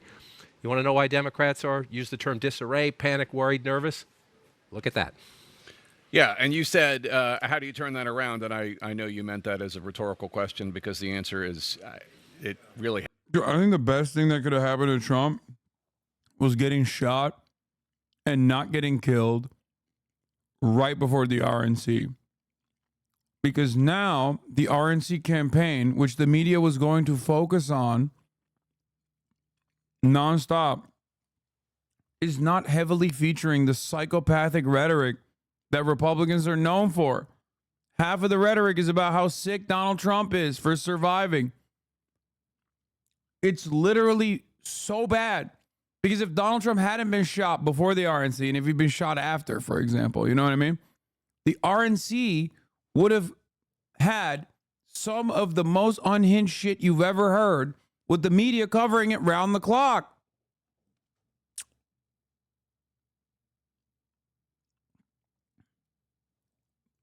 It's also drawing a lot of eyes to the RNC. My family was watching RNC coverage even though they hate Trump. I'm worried that when they see the RNC coverage, they're going to fall for like the now moderate propaganda that the RNC is trying to do. You know what I mean? I am a little worried about that because Americans are very fucking stupid.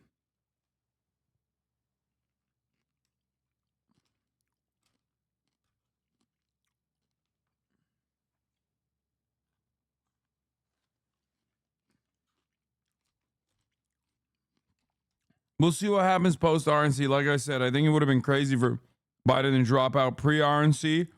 It would be smart for Biden to drop out post RNC.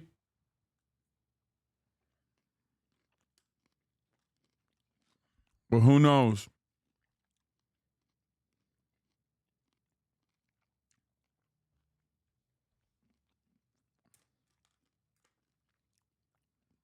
Probably copium.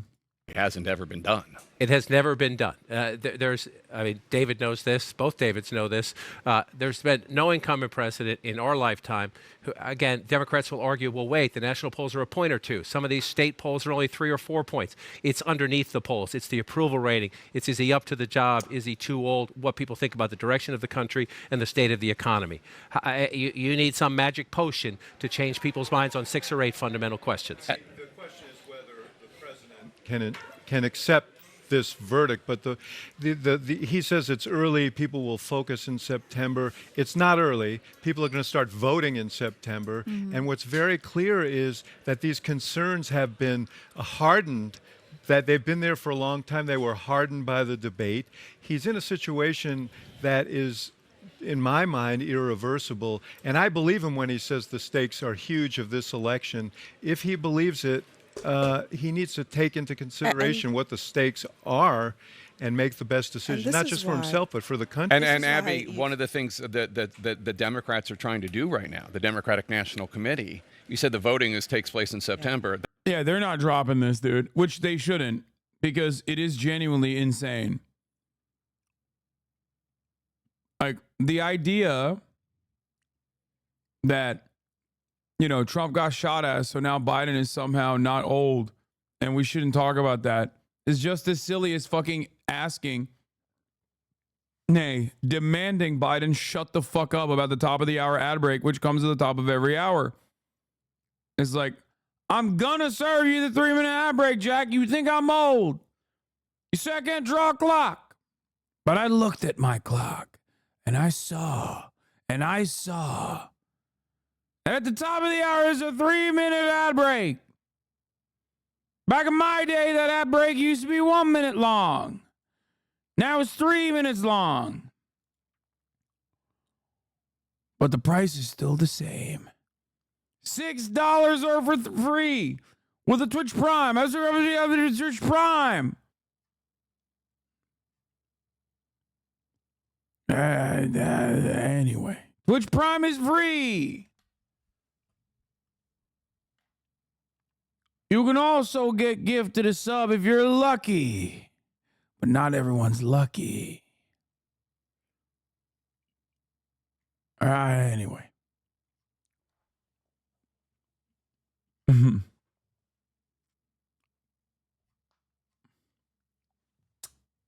I was waiting for someone to gift so I could say thank you, thank you, thank you.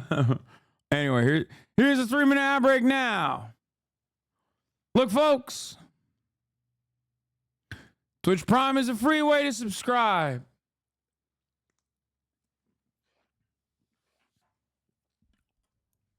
X Arthur, thank you for the 5 gifted subs. Bunny Do Plays, thank you. The idea.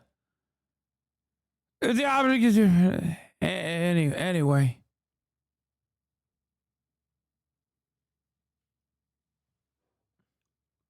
Mad the Car with a 50 bones. Back in my day, you couldn't find 50 bones in a graveyard. Donald Trump knows a lot about graveyards. He went to one. Said the veterans are gay. I was there. I was one of the veterans in the grave. And another thing. World War II was a bad war. I was there too. Came all the way out from Delaware.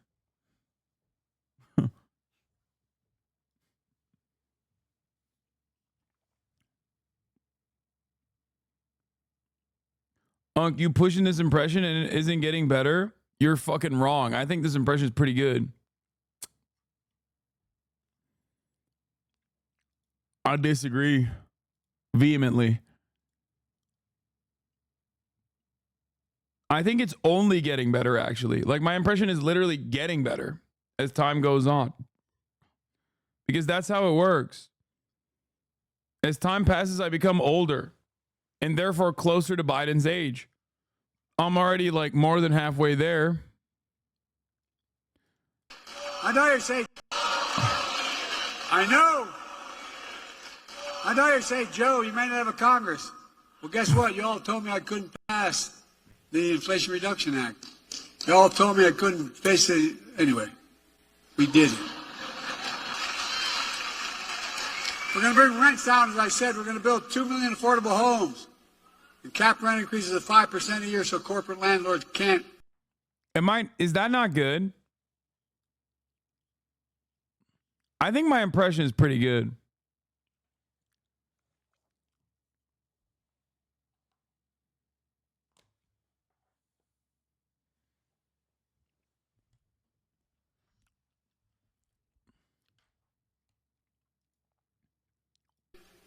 God. Anyway, I don't want to get going. What, again? He double anyway? Bro, back in the day, there was like at least a refractory period. Back in the day, there was at least a refractory period between the anyways. Like there would be like a 3-minute barrier. You know what I mean? He hit the anyway, and then he wouldn't hit it again for like 5. Now the refractory period is lowered. It's literally fucking 10 seconds, dude. Look. Basically, anyway, we did it. 3 Mississippi, 4 Mississippi, We're gonna bring 5 rents down, as I Mississippi, said. We're gonna 6 build 2 million Mississippi, affordable 7 homes. Mississippi, 8 Cap Mississippi, rent 9 increases of 5% Mississippi. a year, so corporate landlords can't. I guess there was a cut. It was edited. I was wrong. They lowered his cooldown. God. Anyway, I don't want. Yeah, no, they cut it. They cut it. They cut it. Anyway, cooldown gets shorter the older he gets.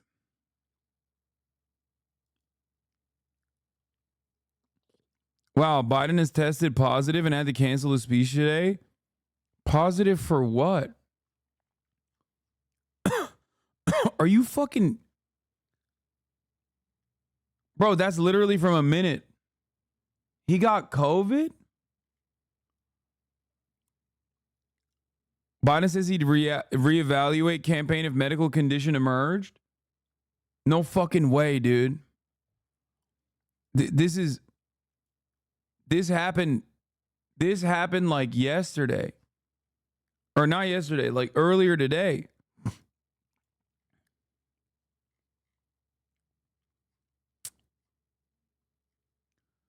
Yo, you think it's God?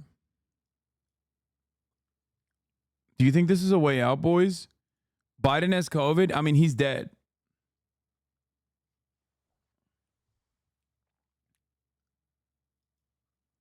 Oh my God. Oh my God. President Biden has just tested positive for COVID. Oh my God. Now, let me tell you something. He's gotten COVID before.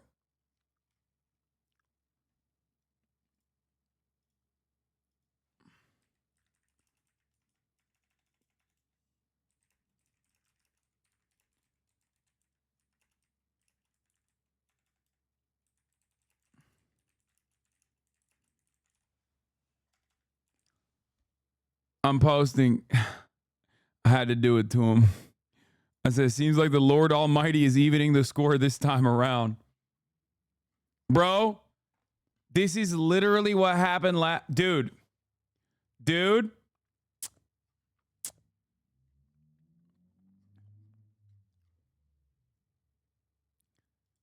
Anyone that says canceled is so wrong.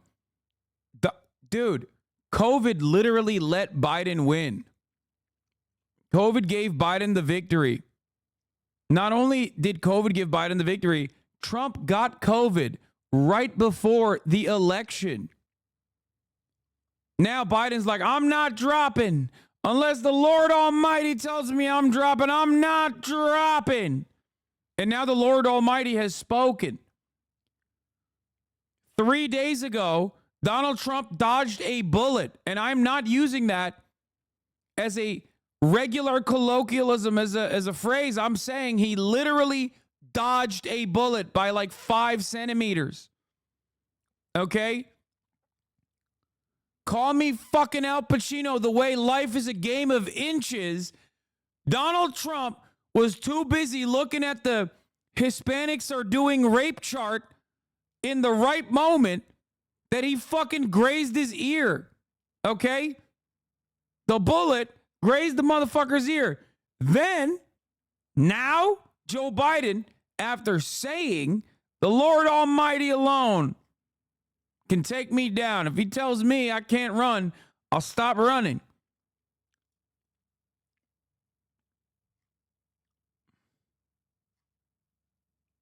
Kamala sneaking COVID blankets into his bedroom. Kamala Harris behaving like the Pilgrims did.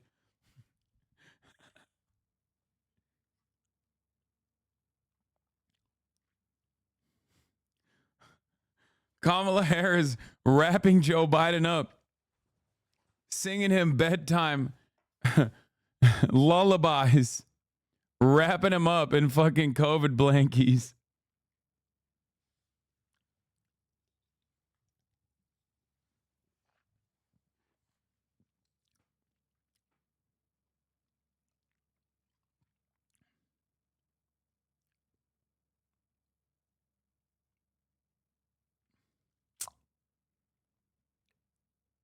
Now, what's really interesting is, like I said, this morning, Biden said he would consider dropping out of the race if a medical condition was diagnosed by doctors.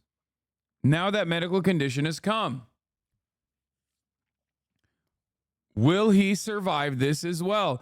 And by that, I am using a double entendre. I'm using the double entendre of will he survive COVID because he's that old. Like the age of his COVID, the age that he got COVID now is like, you know, it's pretty fucking consequential. But will he also survive claiming that he would consider dropping out? And then if he does survive COVID at this point, as I'm saying if, not when, if.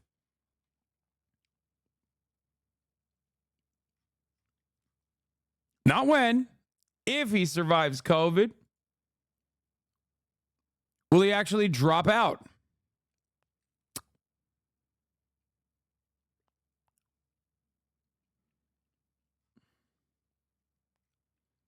Look at CNN. He was spreading it all around. Second gentleman, Doug Emhoff, test positive for COVID. July 7th. Bro. Bro.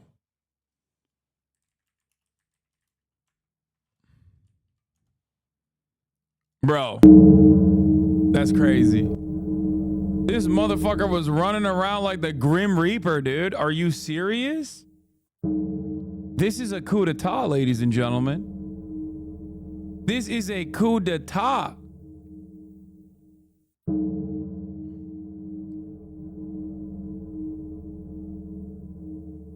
This is why I can't trust the bitch. Ain't nothing was that fucking funny ever. Excuse me, nice bathroom. Maybe this was when they planned the attempt.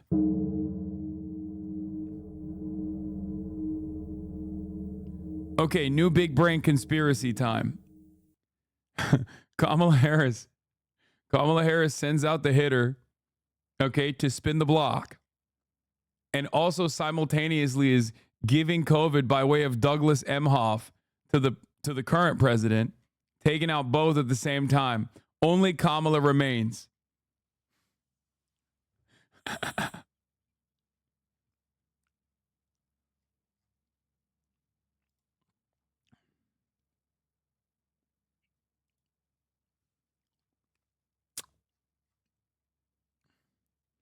Kamala not looking too bad for her age. Am I tripping? No, she's not at all. I don't think that's it. I don't think you're tripping at all. Like, not that her looks matter at any in any way, shape, or form, but no, I mean, I think a lot of Kamala Harris. Here's how you know Kamala Harris is attractive, okay, to like most people. Because, and Kat brought this up on her Mother Jones article. There's only two responses that Republicans have to women in positions of power on the opposing team. They either get like really weird and rapey, or they get like, oh, this person is like a feminazi and she doesn't want dick, right? Like, and she's like gross and cold. With Kamala Harris, they go with the rapey strat, like in the same way that they do with AOC. That's one way you can understand that, like, even Republicans find her attractive. It's a gross way to describe it, but like, unfortunately, American politics is fucking gross, especially Republicans. They say unimaginably gross shit about AOC. And they say similar things to Kamala Harris as well.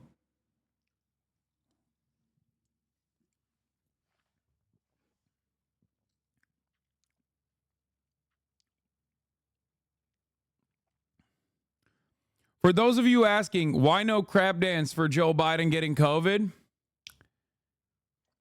Sometimes we pray. Okay? Sometimes it's not appropriate to celebrate too early. Like, you know, do with that information what you will. Maybe I'm saying celebrate his swift recovery. Right? I might be doing that. Maybe I'm saying that. Maybe I'm praying for his swift recovery, you know? You jinxed it with a bell? You don't know that.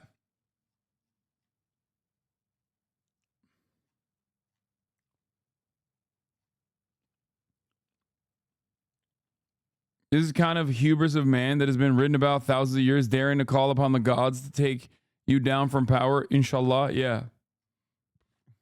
I pray for a lot of things on a daily basis. I've gotten significantly more godly Good afternoon. Thank you all so much for your patience and understanding. Regrettably, I was just on the phone with President Biden, and he shared his deep disappointment at not being able to join us this afternoon. Let's join our hands in prayer, chat. The president has been at many events, as we all know, and he just tested positive for COVID. So, of course, we understand that he needs to take the precautions that have been recommended, and he did not obviously want to put anybody at risk. He said to tell my folks that we're not going to get rid of him that quickly. We're going to have a chance to hear from him in the future directly. He's just really sorry he couldn't be with us, and obviously we share that disappointment, but we've seen how COVID has still impacted many in our community still, and we understand that he needs to take the steps he needs to take to not just protect himself, but to protect all of us. So we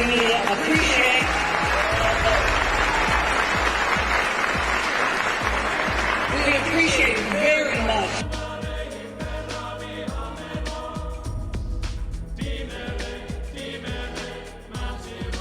Aye. People age 65 and older.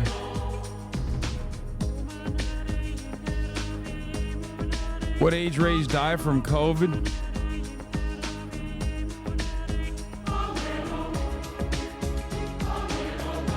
What are 80 plus? Number of cases.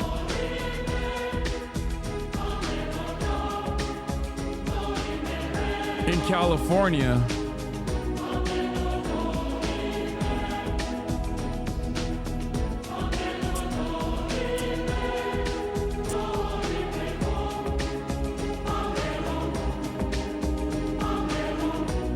What about multiple infections? Joe Biden has gotten COVID before.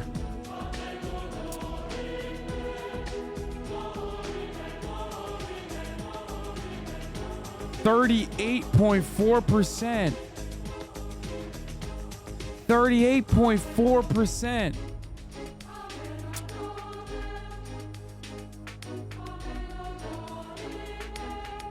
That's in California. It's 10%. It's like 300,000 cases, 38% of all deaths is in California is COVID. It's an 8% chance. 38% references. Yeah, I get it. I'm saying 38% is the percentage of deaths.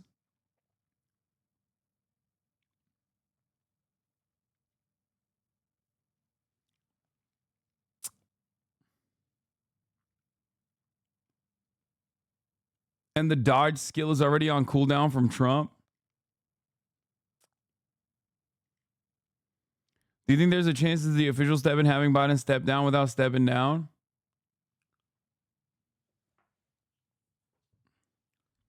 Dude, if Biden dies to COVID after Trump survives the shooting, conservatives will literally come so hard that all the red states will be flooded. Careful what you wish for.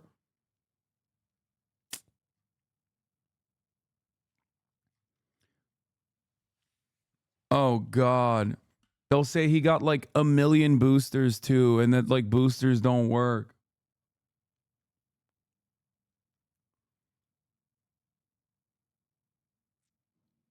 Holy shit.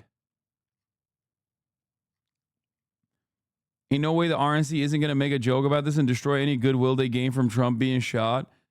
Yeah. I mean, it would be so hard for Donald Trump to hold it back. He might hit him with a Ruth Bader Ginsburg style. Oh, he might hit him with one of these, dude. He might hit him with the... He might hit him with one of these.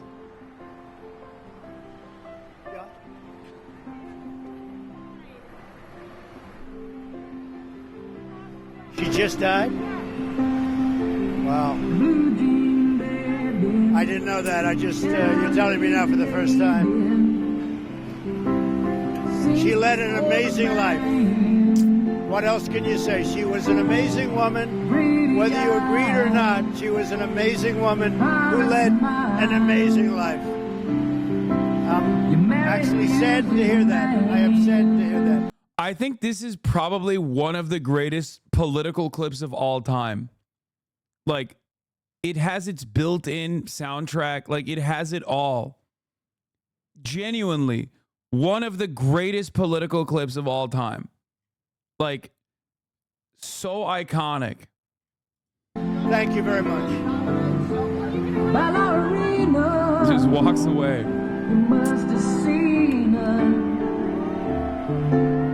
Dancing in the sand.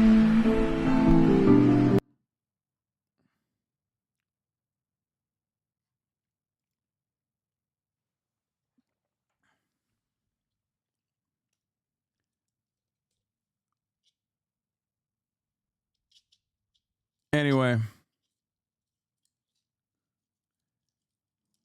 I've never forgotten about that clip. It lives in my mind all the time. That's why I brought it up immediately.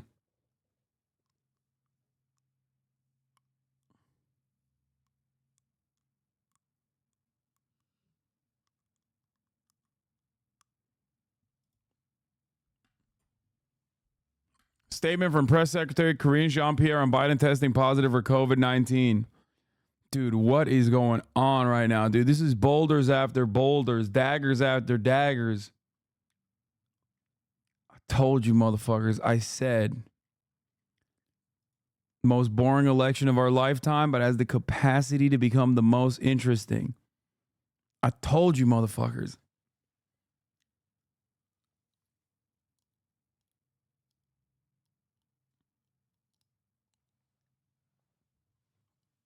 Yeah, call it Jovid. It's Jover because he's got Jovid. Statement from Press Secretary Karine Jean-Pierre earlier today following his recent event in Las Vegas. President Biden tested positive for COVID-19. He's vaccinated and boosted, and he's experiencing mild symptoms. He'll be returning to Delaware where he will self-isolate and will continue to carry out all of his duties fully during that time. The White House will provide regular updates on the president's status as he continues to carry out the full duties of the office while in isolation.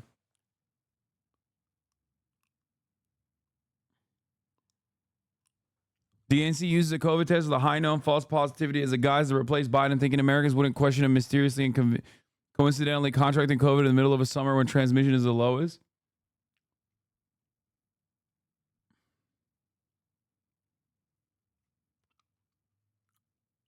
Hopefully his doctors... Okay.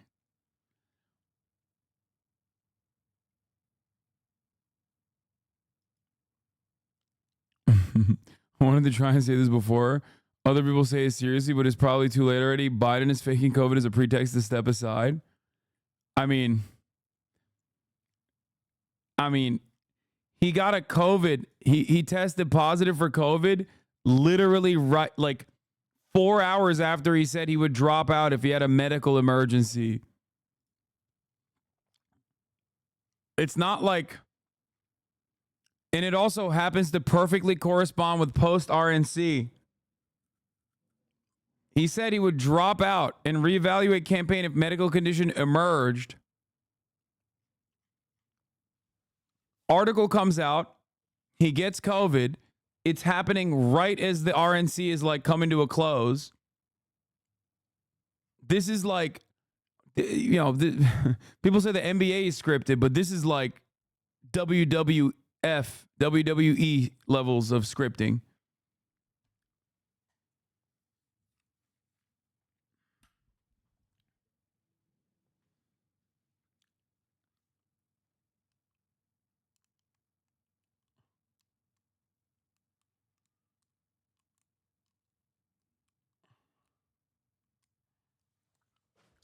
He was obviously referring to a cognitive condition, though. Oh, no.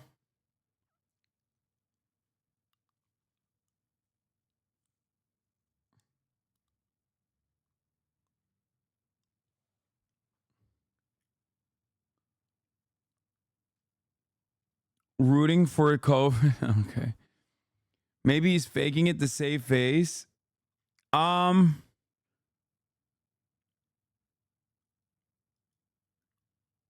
tweet you can dunk on. I'll be blunt. President Biden says in Harrisonburg, Pennsylvania, I ended the pandemic. He didn't. Well, I guess it's not over.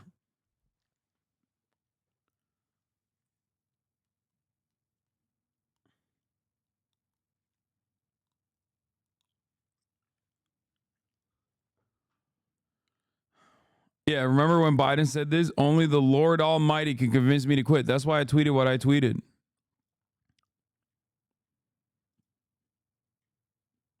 That's why I tweeted. That's why I say it seems like Lord Almighty is evening the score this time around. That's what that was a reference to. Him saying only the Lord Almighty can take me out of this race. Which is, someone in the chat said, he said he ended the pandemic, but the pandemic about to end him.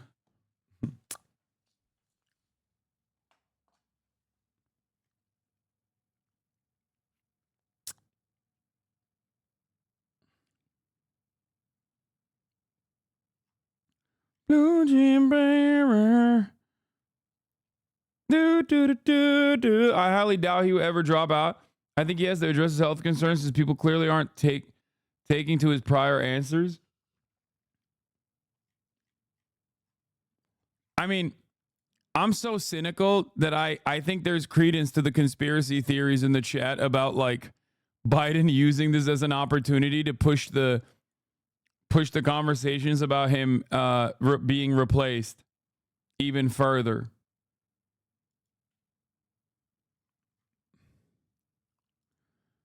Biden just tested positive for COVID. Polymarket says earlier today he said he'd consider dropping out. Odds he drops out shot up to 66%. Nate Silver comes out, says big swing in the market. Although I have to admit, my first reaction was the White House would just use this as another excuse to run out the clock. Not fair to talk about him dropping out when he has COVID and can't defend himself. He has to maintain a life schedule, etc. Yeah. Like, everyone is thinking the same shit. You know it's dangerous times. You know it's weird times when I am in agreement with Nate fucking Bronze, dude. Nate Poo-Poo Caca over here. That's craziness. That's wild. But it is where we're at now. Holy moly. He's Nate Gold now? No, he's not. I'm not going to say that. Okay? That's crazy. I got to tune into fucking Fox News to see what the hell they're chirping. What the hell they're running with right now, dude. I need to see. There's millions of data points for identity theft. They haven't If even there's a gotten problem, to it. We fix it. Guaranteed. Life insurance is too important to put off another day. New report. Biden was the first subject to be diagnosed with long COVID symptoms before being infected. I mean, he was infected before.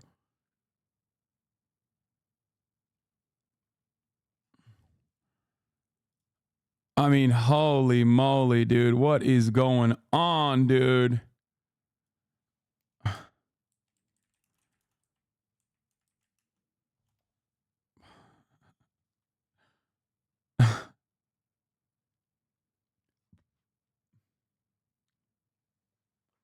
We're leftists, Hasan. We cheer on Nate Silver and Nancy Pelosi now. MSNBC's covering it.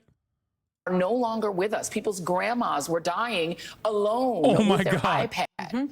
Great opportunity and messaging opportunity should the White House choose to take it. Well, I think that's true. And there's no doubt he'll be responsible and he will be home isolating. He won't have a Superman thing on under his shirt like Trump wanted He will certainly right? not. But I think he also has, as David was just outlining there, a different, unique challenge right now. I mean, if you're on the Biden campaign, you're probably banging your head against the wall. You have your hands, your head in your hands, and you're thinking, of course, you want the president to be okay. He has access to the best doctors in the world. That's important for people to know. But also what they're trying to convey to the public right now is strength and inevitability, right? He spoke at the NAACP yesterday. He had a series of events that were important.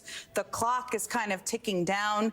it's important. Yes, they can do a lot over the next 5 days, and after people stop banging their head against the wall, they have to plan, as David said, what that looks like, whether it's interviews, engagements with social media experts and others. But they need to show him strong and powerful. Yes, they should use this as a moment on COVID, but they have a more immediate challenge right now, which is projecting to the Democratic Party he's inevitable and he's up to this job. Yeah, well, here's the question that I have on that. These two men are both elderly. Donald Trump is an elderly man who, for whatever reason, was given 9 seconds to take a iconic photo op during an active shooter situation. Weird situation. We'll figure that out one day. But his survival of that and bouncing right back and going right to his convention is being conveyed in the media world as a sign of strength. This current president of the United States is 81 years old and has COVID. Should he be fine in a couple of days? Doesn't that convey exactly the same thing? That he's strong enough, older than Trump, to have gotten something that used to really be fatal to people his age. So if he does fine out of it and comes back and is able to do rallies, isn't that exactly the same? It I mean, it's not exactly the same. It's not the same incident, but it's an elderly man coming through out of an illness. It should, but it's also he did a great speech. You can always count on MSNBC to cope. He was probably going to do another good speech today. Guys, this is actually good for him. Here's how Biden, at the brittle old age of 81, getting COVID is actually a positive. Okay. There's banging their head against the wall because for strong supporters of the president, they're thinking we were getting some momentum. We're getting close to the convention. He had a great speech. He did a good interview, et cetera. And now this is just going to halt things. And if you're not a fan of the president being the nominee, and there are some people out there, Senator Adam Schiff and others, then this delays everything. He can't have meetings in person. There can't be private meetings with leaders. This stalls that too. That's all a problem for the Democratic Party, all of it. Let's bring back in Mike Memoli, who first joined us when this news broke at just about the top of the hour with the president canceling the appearance in the room that you are in there, where there was a crowd gathered, and we saw him now board Air Force One returning to Delaware. What else do we know at this hour?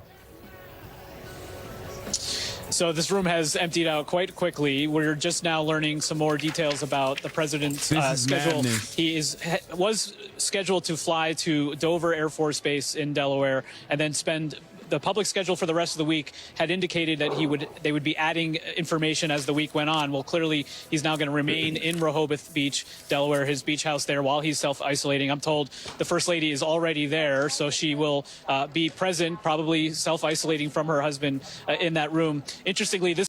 Gosh, y'all's side is so dumb. Being shot is as bad as COVID. Wait, what? Y'all's side? The fuck do you mean, y'all's side? We're watching MSDNC. What are you... Motherfuckers say y'all side. This diagnosis as well. And it's important to note what he told that audience, that don't worry, the president will be back. Of course, there have been questions about what this will mean for the president in terms of his campaign schedule going forward. But obviously, with all the questions about whether he will even remain in the race, those comments from Sisolak are certainly notable. It's also worth looking back to, as somebody who covered the entire 2020 campaign, including after the campaign was essentially shut down due to COVID in March of 2020, just how the Biden campaign had to adapt to that new situation. The Biden campaign is indicating nothing at this point about what this will mean going forward, but obviously so much has changed. He has already received that dose of Paxlovid. The guidance from the CDC in terms of self-isolation and when you can then return to public is different. We all noted, you may have even heard me on the hot mic question why the president was not wearing but the state a has mask. seen little economic growth in recent years. They're not hitting the bar. Fox News is not talking about it yet. The colleagues in the press pool did shout to the president as he was boarding the plane to ask him how he felt, and he did say he felt good. So yeah, y'all's side is so funny because like everyone here is making jokes about Biden getting COVID. When Trump got COVID, Republicans were like, if you even make jokes about this, we'll kill you. Okay? Like that's the major difference here. Okay? Like, aside from the fucking Joe Biden, like, dead enders, okay, Brandon or Busters out here, which are a select few group of, like, blue anon, blue MAGA types, most Democrats, you know, despite our disagreements on many issues, most Democrats are infinitely more critical of their own fucking administration than Republicans ever will be. Republicans hail Trump as a fucking deity. It's so fucking stupid. So all of those There's no lawmakers, comparison. I'm sure, will be indicating and getting tested themselves in accordance with all the best guidance from the CDC about what happens next at this point. Ari. Yeah, and Mike, I mean, the White House woke up today to Adam Schiff, who's very close to Speaker Pelosi, former Speaker Pelosi, discussing, the idea that maybe there should be a different nominee, which is a conversation that Jen Psaki and David Plouffe referred to that they have tried to quiet. I'm curious, do you have any barometer for us over the last 2+ weeks? The Lester Holt interview here on NBC as well, our sister network, was very publicly part of a calculated blitz to try to draw out several events and appearances to quiet the doubters. Can you just give us, again, obviously separate from the COVID diagnosis, a barometer of where today felt like going into this, before the diagnosis, before this news broke, because they had a lot of tough days, first several days after the debate. They argued that it was getting better, that was quieting after Clooney and other things. What was the sort of 0 to 10 on that as of today, before this news broke? Well, the Biden campaign was really brushing off that new statement that came in the form of a statement to the Los Angeles Times first from Adam Schiff about the need for the president to step aside. They were pointing simply back to the letter that the president had written to the entire Democratic delegation in Congress about his intention to stay in the race and the fact that he felt that this conversation about the future of the Democratic ticket was only distracting what should be the primary goal for Democrats, which is defeating Donald Trump. That's a goal and an imperative that is even much more squarely in focus at this point, of course, with Republicans very much showing signs of unity in Milwaukee at their conference. I thought it was important, though, as you mentioned, some of the key details about Adam Schiff, somebody who is close to Nancy Pelosi, somebody who is a prodigious fundraiser in the Democratic Party, somebody who has raised lots of money and traveled quite often for what we call those frontline members, those members in the toughest congressional districts. Perhaps this is this indication on the part of Schiff that he is speaking for a group that does not feel like it can speak at this point. Schiff running, of course, his own campaign for Senate in California, but one against a Republican where he is heavily favored to be the victor in November. Rewind just 2 weeks, though, to what Adam Schiff said on NBC's Meet the Press when he talked about, it was much more delicate in how he spoke about the need for the president to make a decision that was in the best interest of the party. As he put it then, when we hear the Biden campaign now talking about we haven't seen a major shift in the polls still show a single digit, a margin of error race. In fact, one poll showing the president ahead of Donald Trump by 2 points. That's one of their justifications for the president moving ahead, full speed ahead. But Schiff's point on Meet the Press 2 weeks ago was that it shouldn't be this close, that you're running against a convicted felon, that you're running against somebody who is deeply unpopular as well, and that, in their view, somebody with the kind of political tailwinds behind them should be much further out in front. That was his warning 2 weeks ago. It's clear that he didn't think that the Biden team got the warning sufficiently, and that there is a need for more public, outspoken criticism and for him to step aside. And you add that, Ari, to what we also saw today, which was the Democratic National Committee delaying what was the plan to begin the process. Yeah, where presidents are dropping like flies, dude. A party-driven bureaucracy that requires several hoops to be jumped through before the Rules Committee can get to that point of doing it. But that process itself delayed at the behest not of the president, not of the Biden campaign, but of Leader Schumer and Leader Jeffries. Here's him walking to the plane after he tested think positive for COVID, getting on Air Force One. Bro, God Almighty is literally telling him to step down, brother. That's like, there's no better indication. Kaya, okay. Go. Want to go on a walk? He looks the same. Wait, yeah. You can't tell if he's just like dying because of COVID or just dying because of age.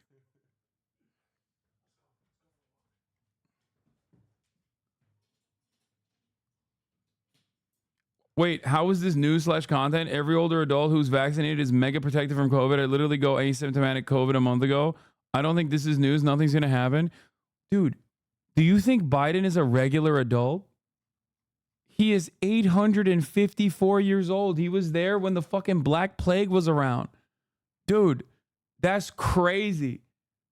Bro just compared himself to Joseph Robinette Brandon. Biden has been living on borrowed time for like the past fucking 40 years. You're out of your mind. He had a stroke when he was 40. This is also, I think this is the third time he has COVID. I thought it was the second, but maybe it's the third time. I posted this, you know, I posted this fun little screenshot that I found on the Associated Press website when I was looking for the second gentleman, Doug Emhoff, test positive for COVID. Right up top, it says, President Joe Biden tests positive for COVID-19 ahead of his speech. Interesting. Don't come after Mamala.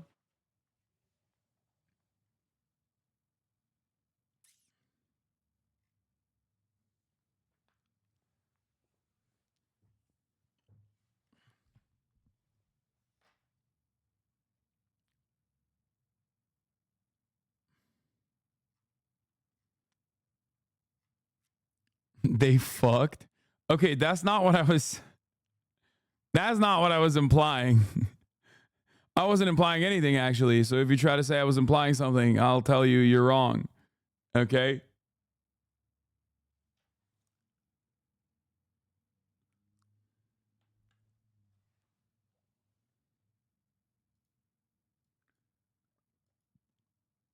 Ken Klippenstein update.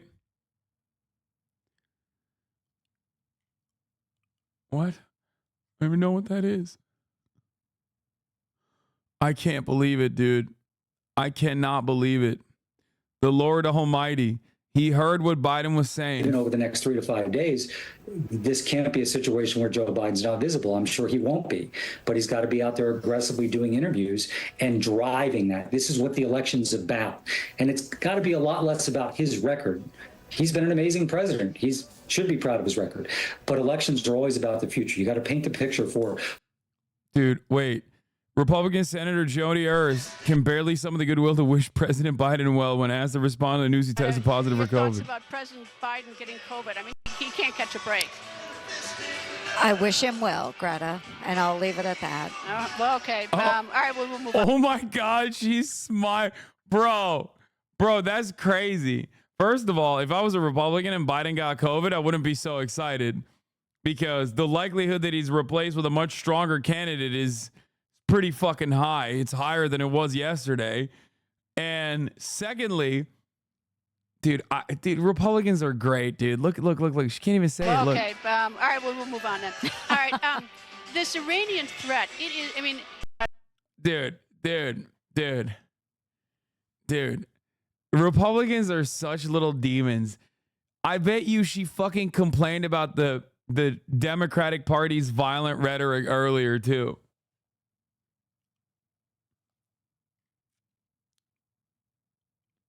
Yeah, that's identical energy when a Southerner says, bless his heart. That's what she was saying.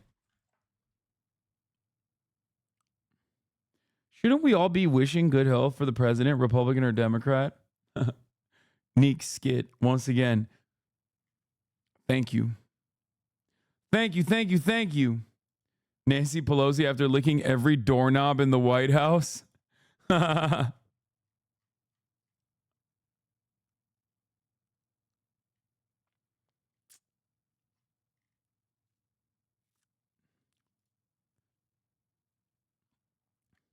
I think they want to blame COVID on his performance with this call to congressional Dems.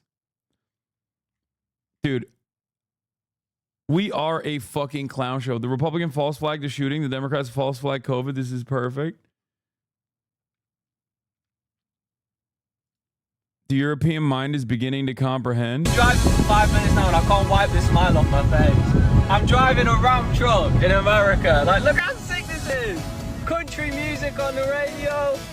Go on. I'm going to Hooters in a Ram truck in America, boys. Yeah. Praise for freedom. Dude, this is literally, he said, I'm listening to country music. He's listening to Avicii. But like, besides the point. That's besides the point. Okay, listen to me. This is a very real experience. Okay? This is a very real experience. Now you understand why I love hogs so much. Okay? Now you understand why I fucking love hogs so much. My guess is what Kamala Harris herself would say. is, welcome all comers. We'll talk to the delegates. We'll travel the country. In almost any scenario, she is going to be the Democratic nominee. Maybe it's not open. Maybe it's a baton handoff. Maybe it's open. I think she would be smart by saying, hey, I want to earn this. I'll welcome. And she is in the absolute driver's seat. And so I think that, many of the candidates that might be strong candidates, even though I think they would not be as strong as her as it relates to the delegates, have said they're not going to run. So I think there's. The writers this season chose to give the politics enjoyers a real gift of scripts. Earlier, they were not interested, seemingly. They were like, this is going to be boring. You're going to hate it. It's a rerun. And then, at the last hour, they were like, you know what? Actually, just kidding. We're going to fuck shit up big time, okay? Shit's going to be looking like a soap opera. Everything's okay, and we don't have... Yeah, this is like when you say, it's a slow burn. It's a slow burn. This season is a slow burn. It takes a lot of buildup. But once you get to the apex, dude, when you get to fucking peak velocity, it just goes nutty mode, okay? Back to back to back bangers. Term, I think that's welcome to everybody. So I get the frustration, but at the end of the day, this will be settled. And we will pair up, and I think everyone's going to be focused then on preventing Donald Trump from taking the oath of office on January 20th of next year. David Plouffe giving us reaction to the breaking news: the president diagnosed with COVID, returning to Delaware today, and you, as a former campaign manager for the Obama-Biden campaign, talking about these fresh questions, speaks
his head off his fucking shoulder.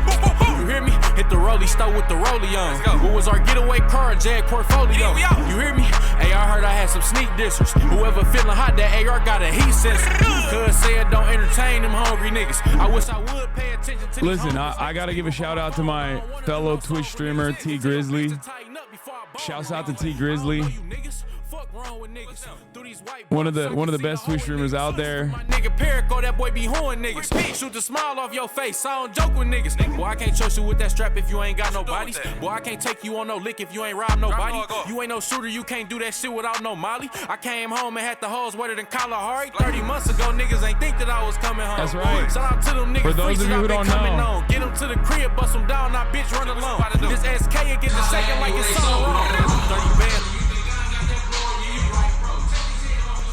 Hit the rolling stone with the rollie on. Jag portfolio.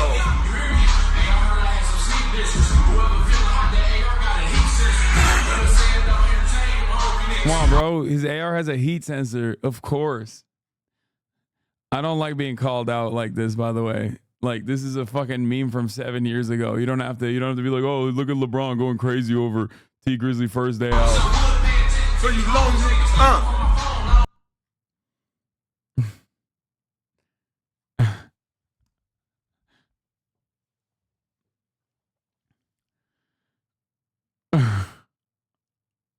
When 40-year-olds like your music,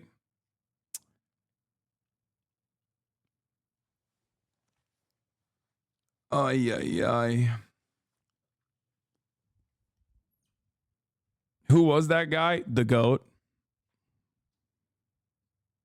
Just the GOAT.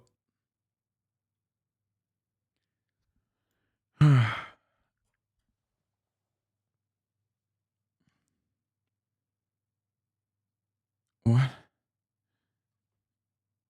Anyway, let's see what Peter Navarro has to say. Welcome back to our coverage of the Republican National Convention. You were looking at 5:50 p.m. local time in Milwaukee, Wisconsin. We told you the delegates would be gathering and assembling on the floor, and you can see that's Bronny's dad. Excuse me, you can't say that when he had fucking 2 points last game, okay? Like, you cannot say that. That's Boruto's dad. Not even. That's Bronny's dad. In the evening primetime coverage. So a lot going on. We did want to share something with you, and we were covering breaking news. There's a TikTok account that I follow, or that just shows up on my For You page, that glazes up Bronny so hard. And it's pretty funny because it's like, it literally always is like, oh, and he took this attempt, and it was an incredible attempt. He missed it, but it almost went in. And I'm like, dude, that is insane. like the way this account tries to describe Bronny's gameplay in the summer games is fucking hilarious. And he's not even trying. Like, he's not even trying to, like, he's not doing like a humorous quip. He's just gotta be Lake Show, yo. It could, I don't know. It might be. You mean you're all? No, I don't glaze Bronny. Up and down the ticket, who you trust to defend our freedom and to be faithful to the Constitution.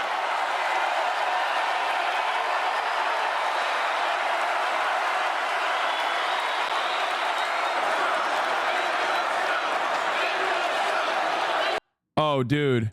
Apparently, the Trump shooter was a prolific Hearts of Iron 4 player that was active in the TNO Discord. Half of my mutuals being interrogated in the world where Trump didn't turn his head. Wait, is this for real? Is this real? Is this actually real? Waiting on confirmation, but yeah, multiple people are alleging he had an active account. Do we have anyone? Do we have anyone in the fucking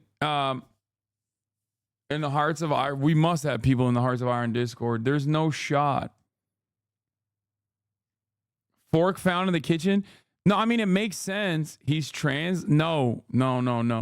Hearts of Iron 4 means trans or Nazi, okay? And it...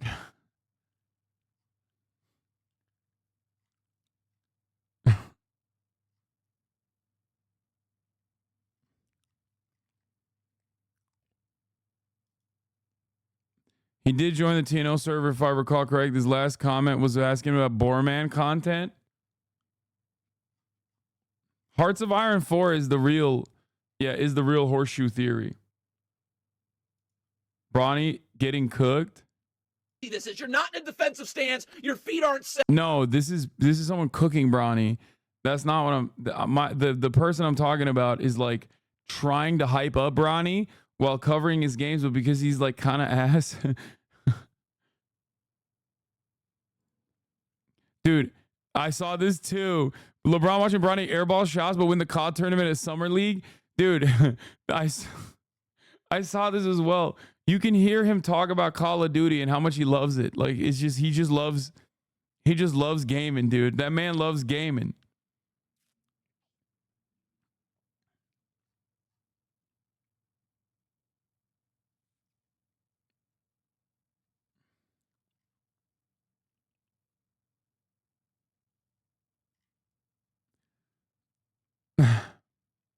Did you see the computer simulation of the bullet barely missing him because he turned his head? Yeah, I did. What happened?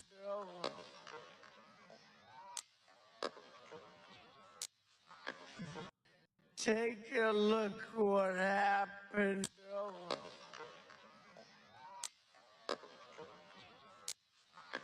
That would have hit his hand too, though. Take a look what happened.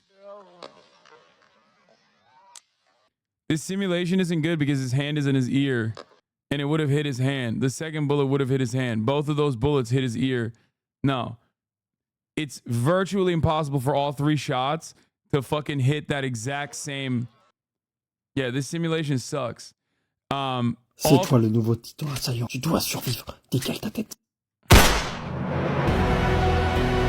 Tu vas finir ce que j'ai commencé.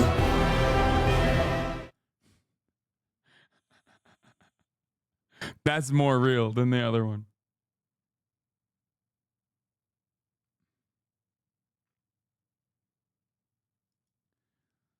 Wait, Schumer has fallen?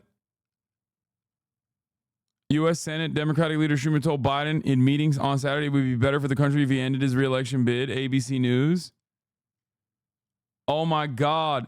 All my dogs turned to snakes, dude. I didn't believe in magic. I thought the top of the hour would come and pass. But then I found out that magic is alive in the form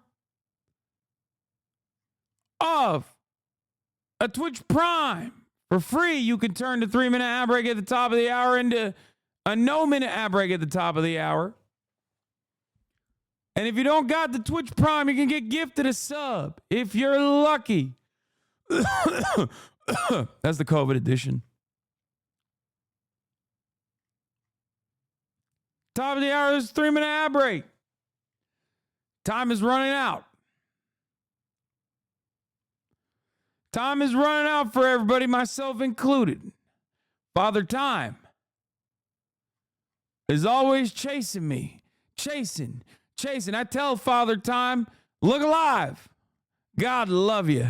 Here's a 3-minute ad break now. Andrew Filer, thank you for the 10 gifted subs. For the 10 gifted subs, allowing 10 people no longer to see the ads at the top of the hour. We beat the top of the hour ad break, and we're going to beat it again. Anyway, here's a 3-minute ad break now. Virtual meal, thank you. JD Pond Julie. Thank you for the 5 get the subs. Shooter is a stem cell coder, Hearts of Iron 4 player. Are we sure they aren't? I mean, yes. We're not going to go with that assumption and hand over the right wing an immediate mechanism to fucking start saying unhinged shit, don't you think? Perhaps we're not going to say those things. Okay? That's insane. The right doesn't have sufficient knowledge of trans culture to start making those inferences. Meanwhile, the largest trans community in politics online is making those inferences themselves. Like, what a silly thing to do.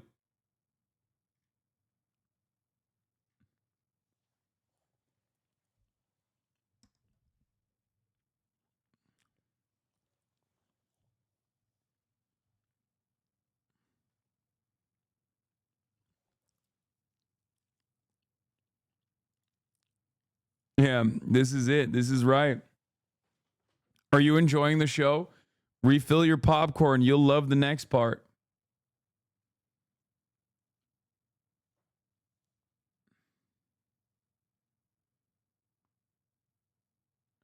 Did you watch your 2024 Biden lock clip? It wasn't a real Biden lock clip. I think it was a chatter randomly clipping my like cage. What is it? Hell, mankind. I don't know what it is called.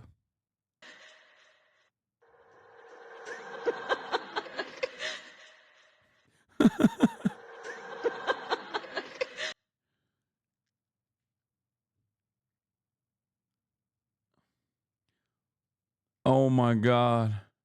Dude, everyone's making the same joke. Holy shit. U.S. Senate Democratic leader Schumer told Biden in a meeting, I never believed in magic until all my dogs turn into snakes. Why?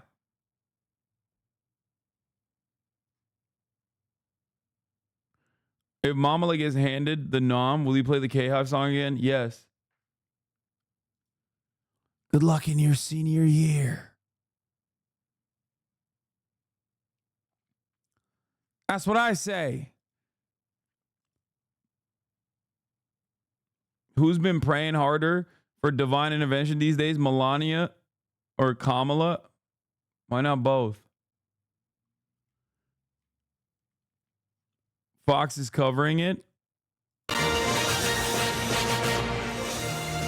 Welcome back to our special coverage of the Republican in his National. first major speech as Trump's running mate. They're not. All right, with the GOP in Milwaukee, it does feel like kind of the awesome 80s, but with Biden in Vegas, it kind of felt like the sluggish 70s. Let's bring back price controls. The idea that corporate-owned housing is able to raise your rent $300-400 a month or something, under what I'm about to announce, they can't raise it more than $55. Actually, it's 5%, Joe. The man can't even state his own policies correctly. And rent control isn't the only thing the squad's smiling about tonight. So as Adam Schiff and Schumer try to give him the hook, Biden's on a radical roll. Join me in getting these weapons of war off the streets of America. It's time to outlaw them. I did it once and I will do it again. We're going to keep relieving student debt. We're going to raise the federal minimum wage. But they've convinced us that any spending of money is costly. It's saving money.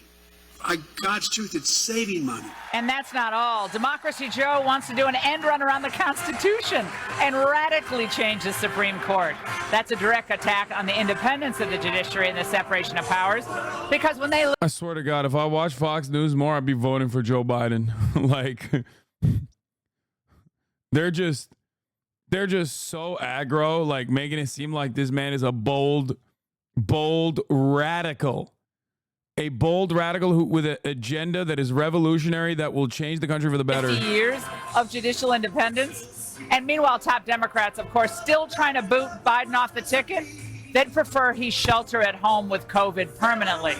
And meanwhile, look at the Republicans. It's unity as far as the eye can see.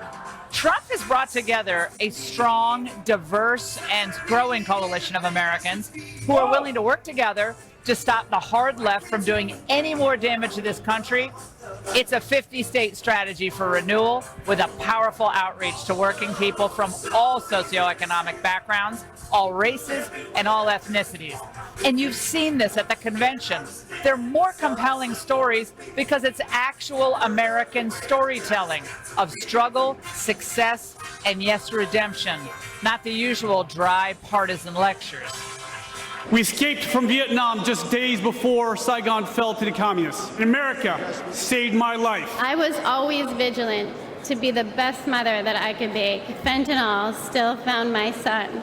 Our lives were shattered, and our baby was gone. My son received enemy fire from the Taliban, only to be murdered with a knife on the streets of New York City. Look at my face. This is the high cost of war. I've been through the fire, but hope has not been extinguished.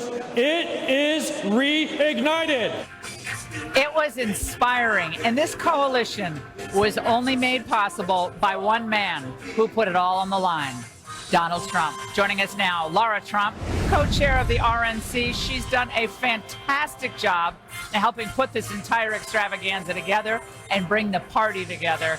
Laura, I mean, you're a young person, but have you ever seen so many happy people in one place at one time, given everything they've been through and everything your father-in-law has been through just in the last few days? No, I mean, it's incredible. I would say yes, I have at a Trump rally because it's a very joyous event and it's always positive. But honestly, Laura, you can't overlook the fact that it feels like there is such unity. And I think that the Republican Party is more unified now than we've seen in generations, certainly in my lifetime. Probably 88. Yeah, it is true. She's only 41. I mean, that's not really young, but god damn, dude. God damn. She's 41 years old, bro. What the fuck? Yo. Evil ages you. Yeah, not gonna lie, Biden isn't that sharp, but he might be sharp enough to pass policy over the progressives in his cabinet and will get axed in the Harris admin. What?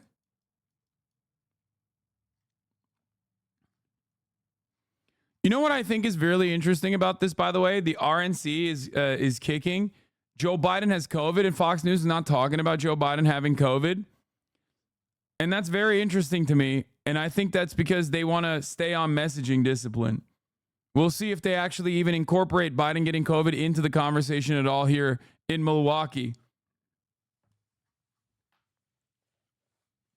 Like they're just like, we are not letting anything else get in the way of the RNC messaging that needs to be communicated to as many people as possible.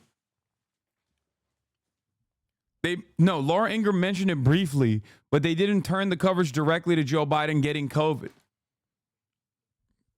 Think. Don't you think that's significant? That's a massive issue. When Donald Trump got COVID, every article, every news media immediately started doing round-the-clock coverage. They started doing Death Watch. The reason why Fox News is not doing that right now is twofold. One, because they don't want to come across like bloodless monsters, because they want to try to like restructure their narrative around being a unified party where the Democrats are in a state of disarray. And I think that's what's going on.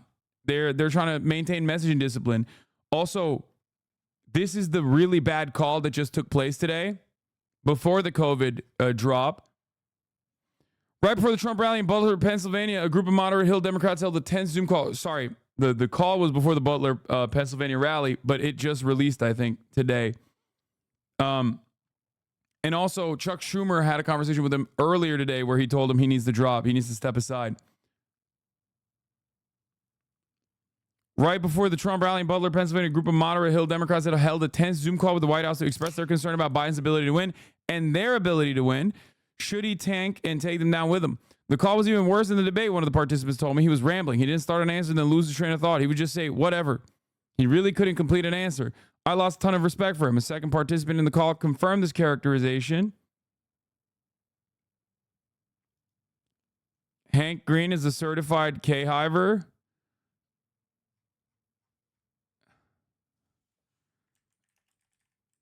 It's Mamala's time.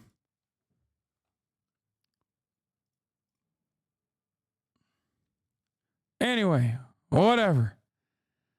The president was rambling, dismissive of concerns, unable or unprepared to present a campaign strategy, and had particularly troubling exchange with Jason Crow, saying to him, "Tell me something you've ever done with your Bronze Star like my son." This member of Congress told me. Had the campaign did not, however, what the fuck?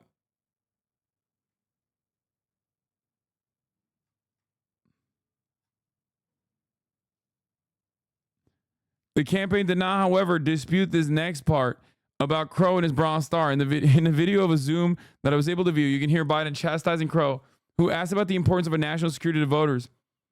First of all, I think you're dead wrong on national security, the president says. The emotion at times garbling his words.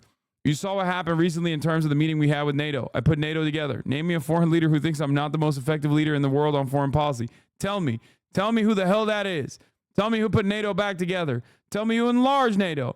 Tell me who did the Pacific Basin. Tell me who did something that you've never done with your Bronze Star like my son. And I'm proud of your leadership, but guess what? What's happening? We've got Korea and Japan working together. I put AUKUS together. Anyway, things are in chaos, and I'm bringing some order to it. And again, find me a world leader who's an ally of ours, doesn't think I'm the most respected person they've ever.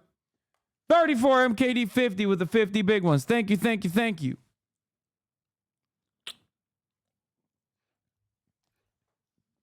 No one cares about NATO? No, these guys do care about NATO. They're moderate Democrats. But they already know that.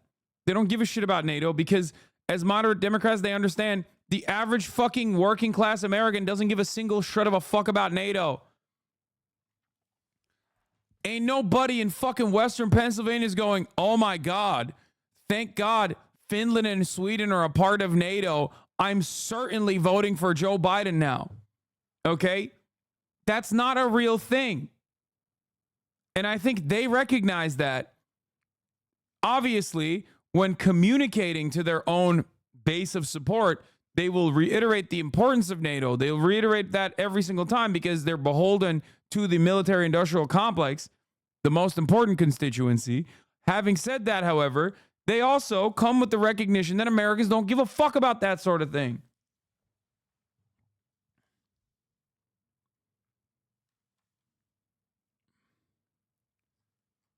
$34 MKD 50. What is happening? This is what these geriatric fucks care about? Yeah, she has a mass deportation.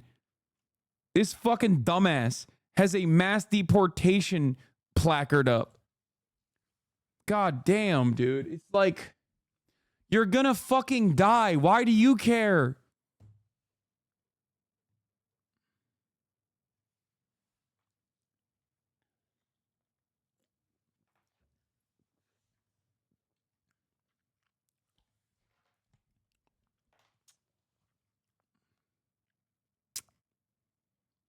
When the Democrats finally admit that Biden's crumbling mind, then they'll tell everyone not to make fun of the elderly.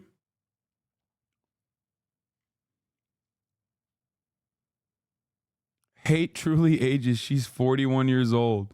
If you send me one more Edingermentum tweet that I've seen already, I'm going to fucking lose it. Okay? Stop it now.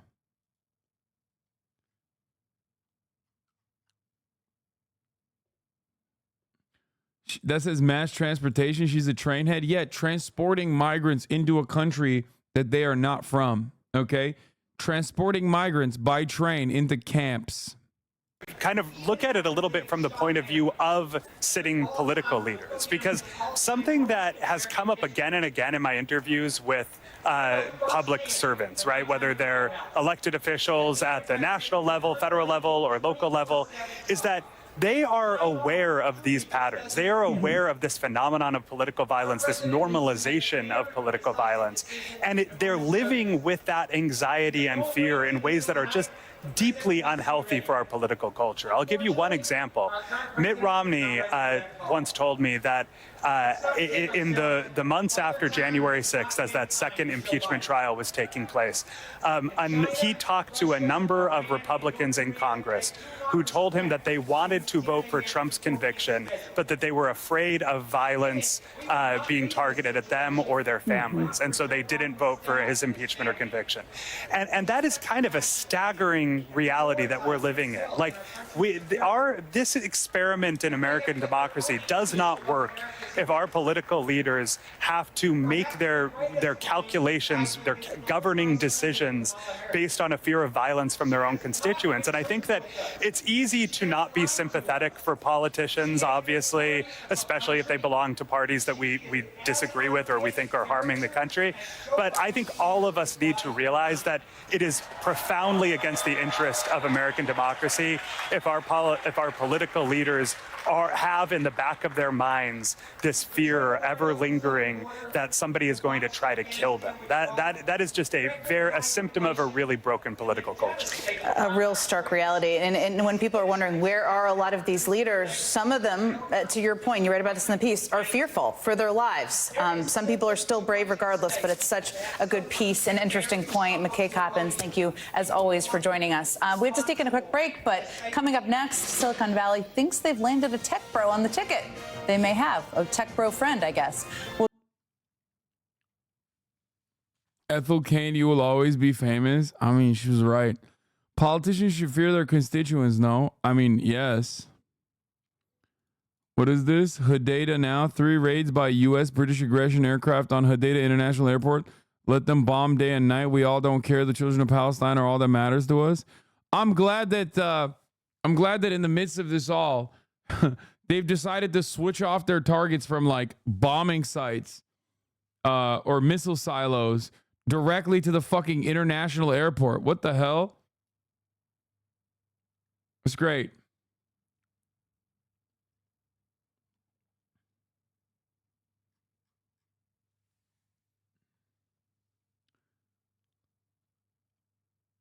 They should fear getting voted out at the very least, but you can permanently be in government now? Yes.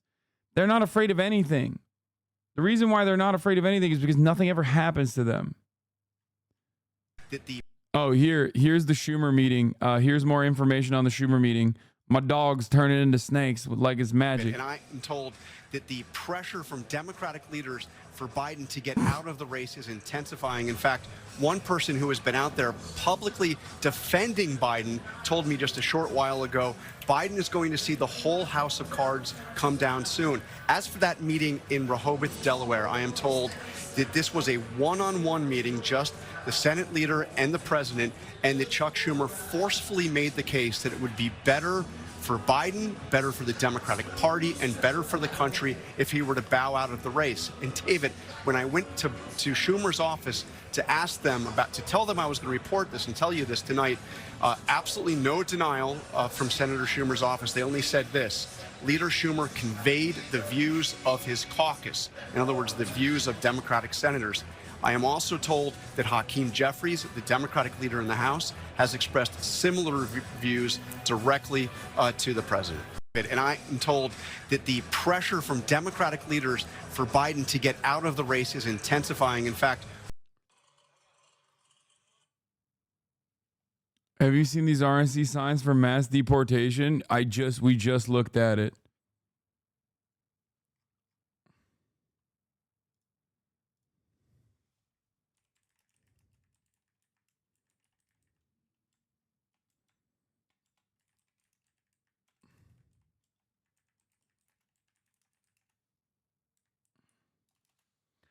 Is Kamala actually a viable replacement, or should it be someone else? Yes, she's a viable replacement.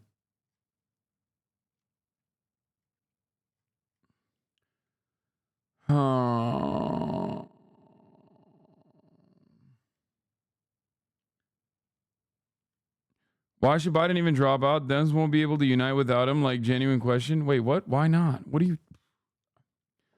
If there's one person that the Democrats have united around, they're united around the principle of getting Biden out. And the easiest replacement is Kamala Harris.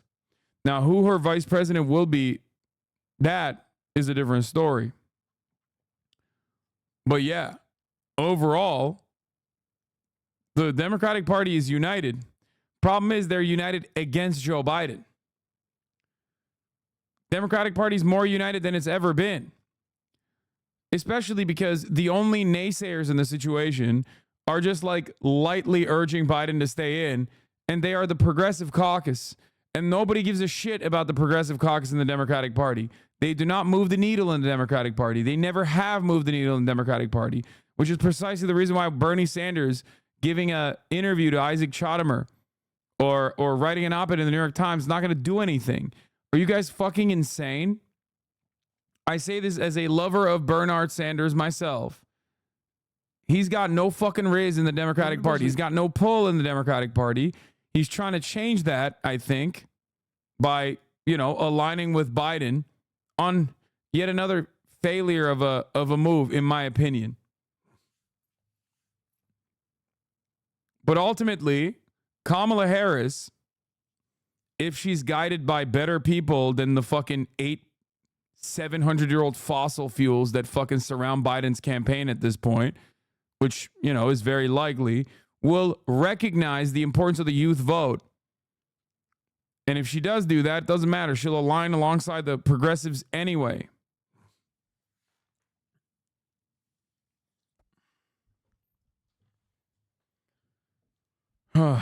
Yes, Bernie Sanders and AOC and the progressives are gambling on sticking to Biden with the hopes that they can stay, with the hopes that they can get 100 for the first 100 days of the Biden administration. If he's able to survive this knife fight, and that is pre-COVID, by the way.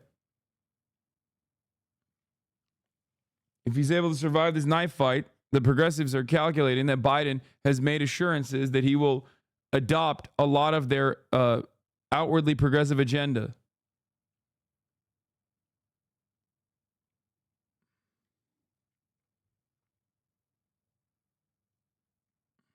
What the fuck has Kamala done this entire 4 years? Nothing. She's the vice president. The vice president, unless it's like Dick Cheney, doesn't really do much. Anyway, this is New York Times' own Stead saying, now that Biden himself acknowledging the implied one-term transition, I hope that you can all stop pretending otherwise. This is a snippet from the BET interview. Originally ran, you may remember it, I said I was going to be a transitional candidate. And I thought that I'd be able to move from this, just pass it on to someone else. But I didn't anticipate things getting so divided. It's wild to say that to BET because he's basically saying Kamala can't do the fucking job. I chose Kamala, a black woman, as my replacement. And then I decided later on that she is just not capable. And quite frankly, I think the only thing age brings a little bit of wisdom. And I think I've demonstrated that I know how to get things done. Oh, shit. In spite of the fact that we couldn't get it done. But there's more to do. Hakeem Jeffries came out and also encouraged Biden to drop out of the presidential race. Oh, my Lord. Oh, my Lord. One after the other, bro. One after the other.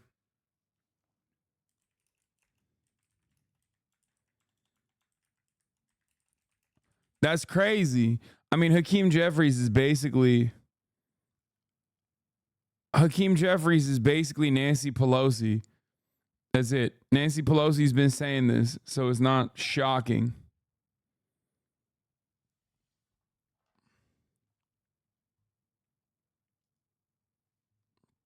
Here's the thread from ABC News chief Washington correspondent Jonathan Karl. I'm told Chuck Schumer had a blown one-on-one conversation with Biden Saturday afternoon in Rehoboth. Schumer forcefully made the case that it would be best if Biden bowed out of the race. Schumer's office wouldn't comment on the specifics of the conversation, telling me only Leader Schumer conveyed the views of his caucus. Hakeem Jeffries has expressed similar views to Biden, according to a source familiar. A Jeffries spokesman tells me the letter sent by Leader Hakeem Jeffries to his House Democratic colleague speaks for itself. It was a private conversation that will remain private. What?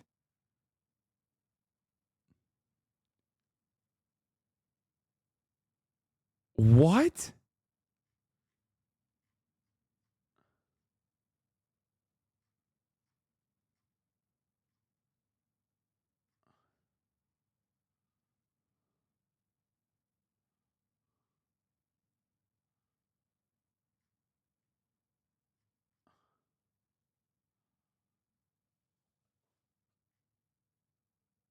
What?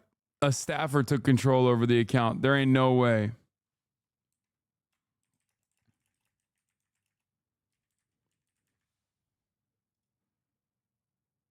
I'm sick.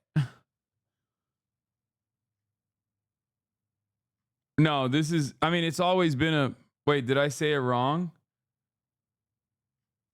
Did I say rouge? Oh, fuck.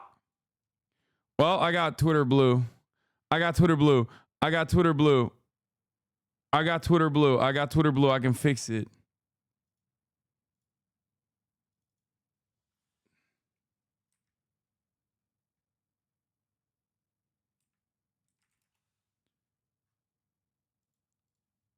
Fixed it. I fixed it. I fixed it. Shut up.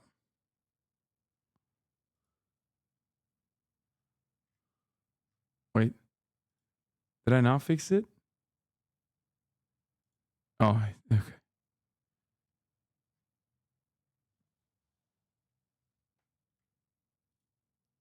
I'm sick of Elon Musk and his rich buddies trying to buy this election. If you agree, pitch in here.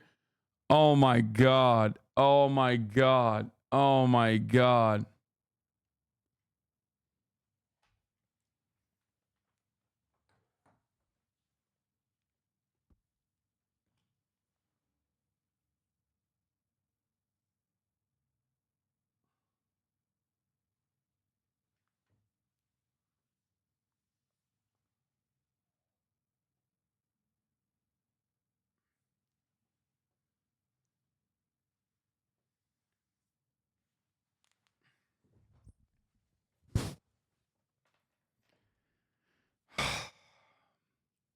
That's got to be a motherfucker from here, dude. I swear to God, it's the new meme manager. That's a HasanAbi head. Okay? He used a two-parter. I know what you guys do. I know what the method is. I know what your movement is. I know how you're moving. Okay? That's a two-parter. I'm banning it. Yeah, it's because Katzenberg is leaving. Hollywood producer and Biden counselor Jeffrey Katzenberg met today with the president and warned him that donor cash is drying up. Yeah, I know.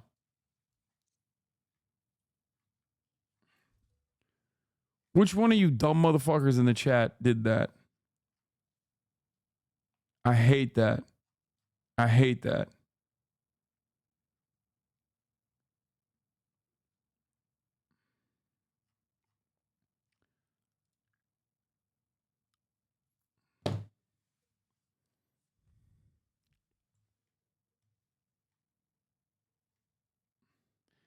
Because the president did the two-parter debate, that means it's legal for us and you can't ban us for two-parters? No, I will ban you for two-parters. I will ban you for two-parters. Don't come at me like that. Yeah, Hakeem Jeffries demanded he drop out. Chuck Schumer demanded he drop out. It's fucking over. It's done. That's the House and the Senate. They're both saying they're relaying the needs of the caucus. Let me see, dude. Get the Pope to tell Biden to drop out. Turkish chatters, just dial it back a little bit, okay? Please. For days, dude. For days.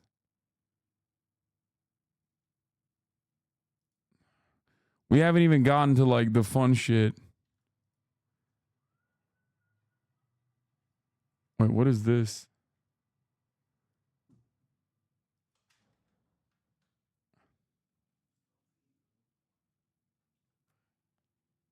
Is this President from the Biden BET is interview? back on the campaign trail, courting Black and Latino voters in the key battleground state of Nevada. He spoke at the NAACP's national convention yesterday, his first political speech since Saturday's shooting at Donald Trump's rally. No, I don't want one. Got to remember, in America, we're not enemies, we're friends, we're neighbors, we're fellow Americans. Most importantly, must fully and firmly reject not only political violence, but violence of any kind. Biden also sat down with journalist Ed Gordon for an interview with BET News. Gordon asked the president under what circumstances would he reevaluate staying in the race. If there had some medical condition that emerged, if the doctors came to me and said, you got this problem, that problem. But I made a serious mistake in the whole debate. And look, when I originally ran, you may remember it, I said I was going to be a transitional candidate. And I thought that I'd be able to move from this, just pass it on to someone else. But I didn't anticipate things getting so divided. And quite frankly, I think the only thing age brings a little bit of wisdom. And I think I've demonstrated that I know how to get things done for the country, in spite of the fact that we were told we couldn't get it done. But there's more to do, and I'm reluctant to walk away from that. If I'm honest with you, the enthusiasm this time around is not the same as the... Damn. Well, that's a black man telling him that at BET. Perhaps this will sway away. This will stop Biden from being like, no, you don't understand, Jack. Only black people want me to run. I will not be looking at the polls. The last time you won, there is a certain disenchantment. Detroit, Philadelphia, Atlanta are going to be deciding factors in that 270 you've got to get to. I'd like you to take a moment and tell Black America what you want them to know. Why should they turn out for you? Because they know where my heart is. They know where my head is.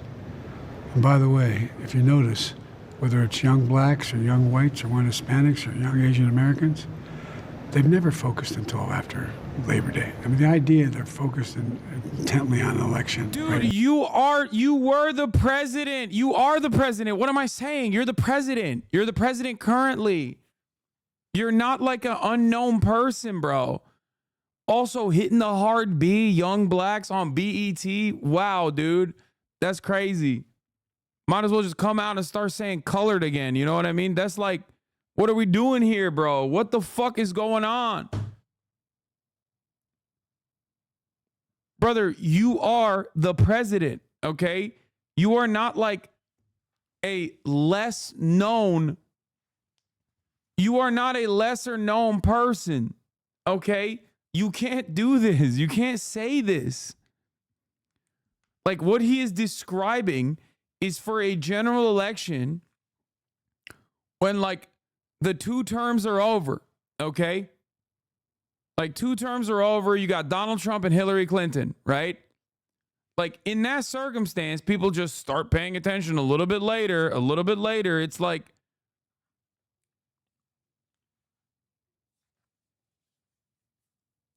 young POC would be better. I never said that, bro. Young black people, okay?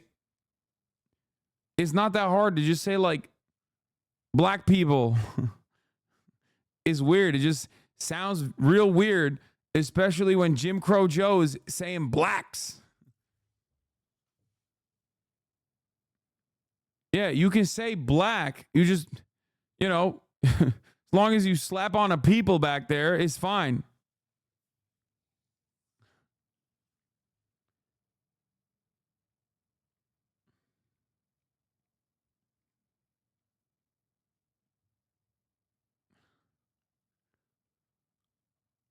Now is not there. And by the way, if you take a look at the presidents who have won at this stage of the game, in the last 7 or 8 presidents, 5 of them were losing at this time by significant margins. The point is, we're just getting down to game time now. Ed Gordon joins us now from Los Angeles. Ed, good morning. We cannot wait for that interview in full. Expand for us on what you were talking to the president about that disenchantment that you're hearing from black voters. What are the specific concerns you're hearing, and what are the differences that you're hearing from younger black voters versus older black voters? Good morning. I think it's important for us to note that while there is disenchantment, and I think the disenchantment grows from the question of his age and whether he's going to be able to hold out all 4 years of his term, I must be fair and suggest that particularly during the last 2 live events he's been a part of for African-American voters in Detroit and yesterday in Vegas at the NAACP convention, he was met to raucous applause, cheers of 4 more years, 4 more years. If he is concerned about those who are asking him to step aside, he is not showing it. You know, it was interesting, Ed, yesterday at the convention, he did not respond to the question, like, at all about young black voters specifically. Hey, by the way, notice how no one else said young blacks, not on the panel at all. Perhaps that's deliberate because it sounds weird when you say it like that. Young blacks sounds weird. Okay? Why don't they say African Americans? That also sounds weird. Nobody says that anymore. No one says African American, bro. What do you mean? It's because they're fucking American. They're just black.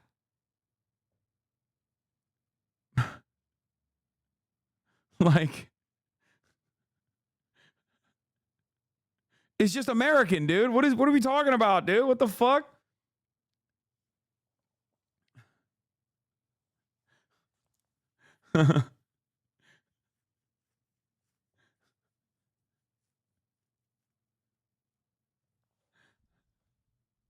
Oh my God.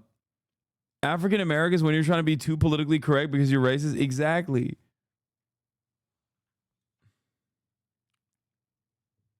How can you say this when you said you'd be training with the All Blacks? Yeah.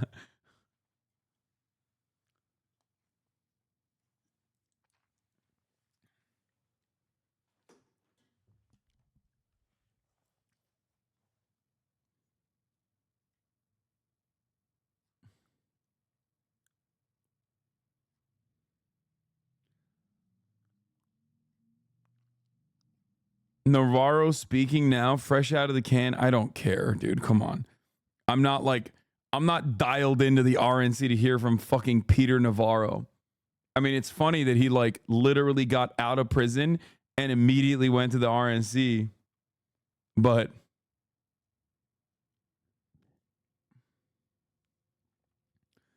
a Dem senator eyeing the weeks ahead tells me the party needs to throw it open if Biden drops out. The senator acknowledges VP would have an inside track, but says a contested confession would be galvanizing and get them in the rarefied air of Trump level attention.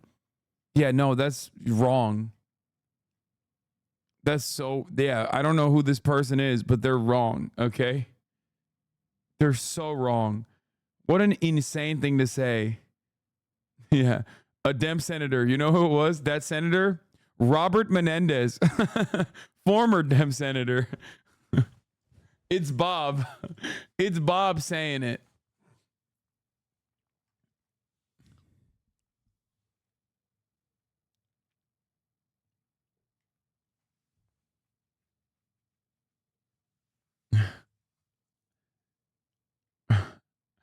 Speaking of Bob, no, he has resigned.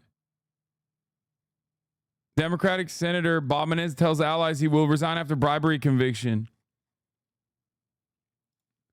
Yeah, Gold Bar Bob is gone. Another reason why I fucking hate the Democratic Party.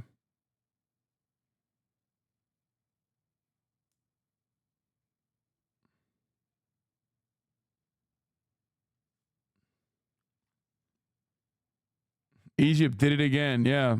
President of Mexico, El Sisi, took his ass out. Understand that an open convention would let Harris win the position rather than being given, but she's the only choice to me. No, I don't think it's good to have the open have an open convention. High praise for Kamala Harris. At one point, he said, you know, she's a great vice president. Didn't you say a leadership contest would be energizing and attention grabbing? No, I didn't say that. No, I never said that. I said the exact opposite from the start. This change needs to be made swiftly, and it needs to be done in a decisive way, and communication needs to reflect that. I never said that it would be great to have an open contest. Can you explain why? Because an open contest, you might be mistaking me for like maybe something that like Jenkins said. I don't know.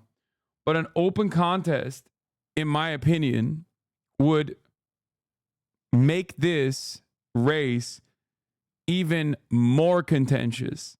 Because the one thing that the Democrats have in their corner is that they're supposed to be the adults in the room. Okay? The Democrats are supposed to be the adults. They're the party of adults, okay? Republicans are chaotic. Republicans are crazy. Republicans are violent. Open contest, in my opinion, spells disorder and chaos. No one will read it like, oh man, it's so wonderful that they're doing so much democracy at the convention, especially because the convention structure is not going to be democratic anyway. Because like the primaries already happened. That's technically supposed to be the democracy in play. Casual take. Okay. No. I think that the Democratic Party needs to show unity, not division. If they want to win, they need to show unity. They need to not be more divisive. Okay? Trading that for a little bit of extra drama and extra media attention is so dumb.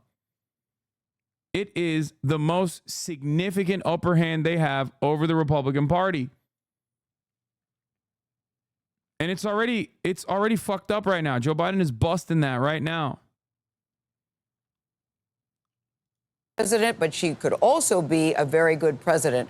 What do you think the point is that he was trying to make to that? Like, and that goes against my primary goals of making as much content out of this as possible. Yes, an open convention would be great for me because, you know, way more eyeballs. But ultimately, I think it would be horrible for the Democratic Party's prospects in this election. Content-wise, though, it'd be great. So, yeah, open it up.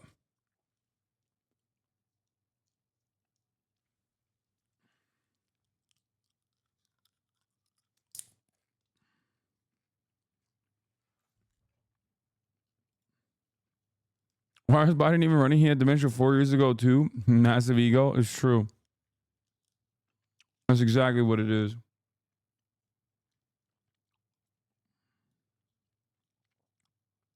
Particular crowd, because he keeps saying he has no intention of stepping aside or down.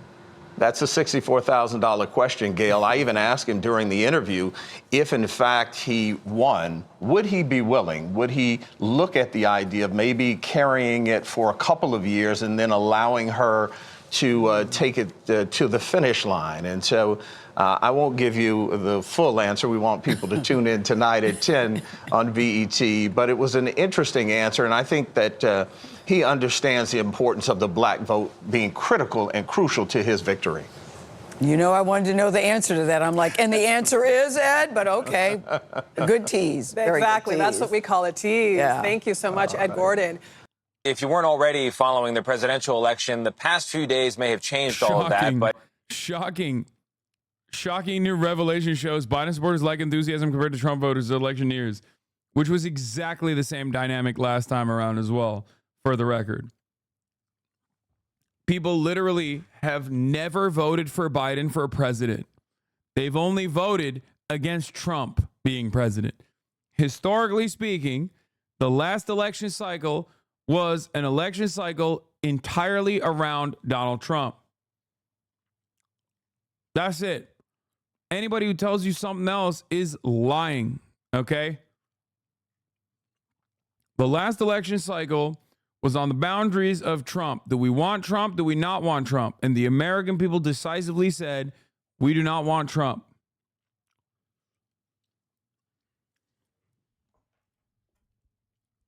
Like, it was 60+% of Biden supporters, even back then, that said that they did not want Donald Trump to be president, and that's why they were voting for Joe Biden. They were not voting for Joe Biden. They were voting against Donald Trump. That percentage still very much is in play right now. 67% of Biden supporters say they are voting against Donald Trump. Meanwhile, on the other side of the equation, 60+% of Republicans are saying they're voting for Trump. This is the reason why I say replacing Biden would only add to the ticket. It would not take anything away. There are no Biden or busters out there, okay? Sure, Kamala Harris has weaknesses, but I think given that these people are willing and able to vote for a fucking cadaver, not a single vote will be lost if Biden is replaced, and you only stand to gain more votes if it's Kamala Harris or anyone else, as a matter of fact. But paying attention is one thing, and enjoying it is quite another thing entirely. Heading into the primaries, after all, polls showed that for a large majority of Americans, a Trump-Biden rematch made them feel like our overall political system is broken. And yet that is exactly what the country faces.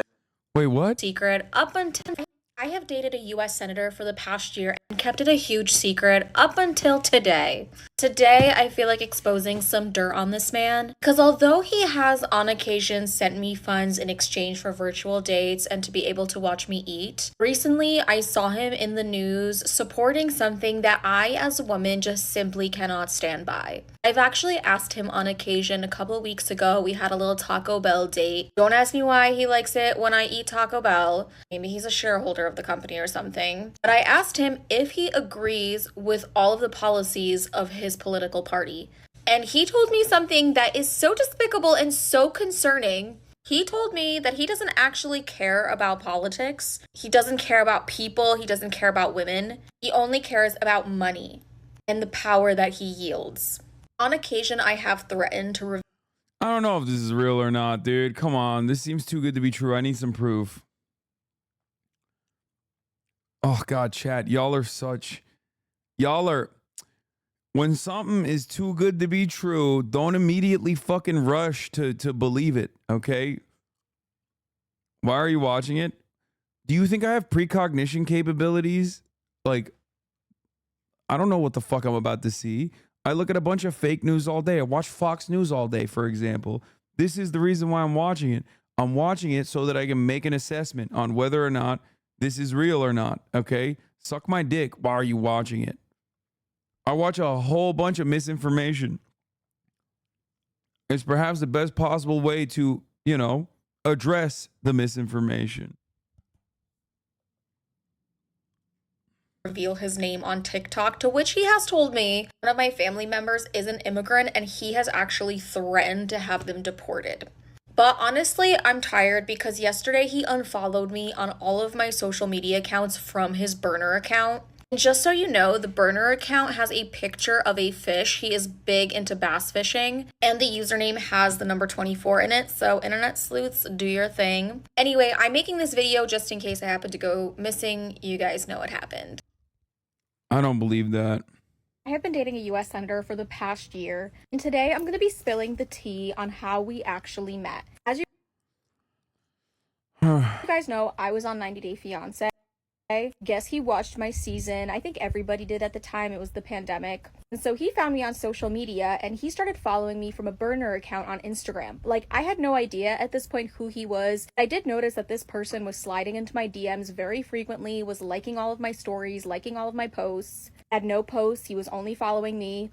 And then eventually I joined a platform where you can schedule like a virtual call with me, or you can chat with me. A lot of other 90 Day Fiancé cast members do this as like a way of making extra money, but I made a lot of money doing this. I don't know why people wanted to talk to me so bad. I was absolutely... She got the upper body though. She must be legit.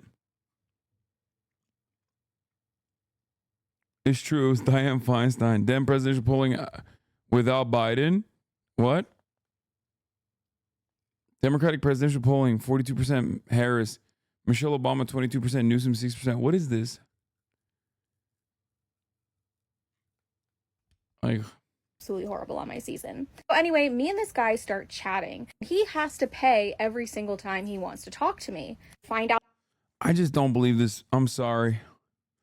Let's watch Sam Sillig instead. Let's see how legs are looking with just a hamstring pump. Now that's real, baby. Ain't nothing fake about them quads or the hamstrings.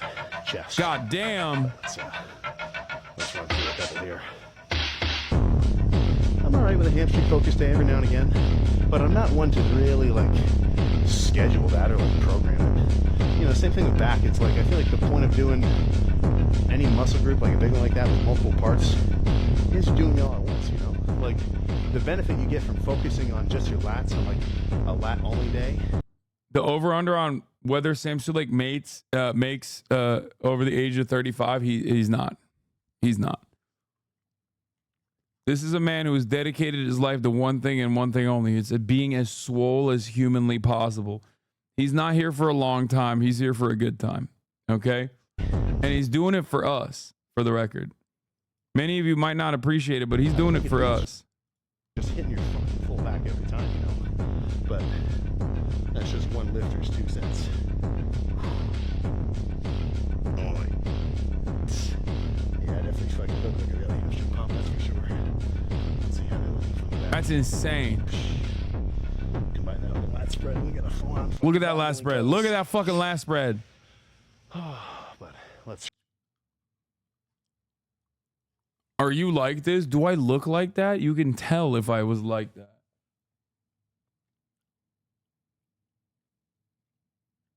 Would you believe this other political drama, though? I'll kiss every guy, man and woman. Look at that guy, how handsome he is.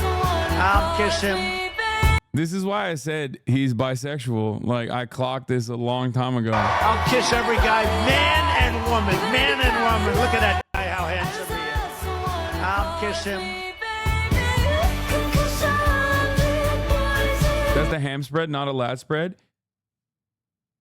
Are you fucking kidding me? Do you know what he just did there? That's a lat spread. Why would you ever? No, he hit the top as well. He did both. He did the ham spread, and then he did the lat spread.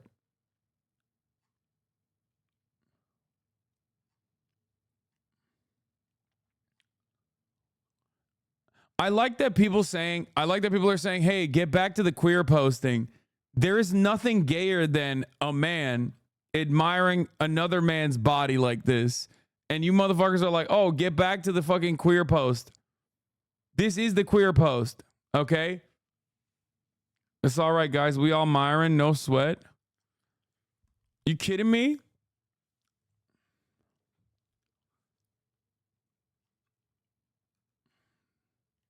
Not really weird take. You only consider this to be a weird take if you're weirdly homophobic.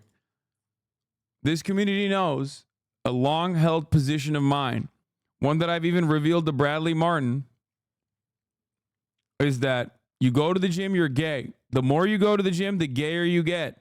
Don't fight it. Okay? Don't fucking fight it. A lot of people talk about like, oh, Target is making our children queer. You know what's making our children queer? Bradley Martin. He owns the gym. Nothing gayer than owning a gym. You are literally creating a dojo for dick. What's gayer than literally purchasing real estate with the specific goal of having as many burly man butt inside of there, sweating, pumping muscles, pectorals glistening in the sun, vascularity out the wazoo.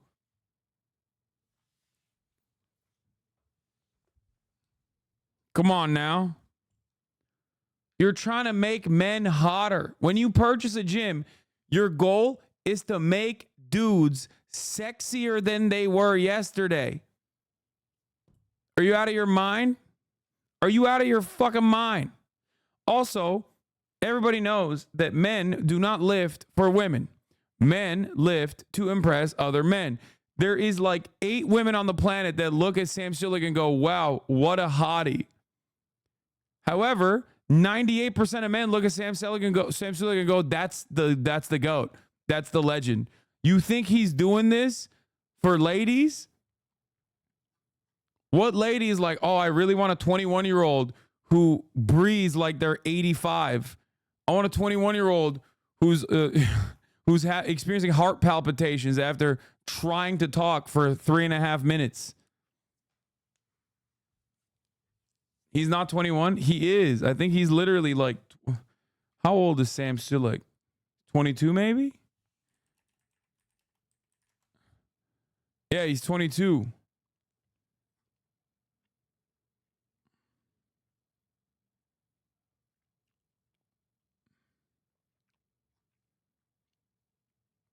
Doing this is more gay than sucking penis? Yes, that's right. And I'm doing this every dang day of my life, okay? Spread, we got a full-on fucking bodybuilding pose.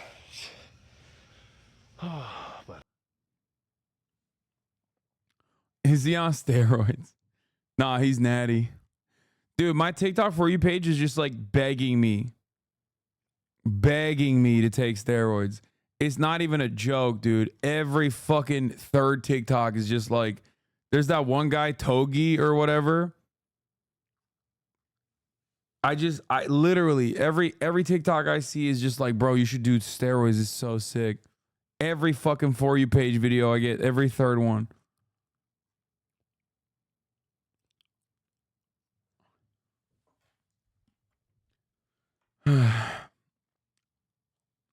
I did it and it changed my life. Nah, I'm just so worried about Mike, Dr. Mike Israetel. The way he talks about it is so devastating. I'm like, nah, I'm good. Also, his hairline is so devastating, or rather, lack thereof.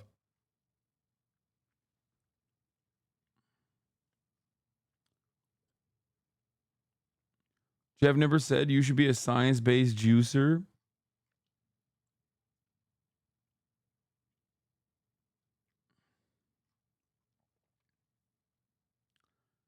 TikTok has become 66% ads. Every other vid is some motherfucker promoting trimmer for balls is worse than the top of the hour ad break at this broadcast. Like, you're absolutely correct. At the top of the hour, there's a 3-minute ad break, and it's annoying, but you can avoid it by subscribing for $5, $6 or for free with a Twitch Prime. Right?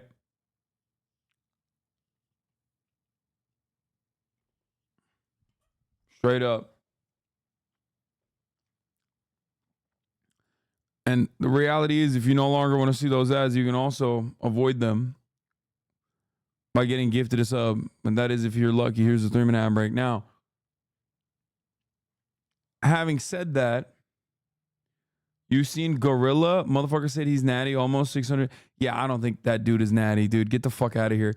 I think everyone on TikTok, most people that on TikTok that claim they're natty are not natty. Like, I think Jeff Nippert is the perfect person to point to. He's the perfect size to be as brolic as you physically can be. Okay? Dude, the guy they're talking about who calls himself Gorilla. Yeah, I see, what's his face is that guy that always, that guy that made fun of me before. What's his fucking face? He's always hanging out with that dude in Shan. I think he's having sex with Shan, actually. What the fuck's the dude? The little bit of gyno guy. Jeff Nippert uses steroids? No, he doesn't. What the fuck? Who is Shan? Shan is a freak. Damn it. What's his name? The Turkish guy? I think he might literally be Turkish. Isn't his last name Sinan? Oh, Connor Sinan. Is it Connor Sinan? Yeah, it is. Here. This is the dude who used to make really funny content about, like, I mean, he's made funny content about me as well. He like rates streamers' physiques and shit. Anyway, here. So this Strength Wars. This is the guy who's claiming natty. He calls himself Gorilla. Okay? And this is Shan. With the 2 biggest natural bodybuilders in the world. Today, we're going to be doing pull-ups. We have 6'5", 270 pounds, and 6'4", 305 pounds. And the winner gets $1,000. All right, boys, what are your predictions here? Who do you think is going to take this one? I'm feeling pretty sleepy, but I think I should get it done. Might be a close one. All right, first, we got Shan. I already know what happened. You got Spoiler one more, alert. Man. Stop being a pussy. 21. You got one more. 22. Oh! I can't give you that one. So the official number to beat is 22 reps. All right, next up we got Gorilla. Bro, this man is not natty, dude. Are you fucking kidding me? Connor has so much wasted twink potential. This is so tragic to look at. No, I respect what Connor's done to his body. This man ate the hospital, bro. Yeah. Dude. Come on. Someone said wide grip pull-ups are easy though, lol. Dude, how much do you weigh? Are you fucking delusional? Both of those dudes are like almost 300 or more than 300 pounds. What are you talking about?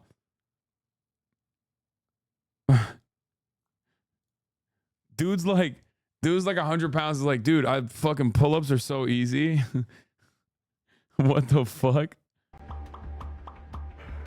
22. I'll give that 22. I can't give you that one though. So they actually ended up tying. So for the $1,000, it's going to be decided by you guys. Ain't no way Shan natty. Shan, because he did 22 pull-ups at 305 body weight. Shan is strongest because Gorilla is on a cub, but I think Shan won.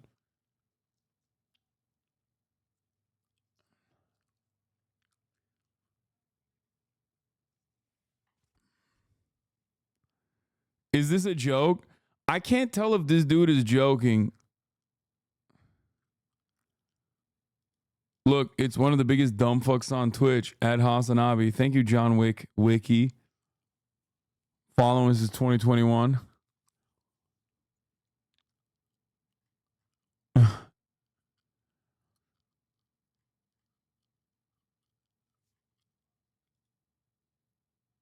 I love that. I'm gonna see if this 6'6", 275-pound natural bodybuilder can play back.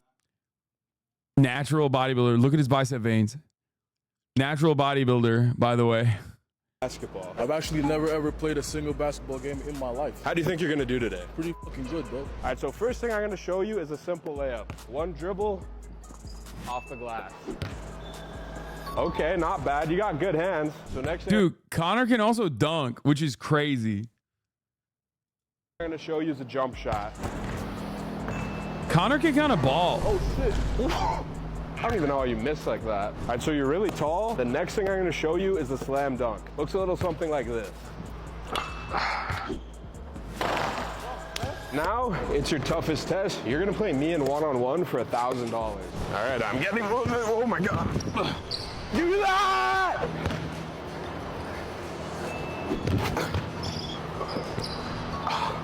Get him and Shan to 1v1 for ice cream sandwich. Connor's entire fan base also is in a gay relationship with Shan. They love him so much.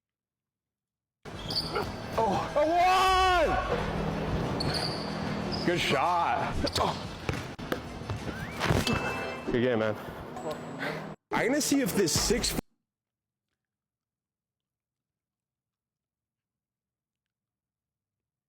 strength wars with strong as a head. Strong as a head.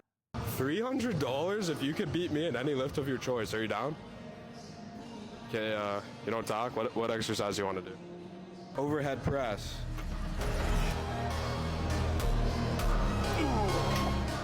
See that? That's called speed.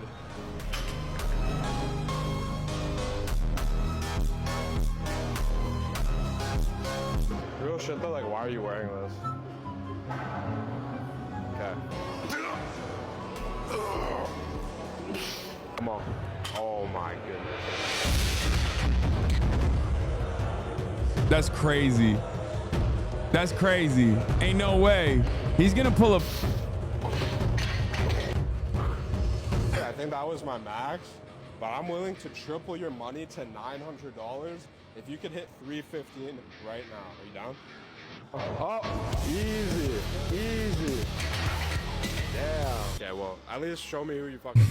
Bro did no spotter 315 military press. That's insane. Overhead press. That's so stupid. You're fucking strong as fuck. Overhead pressing 315. Jack's Fitness. Oh my God. $300? How much can you bench press? Not a lot. How do you even spot for that? I don't know. You stand behind him or you get two people on both sides. Brandon does this and he wins in a landslide. Brandon does this and he dies. We're bodybuilders and we're going to see if we can win a game of 2-on-2 at the basketball court. He's 6'4", 300 pounds. I'm about 6'2", and I weighed in at 230 today. $100 if they can beat us in a 2-on-2 match. So what are the rules? You just can't double dribble. Shan, shoot it. Oh, man, these guys have crazy shots.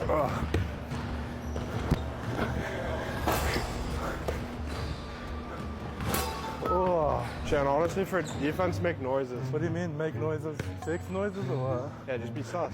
Oh, Shan. Oh. See? It worked. What do I do? Pass it. Oh. I'll give it a whirl. Oh, duh. Fuck. What is going on? Oh, fuck. Oh.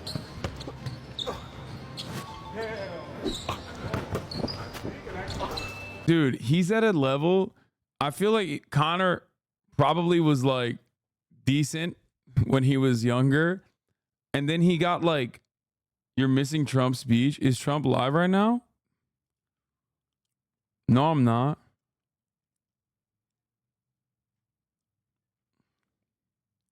Is Trump even today? I thought Trump was. Is RNC on tomorrow? Or is RNC on tonight? I thought it was Vance's. JD Vance is tonight. Trump's on tomorrow. Son of a bitch. Yeah.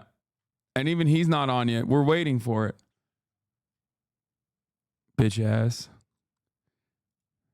Shoot it. Fade away. Yes, sir. Mamba mentality. Yes, sir. Yes, sir. Yo, you hit the game winner. Good job.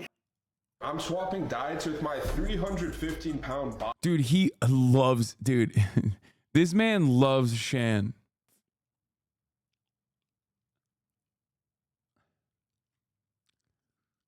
I guess Chad also loves Shan. Bodybuilder friend. He always loves talking about his size. Oh, what were you saying about Connor?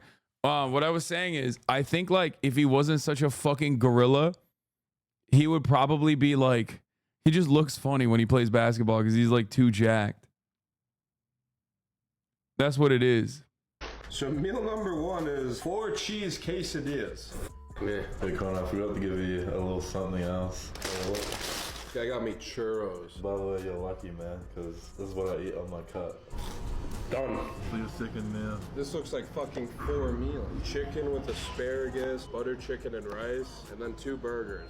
I'm trying to look like David Late, not Lizzo. It's just food, bro. It ain't gonna kill you. That's what. GC babe, just curious. Are you gonna cover the Cody Co drama or stay silent? Meanwhile, it's like literally my last video. I covered it yesterday, and it's literally my last video on my YouTube page. Oh, just kidding. Okay. Lamau, bro, fell for the bait. Good bait, dude.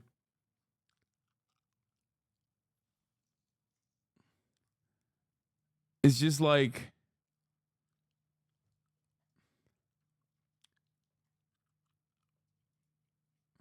literally every obese person says before they die. For our next meal, Shan got me diabetes. I'm absolutely disgusted with you. If you're gonna make me fucking eat this, I'm eating it. Done. Dude, oh God, I wish I could eat like this. This is the other reason why I need steroids, you know what I mean? So I can have so much muscle mass that I can just like consume 3,500 calories on a fucking cut.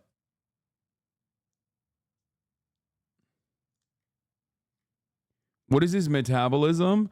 His metabolism is one of a 320-pound man who has so much muscle mass that his body on autopilot.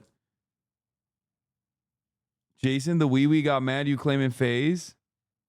Max, FaZe, Jason the Wee Wee versus FaZe Hasan and FaZe Ludwig. That's right. We're gonna be doing. Don't claim that set, buddy. Don't claim that fucking set. Listen, when he was in his mother's womb, I was claiming FaZe. Okay, FaZe 9/11. We stay prayed up in this house. Okay. When Jason the Wee Wee was trying to make fucking meow noises at Asian baby girls on fucking Valo sessions, I was out there fucking posting up.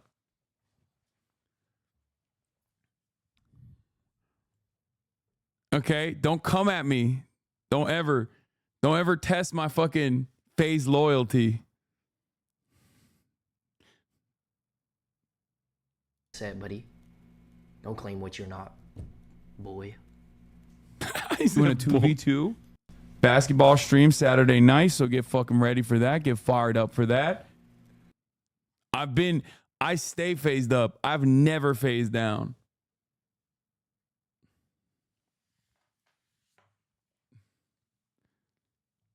Are we beefing with Jason? Yes, but it's like not a real beef. It's a fake beef. I think they're very funny. I think Jason's very funny. I think Max is very funny. I like all the new phase talent. I think Lacey's very funny. Real beef confirmed, yes. Max is going to cook you guys? I think so too, but we'll see. My basketball journey doesn't end there. There's a lot more to come out as well. They kind of annoying? Why would you say that? I don't think they're annoying at all.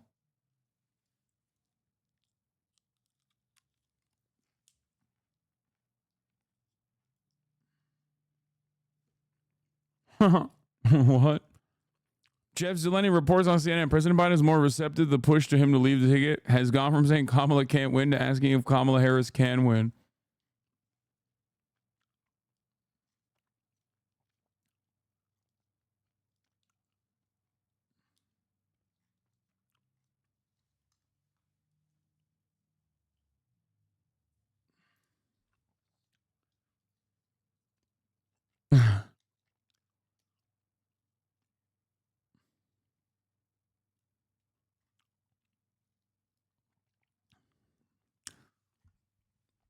Dude, my man got COVID and immediately started asking the right questions. All the coconuts are falling into place. I'm feeling unburdened as fuck right now by what has become and what will be. I'm feeling so goddamn unburdened right now. What is this? 60%? I can't believe this motherfucker has 6 million subs. Congratulations to Lud. None of this matters unless he can't perform on Saturday on the courts. I believe in him. I trust him. Okay? 1v1 Jinxie if you're not scared. Why would I?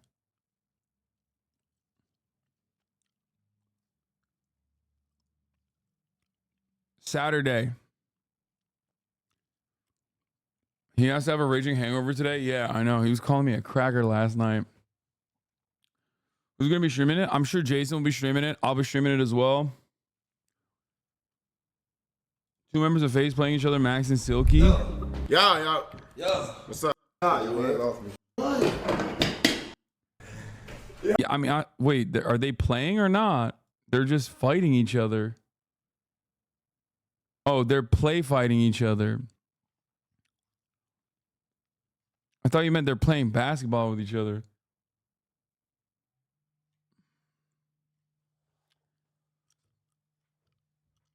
What the fuck?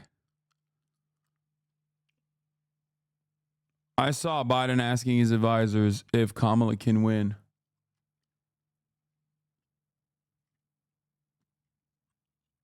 The Crow guy, Corvid content when? Not today, maybe not tomorrow either. TikTok's newest Andrew Tate clone is out of control. Wait, is it my goat?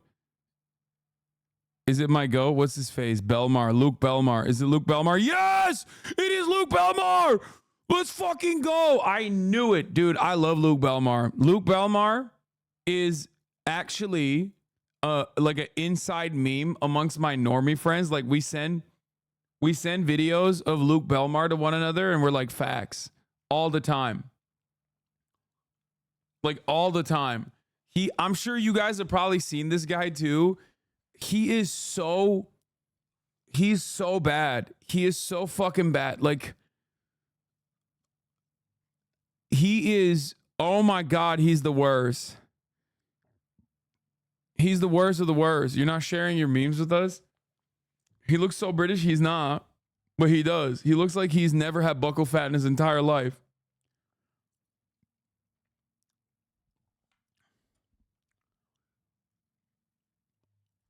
Yeah. So the famous video that he has that like I think turned everyone on him.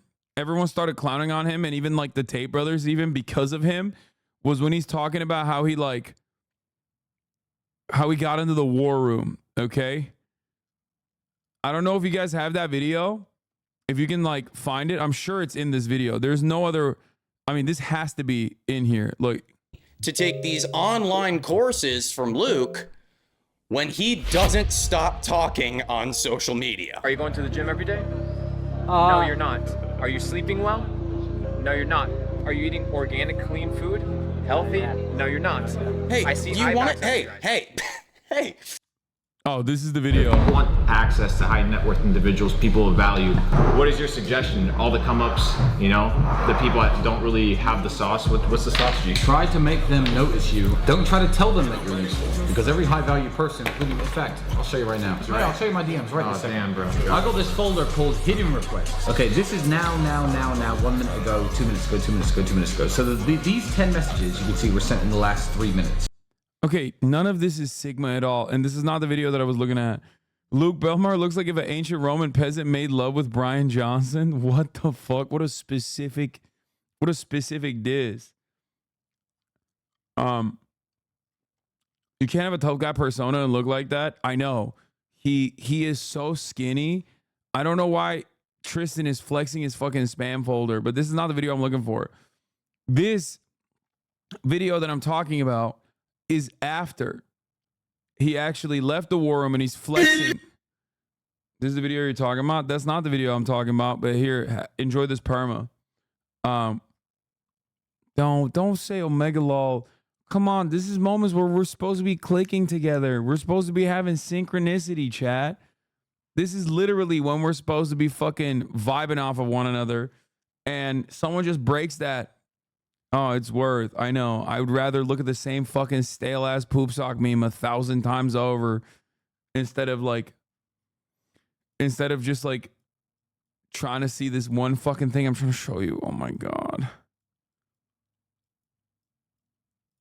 I want to hit him, but we'll get there. I promise. Let's take a look at some more. Let's dive further into this content. Not be like the people that are around you. Don't wear the same shit that people wear. Don't talk the same way that people talk. Have your own thoughts. Do not go in the direction of the crowd. Stand apart. Set yourself apart. That will attract. Bro's wearing essentials fear of God. Well, he's saying don't wear the shit that other people wear. It's the most like wearing the shit other people wear. For example, yes. Yes. Thank you. You found it. So this is the original video. I mean, this has like been re-uploaded a million times over, but like this is what, for example, in my opinion, got him fucking clowned on Instagram Reels. That like basically, thank you, chatter. You're the go, by the way. Thank you. You got it. You did it. Wait. No. Who the fuck was it? Strong like bull. That was the one. Respect. Anyway, look at this. This is the video that everybody made fun of me. His favorite whiskey, Johnny Walker. What do I do at duty free? Fucking Johnny Walker. That night, sipping the fucking Johnny Walker in the war room by myself with him, chilling. Why? I studied, bro. I knew what he liked. Oh shit, this guy's paying attention. I'll figure out something that he likes. Utilize that information, guys. The world's yours for the taking. I can't begin to explain to you how funny this video is to me. I don't know why. When I saw this the first time, I could not. Like, I watched it so many times. He's like so excited to tell these fucking losers. He always is surrounded by people who are even more of a loser than he is somehow. He's like, what did I do? Tristan Tate. He likes Johnny Walker. What did I do? I'm at the duty-free fucking getting Johnny Walker. I'm trying to suck him off. I'm trying to fuck him. It's me and him alone in the war room. We're having sex, okay? Pulled up a video, his favorite whiskey, Johnny Walker. What do I do at duty free? Fucking Johnny Walker. That night, sipping the fucking Johnny Walker in the war room by myself with him, chilling. Why? I studied, bro. I knew what he liked. For example. Everyone, his favorite whiskey, Johnny Walker. What do? I do at duty free. Fucking Johnny Walker. That night, sipping the fucking Johnny Walker in the war room by myself with him, chilling.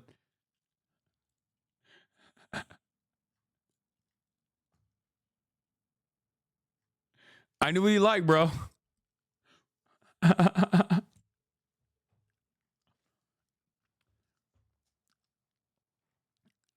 Anyway, he does this all the time. He does this all the time where he just like surrounds himself with these fucking losers. And he's like, are you going to school? Don't go to school, you fucking idiot. Don't go to school.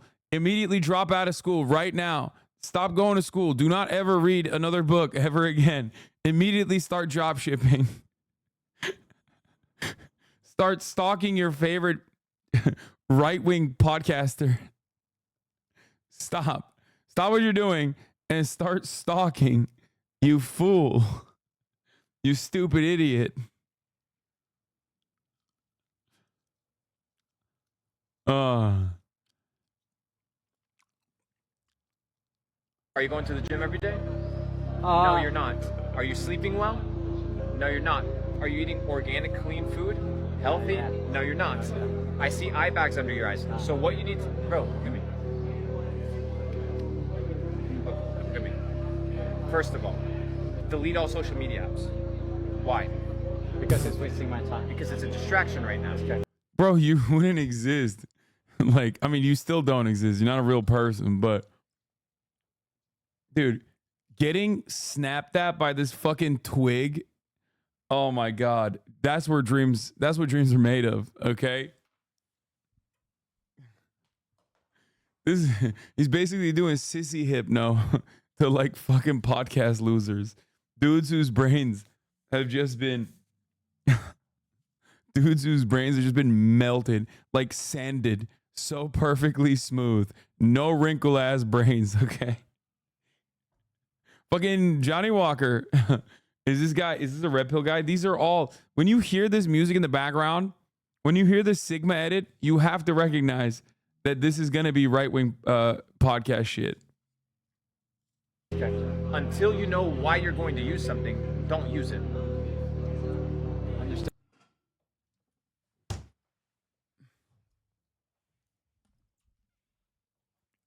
Let's see. We need more. Luke Belmar. There's another one of these guys who's like more famous than Luke Belmar. People out here flexing that they make 10K a day. What is it? A lot of people make fun of Luke Belmar, but there's also another guy who people don't make fun of, but people are always like talking about how he's like a scammer. His name is Iman Gadzi. Be okay making your parents mad. Not a big deal. Your parents won't be upset when they're driving a Ferrari down the coast of Monaco. Parents aren't going to be fucking upset. Get them there. Your parents aren't going to be upset when you're hanging out with all your family in Italy, sipping some beautiful wine, eating some nice organic food. Are they going to be upset? Then you got to get them there. They're not going to see it. Get them there. Sick. The kid had a click moment and he finna log in now. Who want Luke Belmar's courses? Bro, I used to think Iman Gadzi was awesome and I was going to escape the Matrix. Yeah, there are so many of these fucking Have we ever take-homes. had sexual fantasies about each other? We've seen each other in such horrible situations where, like, of course, like, Oh, God, I have that same t-shirt. Oh, my God, I'm dying. It's over for me. It's Joe over. Why did you send me this video, bro? Come on, dog. That's like...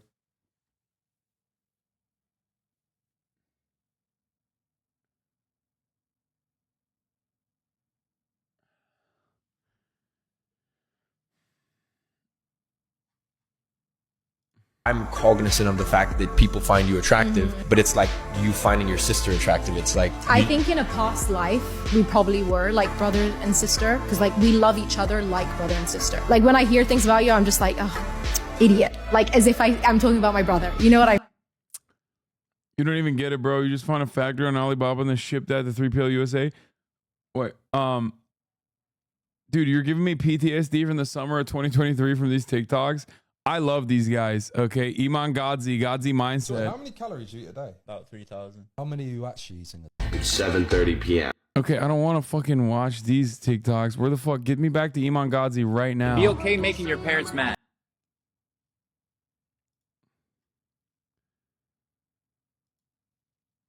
What the fuck? Give me more Iman Godzi. We're plumbers. Of course we're gonna walk all over your carpet with our dirty shit. Why are you sending me this, bro? Wait, I gotta see Luca Belmar on Mr. Beast go back. Where? Where's Luca Belmar on Mr. Beast?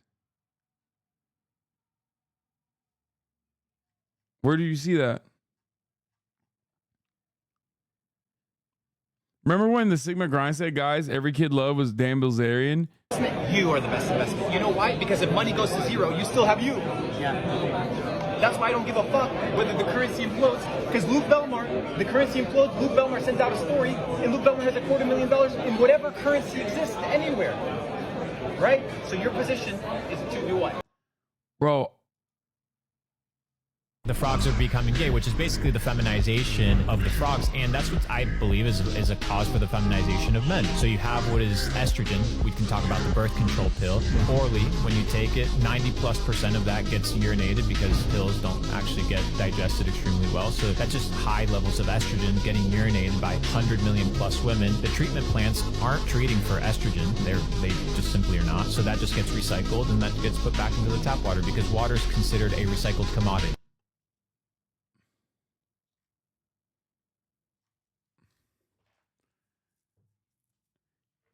Something needs to be said about the fact that like the Alex Jones style conspiracies are now so commonplace on TikTok and just like directly being pumped, directly being mainlined by like these Luke Belmar style content creators.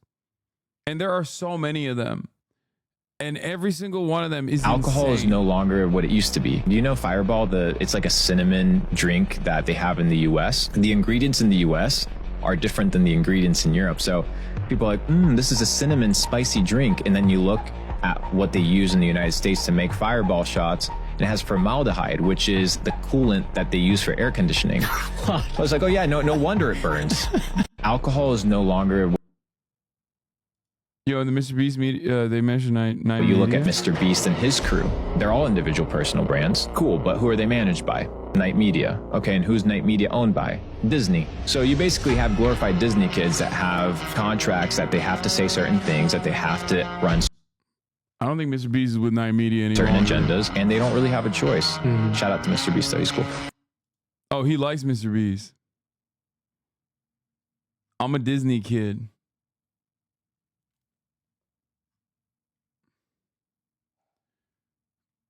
Find the clip of him talking about breakfast energy being a can neither be conspiracy created nor theory. destroyed. It can only be what? Transformed. So what happens when you create $6 trillion out of thin air? You're not creating energy, you're creating an illusion. Let's say it's a minimum wage, $15 an hour. If I take $6 trillion, right, divided by $15 an hour, I have roughly about 400 billion human hours of minimum wage labor that have been printed out of thin air. So I have infused into the economic system 400 billion hours of false human labor in order to stimulate growth, which now does what? It deflates the value of real labor. That's why people are like, why is it that things are getting more expensive? No. Oh, I forgot to mention, he also sometimes will like weirdly spit Marxist theory. Oh, I forgot to mention, he accidentally landed on the labor theory of value one time. That was my pivotal like turning moment on Luke Belmar. He's so stupid. No, people think that. I don't think he read Karl Marx. I do not think that he like learned the labor theory of value. I think he independently came across it. I'm not even joking. Like, I think he's so fucking stupid that he just like randomly stepped on it one time.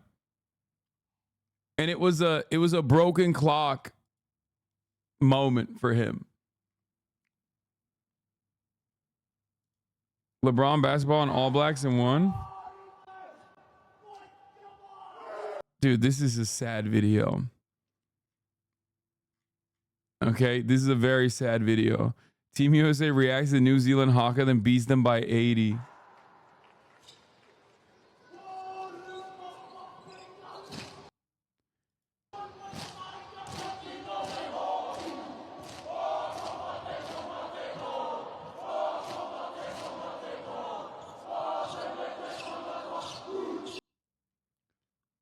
Who cares about basketball, though, other than NA?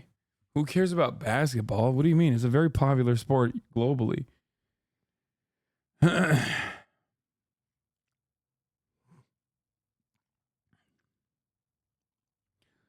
Chatters, I'm sorry. I don't know how to communicate this to you. No, as much as I love, like, joking about Doug Burgum. Become so skilled that if you legitimately think I would be excited to watch Doug Burgum, what it used to be. Do you know Fireball? It's like a cinnamon breakfast. If you think I would legitimately be excited to watch fucking Doug Burgum live at the RNC, you're so insane. I don't know how to explain how insane you are back to you. Okay? Yes, I'm a Burgomaniac. Yes, I don't want to listen to Doug Burgum speak at the RNC. It's too sad for me. Okay? It's a reminder of what could have happened to us as a movement. It's a somber reminder of what it could have been like. Okay? And what it's not. It's a reminder of what things are not right now. What they could have been and what they're not.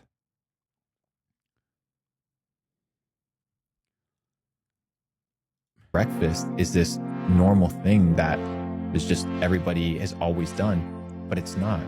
Edward Bernays, who's oh my god, I love these guys. They like hear one random water fasting.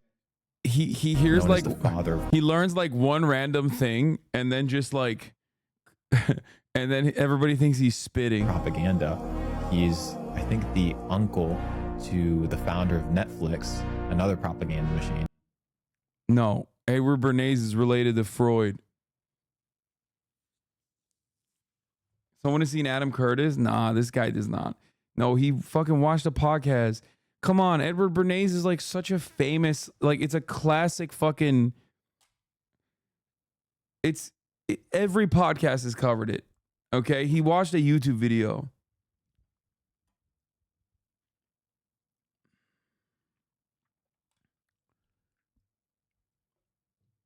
Yeah, he's talking about, he did not watch Adam Curtis. Okay, this person, if he watched a single Adam Curtis, if you watched a single Adam Curtis video, his brain would explode. He created a campaign based off of breakfast. The meat industry came to him and said, hey, we're missing sales on sausages and bacon. We need to boost the sales of sausages and bacon. So he created this entire campaign and went to all the medical professionals and said, hey, let's start pushing breakfast being the healthiest, most essential meal of the day. And guess what happened to the sale of bacon and sausages? Skyrocketed. He did. I think there's something about guys like this. Lol, no, they didn't. No, he's not wrong. I mean, he's explaining in a very reductive way, but he's not wrong. Like, breakfast being the most important meal of the day is a concept that, yes, was I mean, this is like marketing 101 courses, dude. He's not wrong. Edward Bernays is the person that like created a big marketing campaign around having a massive breakfast.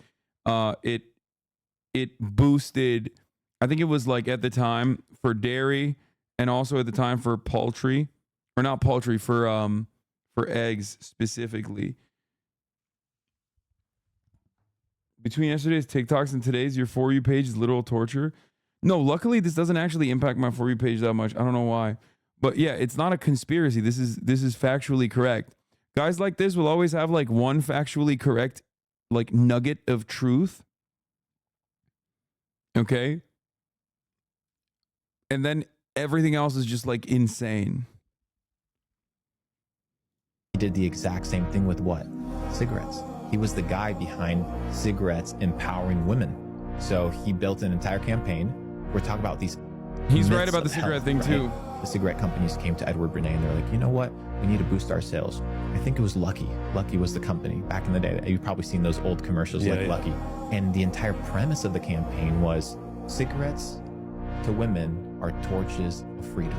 So the entire campaign was, if like, you, who are these people? Like, how do they all have SM7Bs? Like, guess what happened to the like, where does this podcast exist?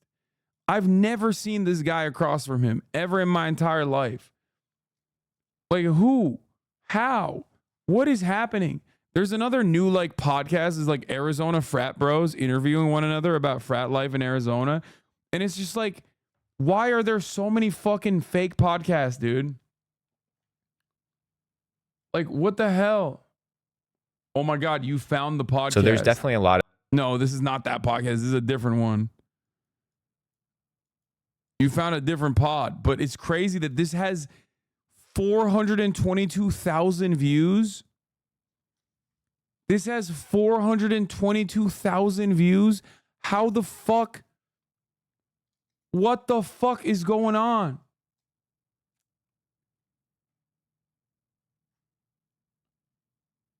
$933 comments is botted. Like, how is this possible? 433,000 views. Like, Trump shot at rally 3 days ago, 600,000 views, 3,000 comments. How the fuck? I'm sure I have a video with like 400,000 views on here. Here, let's get 400,000 views 2 days ago. Trump shooter identified. 1,000 comments. I mean, I guess it's real. It's not botted.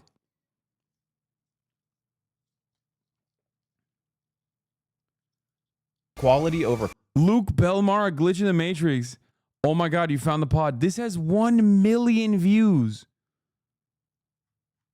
1 million views. What is happening in this world, bro? What? His YouTube account has 400,000 views. Dude, I'm done. I'm done. I'm done. I'm done. I'm done. I'm done. I'm done. I need to do Sigma grind set. I need to do fucking Sigma grind set. I need to do Sigma grind set. The algorithm on YouTube is so punishing if you are even remotely progressive, remotely leftist. Okay? All my shit is auto demonetized. And when all my shit's auto demonetized, it doesn't even show up on the fucking related search tabs. These motherfuckers sit around and just like talk about the dumbest things you've ever seen in your entire life. Breaking free of the 9-to-5 slave system. Elon Musk exposed. The evolution of marketing and Luke's life-changing lesson for success. These are all straight up con men. Okay? It's con men propping up other con men, and they all act like they have like marketing courses or whatever. Okay? They all act like they have, you know, a massive, massive marketing platform that they're generating millions and millions of dollars of revenue off of. They flex their wealth to claim that they have this like unimaginable amount of wealth that they've earned from like their marketing courses. And then all the money that they make actually comes from selling courses to dumbasses that watch these podcasts and go, I can also destroy the 9-to-5 boundaries. Like, I can break it. This is the age of the con man. This is the age of the con man. I'm telling you. I don't know where we're going with this. I do not know where we are going with this. I don't know what is going to happen until the entire American economy is just like Zoomers trying to do drop shipping schemes to one another. Zoomers engaging in multi-level marketing and doing drop shipping schemes to one another. Just so you can make more money with your drop shipping scheme so you can purchase more items when someone else is drop shipping to you. I think people need to start studying words. You look at a bank, right? What is a bank? Riverbank. Right. And what does the river bank do? It controls the flow. The flow of what? The flow of the current, the currency. If it's controlling the currency, it's also controlling the what? The flow. The flow of what? The cash flow. So what? Money moves like water. So if I understand where the water is going to go, I just have to position myself where the cash flow is going to be next. Welcome to the big leagues, motherfuckers.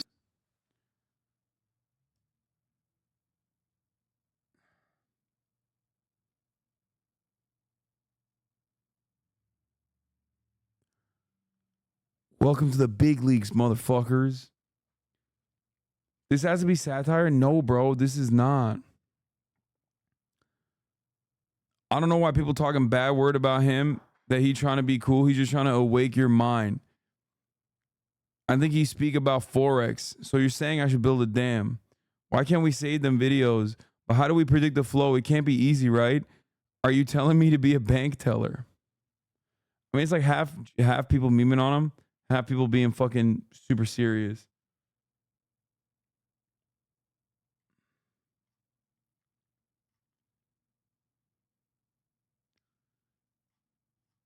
It's just like,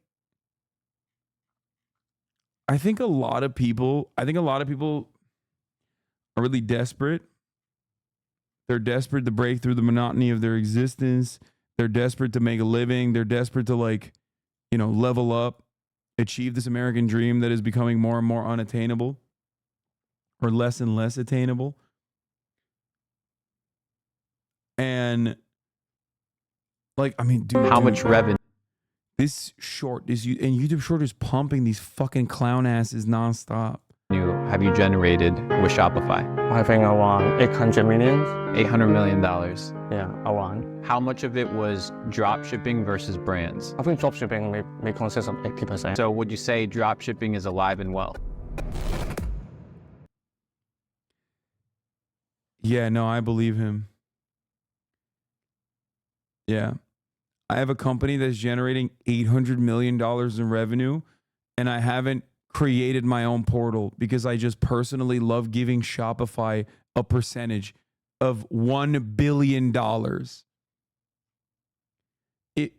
The moment that you're generating more than fucking $10 million in sales, you're moving over away from Shopify and away from, also drop shipping is hilarious to say that you're fucking generating $800 million, almost $1 billion with drop shipping. Like,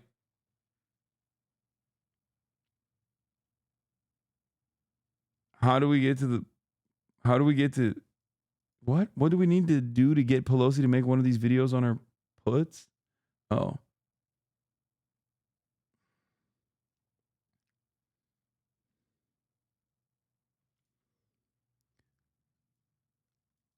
What is this? It's funny how all these gurus are not mentioning the ebook money bore list. It's quite shocking how few people know about the forbidden book called The Hidden Truths of Wealth. Living proof that if you stay consistent and dedicate yourself, you can achieve whatever you want. Good for him.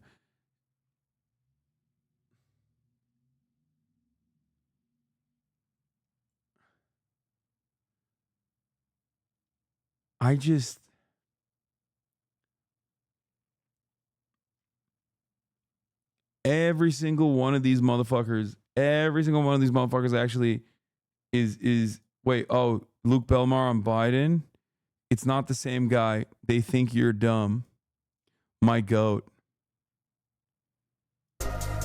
Dubai meetup in collaboration with Jupiter Exchange and Ton. We're only getting bigger and we're only getting stronger. The sky's the limit. Ton Voices Live with Luca Belmar and Pixelverse. Founder of Capital Club. The biggest bull run in history is upon us. Just in, Donald Trump will still attend and speak at Bitcoin conference later this month following yesterday's assassination attempt.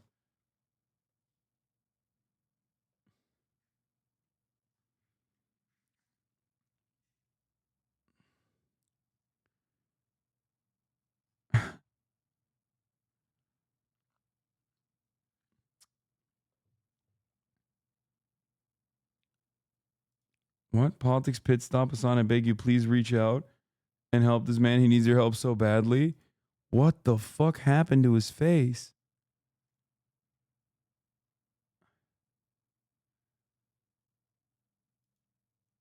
What happened? Inflation has gotten so bad you can no longer bribe Democrat senators with cash alone. What happened? I don't think that's Botox. Is that a facelift? What is that? Bro, I think is that injections? Like, what is that? What?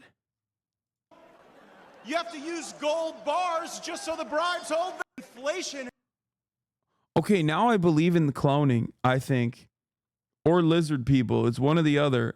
I can't tell which is which. I don't know if it's like, I don't know if he, what the fuck? Did they clone him since yesterday? I watched him yesterday. He didn't look this bad.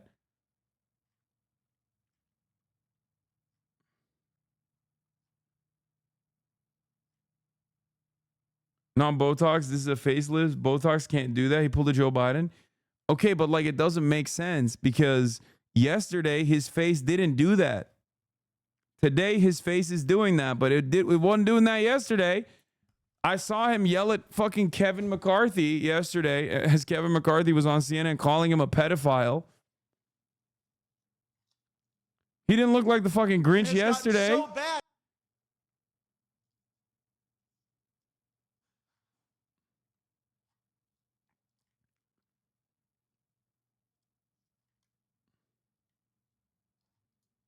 Attacked by woke liberal bees.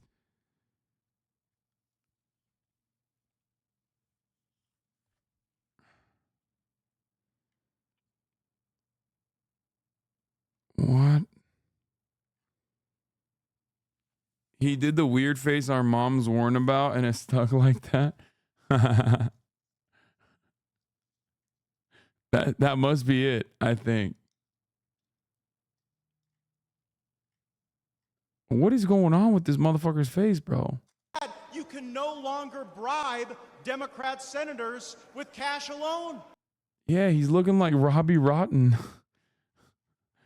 R.I.P.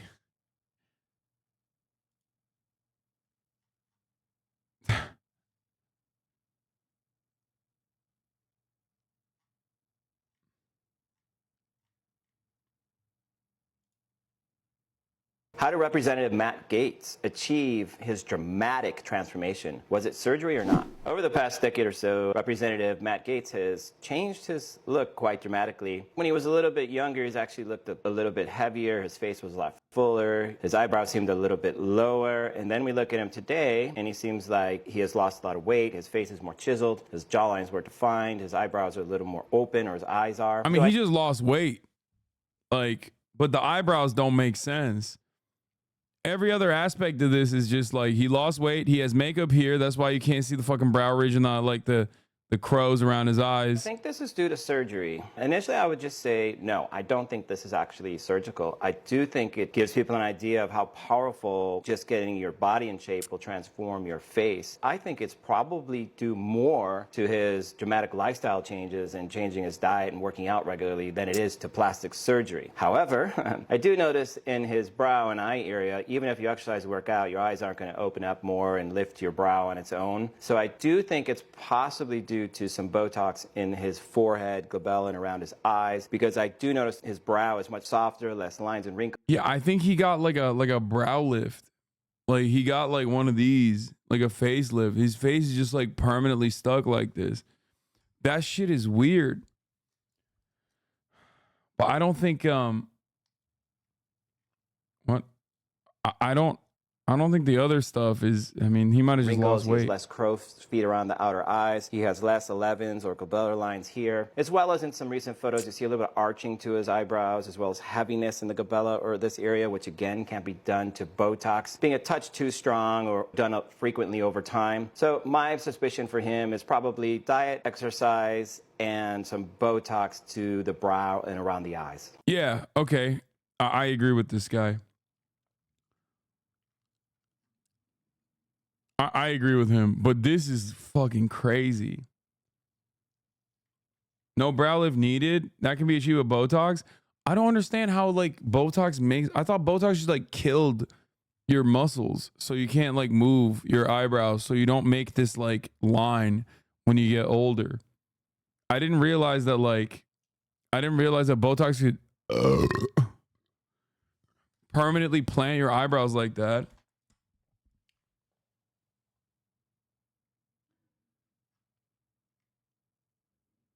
Fillers can migrate too. That could be it. Yeah, I thought it froze your muscles. Butthead. Why do you lean into the mic? It's so you can get a taste. I think people need to start studying words. You'll get a bang. Start studying words, chat.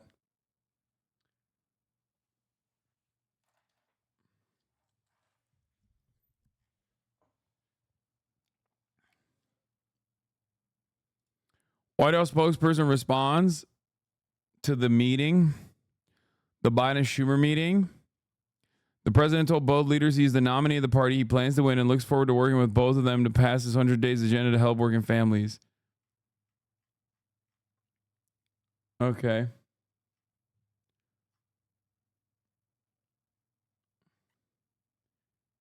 Ethan did a segment on It's been a him. while since we covered one of these guys. And this guy's new. He's just flashing on the scene. So annoying. Listen to me, 5 people in your life right now that you give them a phone call and be I don't like when you guys send me other people watching clip compies. Like, I want to do the clip compy. Just send me the clips. You know what I mean? Like, I don't care about car crime. It's just I'm like, not sure if it's a male or female in the vehicle, but definitely jumped in the vehicle. okay, at took least this off. is like a The airship fast was seen and car. Took off at a high rate of speed from that area up on Slauson, went on surface streets northbound, and here he is making a left turn westbound. He's now past the 10 freeway in the downtown area now, and here he comes back at us here. So they're going to try it. They're trying desperately to stole get your a pit bit? maneuver, but you're right, Cher, the speeds are a little too fast for that at this point, but he's going back towards the 10 freeway now.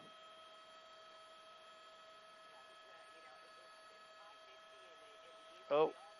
Oh, no, I know a chase ended last week with them shooting the dude. I know.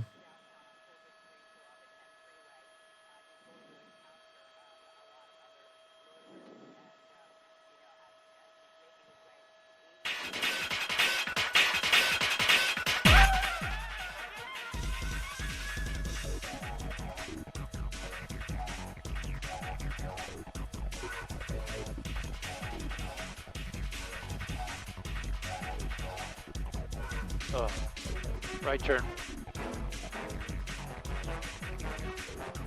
Yeah, it's live. Okay, cop on the other side of the road. This guy's being crazy.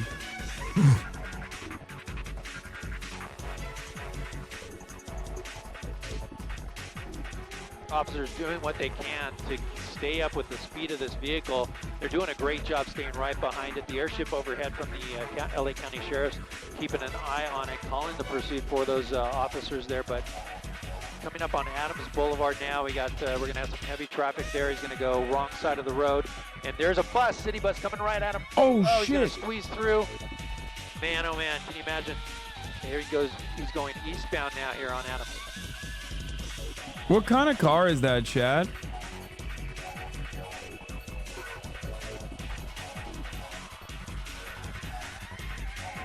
Is it a Kia? It looks... No, it's not a Tesla, chat. What the fuck? No, it's not a Tesla. Bro, why are so many people saying it's a Tesla? It's definitely not a Tesla. Y'all, what have you never seen a fucking Tesla? It looks more like it's a Kia.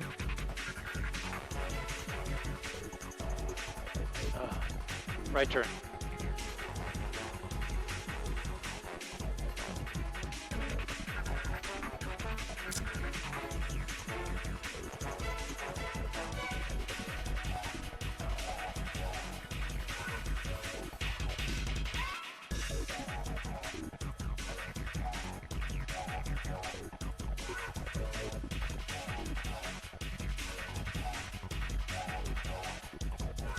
It's a new Prius? No. No, it's not.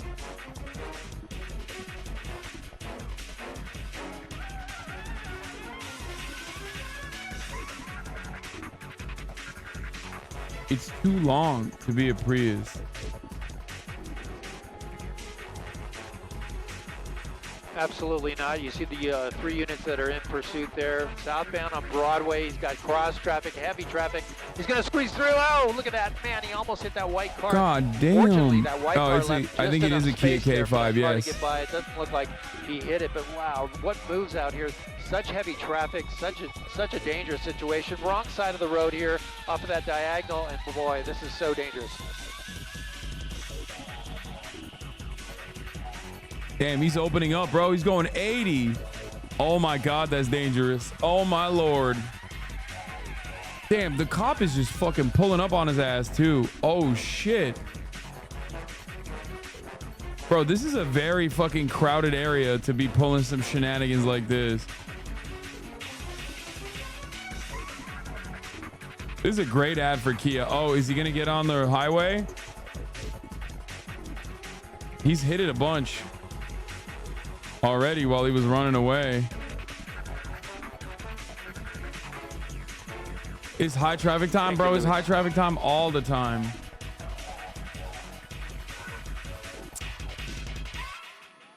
Highway at 6 p.m. I mean, it's it depends. It depends.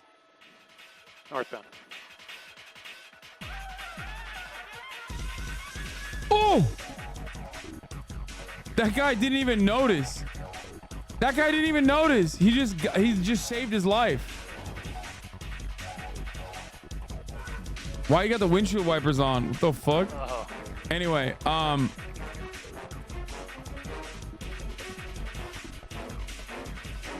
We are actually southwest of downtown. depending right on now which direction you're going at this hour, you can have a Menlo going westbound. you can have a decent shot on the highway. It's a nightmare with all the people out on foot and people in cars. Here we are. He's going to turn into a. Is this an alleyway? No, this is going to be a parking lot, maybe. What the Shopping fuck? area. He's going to go through there. Does he know what he's doing? And then back out onto the main street here. This is going to be Vermont. He's going to go southbound on Vermont. We might see the pit here. Let's see. It might be slow enough. They might Nope. have it. No, they're not going to take the chance. Too much traffic. Another unit blocking there, that intersection. That's good news.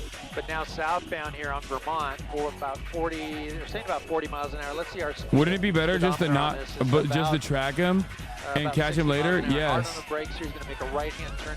You know, every time that, Yes. that lead unit, the That's why many cities have made it illegal. the driver is able to turn But off that's not onto how the that road shit works in Grand and Theft Auto avoid the world. pit. Los So here he's Angeles gonna be loves this blocked shit. by Oh, he's traffic. cooked. He's cooked. People He's there cooked. with cars that are stopped. He's going to squeeze through. Oh man, don't hit him. He's got nowhere to go for the meantime. That black car. Yeah, for sure. They tried to box him in, but now the officers are having a hard time squeezing through. He's southbound here on Kansas. Damn, he's, go oh my right-hand God, turn he's here. actually So the cutting airship through is pretty keeping an eye on well. him. If the units on the ground lose him, they know exactly where the driver is. At But this it doesn't point. matter because the again, helicopter's we are on him. confirmed a robbery suspect inside this vehicle. And Robbery right now, suspect. The vehicle is actually heading back to where the initial pursuit terminated, which was off of Florence. So we'll see if Florence and Vermont, I believe it was, where it initially terminated. Why didn't you They do the jumped Doug out Dog and challenge ran. last So night, Pussy Boy? going One, back I don't towards drink that like same that. area. And two, I wasn't asked. So it's not my fault.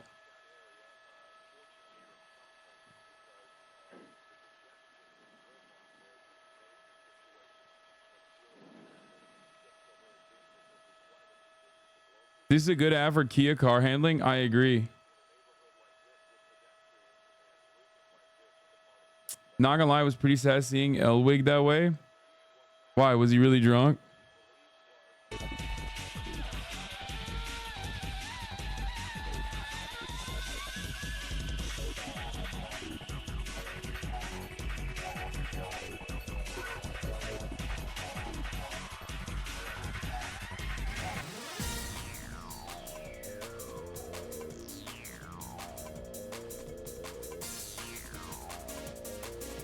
It's Grand Theft Auto 6, chatter. We're watching GTA 6. Could you please talk about more serious things? No.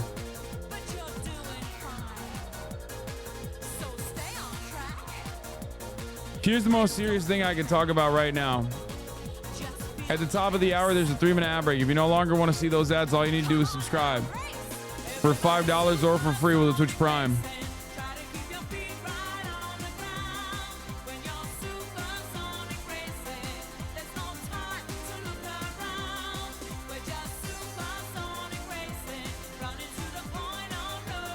If you no longer want to see those ads, you can also get gifted a sub if you're lucky, but Twitch Prime is free. Make your own luck. Here's the 3-minute ad break now.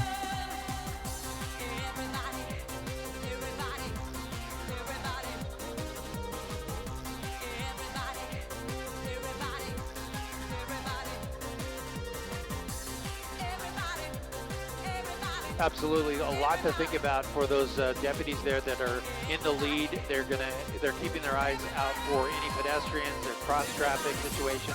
The airship overhead doing a great job coordinating all that, letting those units know that that the driver's coming up on some cross-traffic or pedestrians in the road. So that's a big help for those deputies on the ground as the chase continues here southbound. In your unprofessional opinion, how do you lose them? It's always the same. Variables here on these surface streets through the. It's always the same method. You have to get into a crowded parking lot. When you have a helicopter on you, you have to get into a crowded parking lot, and that's it. Either you have to have a bike waiting for you somewhere, or you have to get into a parking garage. That's it. There's no other way to get out of it.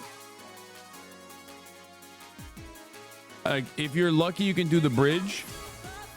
If you know, like, a homeless encampment or some shit under a bridge, I guess you can also go there.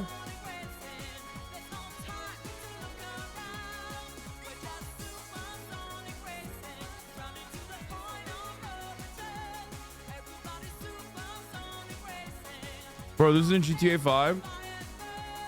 It's funny you're saying that, but like, I wasn't even referencing Grand Theft Auto roleplay. I was referencing the literal times when I've seen in the real world people get away.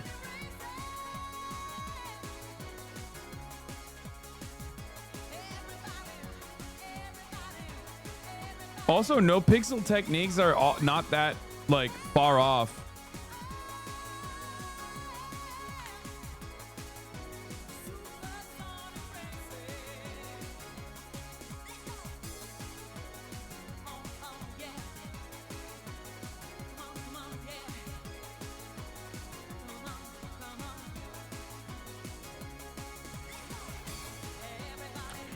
Why is this televised? What in the Coliseum is this? Are you a European chatter?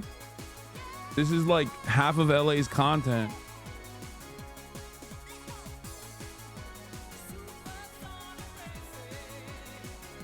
I didn't know Kias could do that, by the way. This is like pretty wild. This is a pretty wild app for Kias.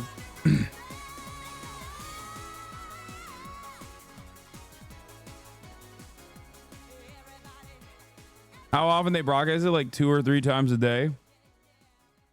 Oh. God damn.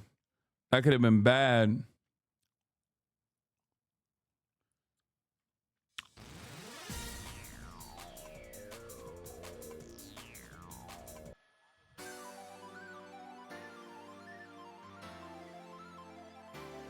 What? There are not 2 to 3 chases a day in LA? I think there are.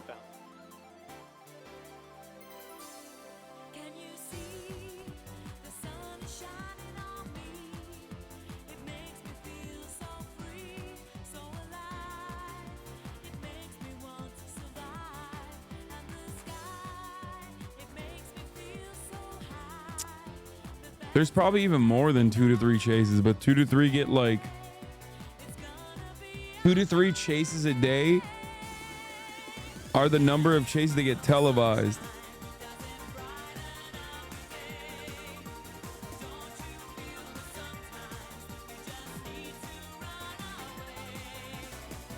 $4,000 from 2018 to 2022, so yeah, around 2 to 3.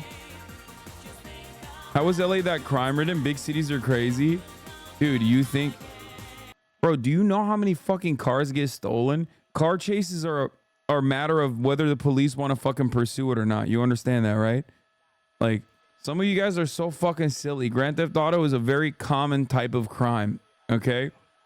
The chase aspect of it should not happen. And in many cities, it doesn't happen. Because many cities, the operating budget of the local law enforcement isn't $8 million a day. It's very dangerous, and it shouldn't occur. But it's also ratings, and that's the reason why the media plays maybe, it. But no, he's heading west now for sure. He's going north sometimes, and then he'll continue westbound. So certainly westbound towards the Baldwin Hills. At this point, surprised we haven't seen spike traps. It's because this is too populated of an area.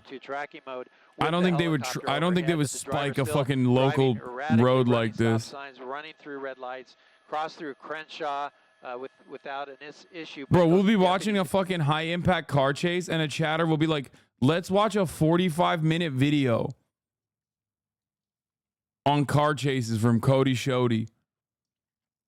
Some of y'all's brains, it's just like it must be studied in a lab. I swear to God. Let's watch a fucking 3-hour video essay on the ethics of car chases.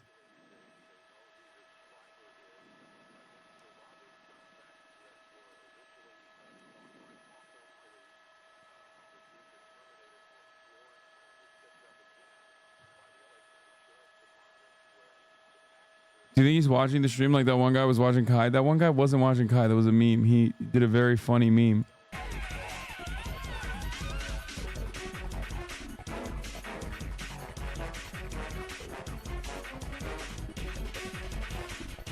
Westbound 58th place is what they're saying, and it's continuing at a high rate of speed. In fact, we tracked it going about I think one of the 65 craziest miles an aspects of hour car on, chases in LA is that the roads are so bad. Very dangerous for sure. He's going to go through multiple stop See? signs. We've seen him do that. Wrong side of the road, just cutting through parking lots. Right as I This is said a it. very desperate driver here trying to get away with his passenger as a robbery suspect from Hawthorne, and the pursuit continuing here west on coming up on Edgemar, and is going to continue. Thankfully, the traffic here is a lot less than it was out towards the east, so we'll see what the driver decides to do once he gets into this part of town. But at this point, as I come out to a wide shot, we'll keep an eye on the car here. No units on the ground directly behind him, but they are in the area.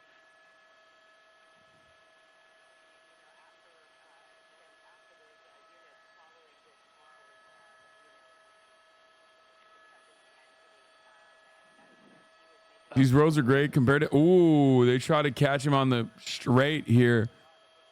They failed, but they tried. God damn, dude. That thing's got a decent pickup. Yep.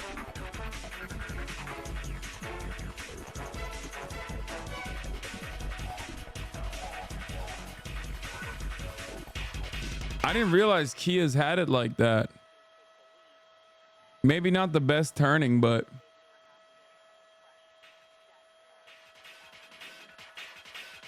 That's right. They were waiting for the driver there, and they have re-engaged in the pursuit. So you see the lights and sirens on those vehicles. Oh, he's got cross traffic. See, that's one of the concerns for deputies in a pursuit like that, or law enforcement for that matter.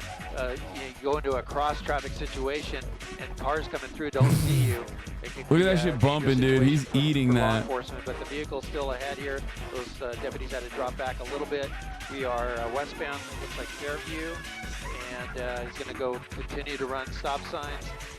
He's got some traffic. The units are picking up. No, the reason why Kias are the most stolen brand of cars is because they're like comically easy to steal. He ramps it up once he gets around those cars through that intersection as That's why. Not because they're like great to drive.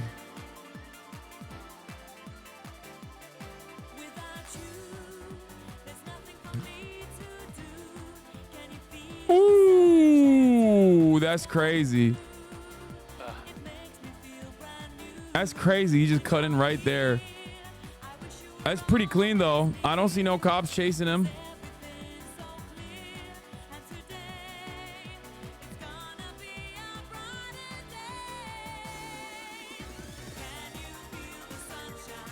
Uh-oh.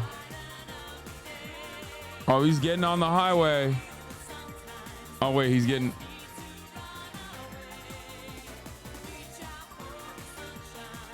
Never mind. He's getting off the highway.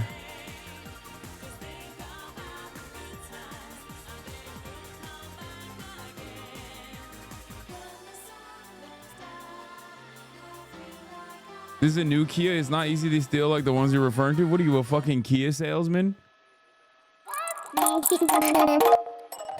Absolutely. They pulled back during that long stretch when he was driving through a lot of the residential streets westbound, and now he's reached Ladera Heights now and continuing westbound here on Slauson. So we've seen the driver on Slauson before. we're hearing now that I'm getting word on the scanner that it was an armed robbery suspects that initially were being chased by Hawthorne police, but they're trying to confirm if this person is armed still or not.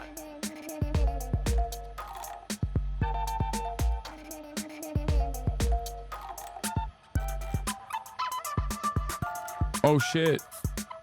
God damn. God damn, he's weaving. God damn, he's bobbing and weaving. Honestly, he's better in the city because the Kia isn't a highway demon.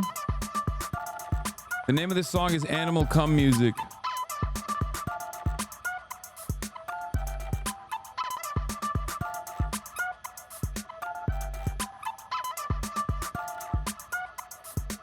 Right turn.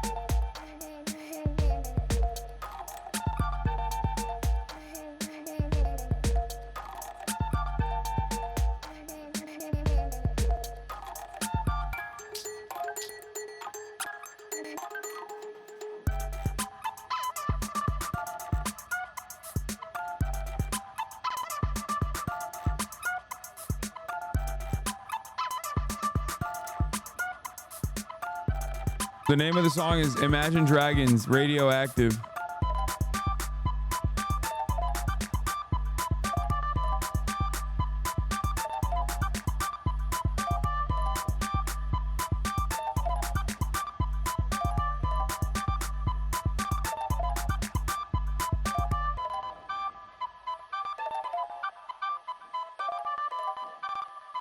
That's right, Sharon, Micah. Yeah, this driver's not following a normal pattern where it's possibly familiar to them. It's going in different directions. Now we're over here on the west side on Sepulveda, northbound here, and you got the 405 freeway close by. We'll see if the driver decides to jump on that, but it is jammed right now at this hour. So, yeah, very difficult for the law enforcement to at least stay up with it. We do see some units at intersections that are blocking at times, but as far as a spike strip, that would be really helpful. But at this point, now I'm hearing they're going back into some surveillance mode once again because the units. Damn, bro, bro's in Culver City. This is my old hood. Go right turn here, eastbound on Culver Boulevard, so away from Sepulveda Boulevard. We'll see if Culver City officers try to get involved.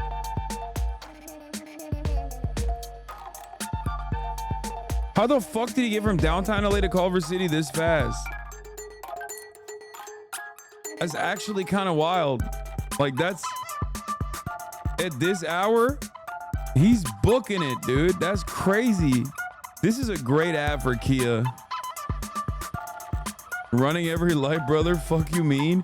That's crazy, dude. He's just like, this is some unheard of, unimaginable shit. He didn't hit a single fucking freeway.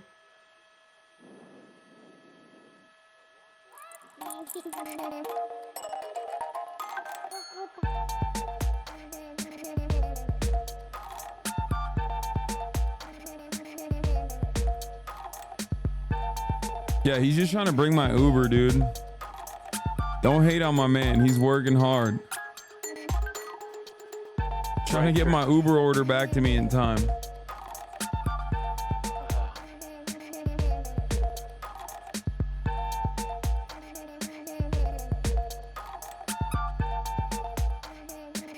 No, not at all. They're on Jackson Avenue here. The dangerous, wow, look at that, right through that intersection. A sharp turn into the neighborhood, and the vehicle continuing. It's hard to say if the driver knows this area or not. We'll find out if he goes down the wrong road and doesn't realize it. But at this point, the ground units have pulled back once again. Oh, well, he's going to make a U-turn. So that might be an indication dangerous. that the driver is not quite so familiar with this area. And the, yeah, go ahead.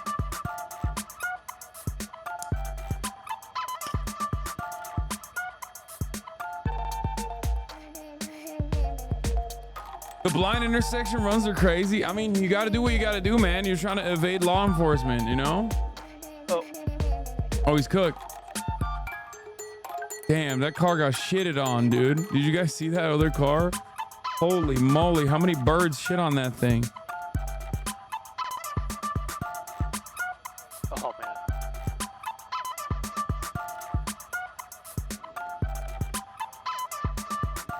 Bro stole a $20,000 car. Yeah, but he's driving the fucking doors off of it, dude. Got about 10 minutes. Respect. And then we have to go.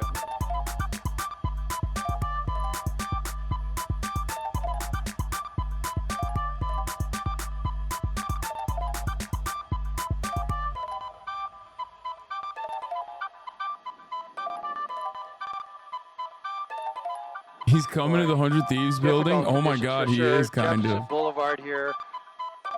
They're saying they're calling it northbound on Jefferson and into some heavier traffic.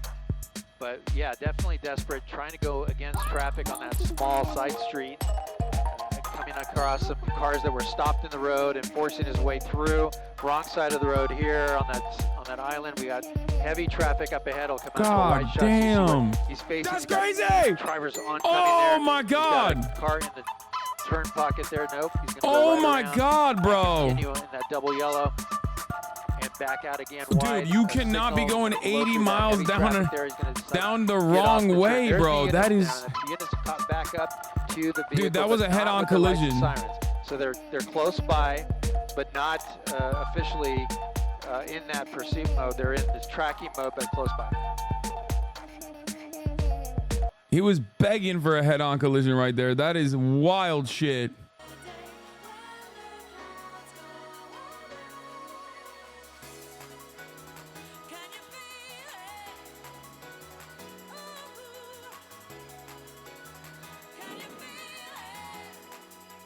How long do you think kick streamers start doing this? They have done this.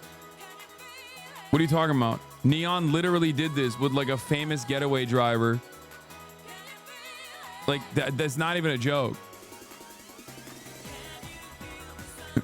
Brother, if you have thought of a crime, if you've thought of a crime in your mind, any crime, literally any crime, think about it. Worst crime you've ever thought about. A kick streamer has done it and fucking streamed it.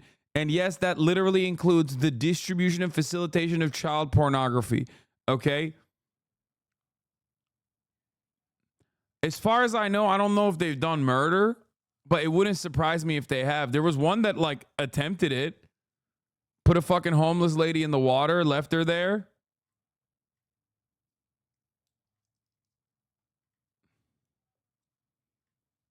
I don't think she died though.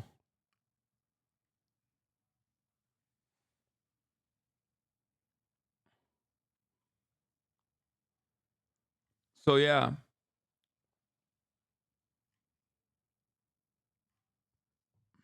This could be it. Nowhere to go. You can see the sign there, no outlet. Oh, no outlet. He's cooked. And let's see. This is going to have to be it Oh, unless this is he it. tries This to is the ram his way moment. through those deputies. They're going to set up a spike strip behind those deputies. Bro, It looks what like did in a you short distance here, it's going do? to have a cul-de-sac, nowhere to go, a gate that's blocking every way, and they're going to jump out and run, or they're going to stay placed. Nope, they're going to back up. That's never Oh, good. what is that to turn back up into radius? those deputies. My They're, boy, just what is give it that up in turn here, radius? because they have nowhere to go. Guns are drawn. They have a spike strip set up behind them in case the car gets away. It's over. He's an So armed now, suspect. I might we'll see I if might not they be able to show you comply what and get out happens of the next. vehicle and surrender. The wipers are going because I think he hit the car.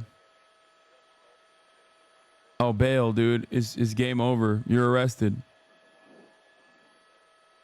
You're arrested. Bad guys won. GG's. Go through the gate. There's no way. He doesn't have enough distance or power to be able to break through that gate. He would just break his neck.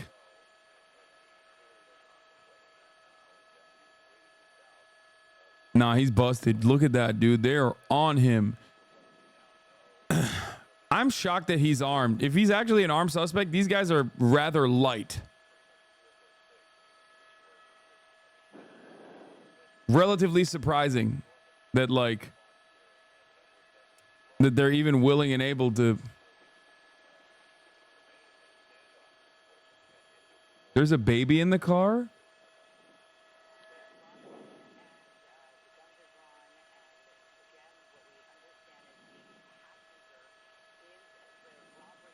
ABC 7 stream has a better shot.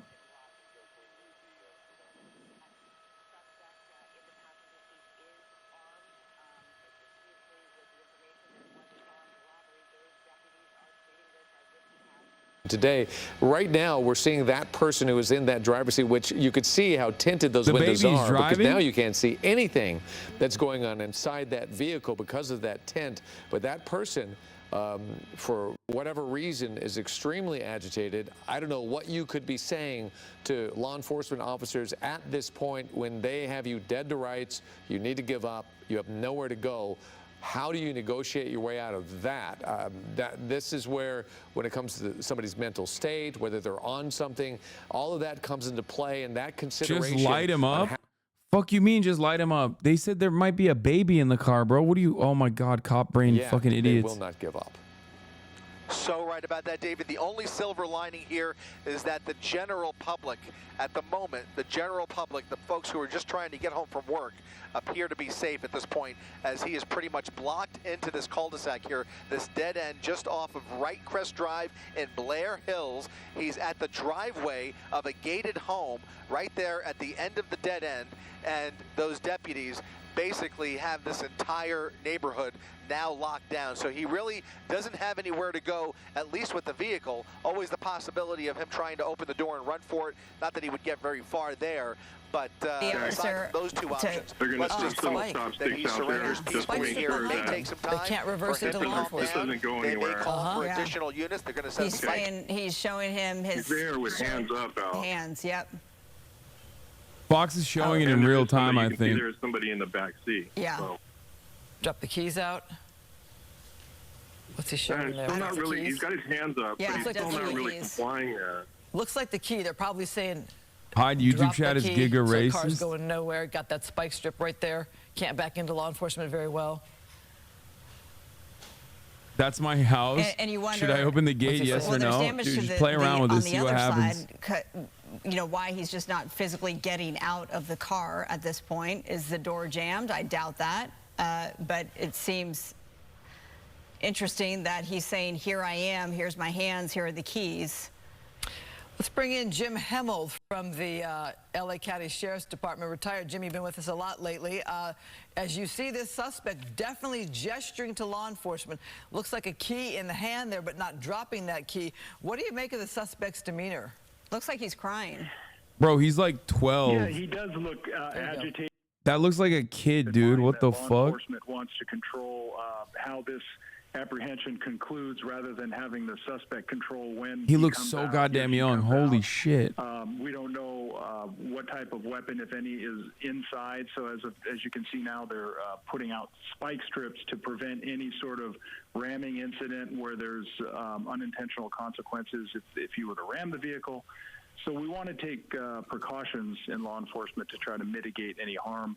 But you see, yeah, it turns out this is baby driver.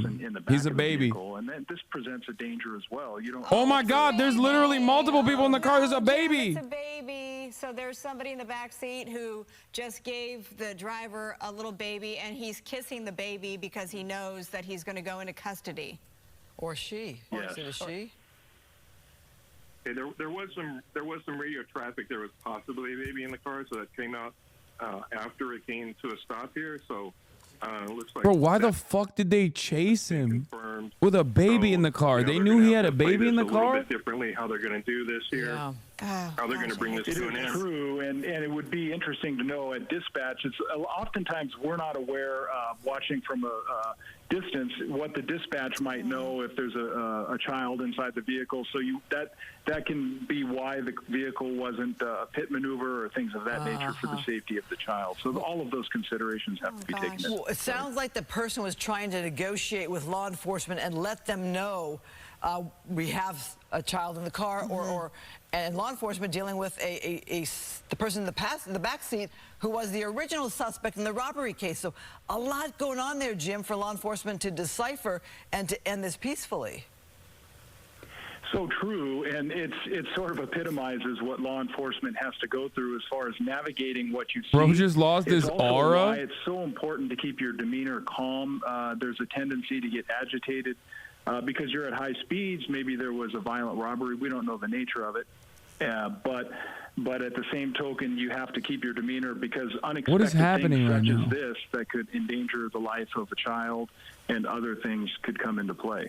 It looks like there's an embrace happening inside the car between the driver and the person that's in the back seat, who presumably now has the child. As it appears, the driver will get up, Jim, and turn himself in. He's obviously distraught. You make a great point, though, Jim. You've done this. You did this for your profession. You're in consulting now. Bro, this Everything dude that is you have to deal with crazy. when you're dealing with a situation like this, where it's just a robbery suspect and then there's another car involved, and then you never know. And Oh, now she's out the car with the baby. And now we're seeing a lot of woman real life is emotions and drama playing out here.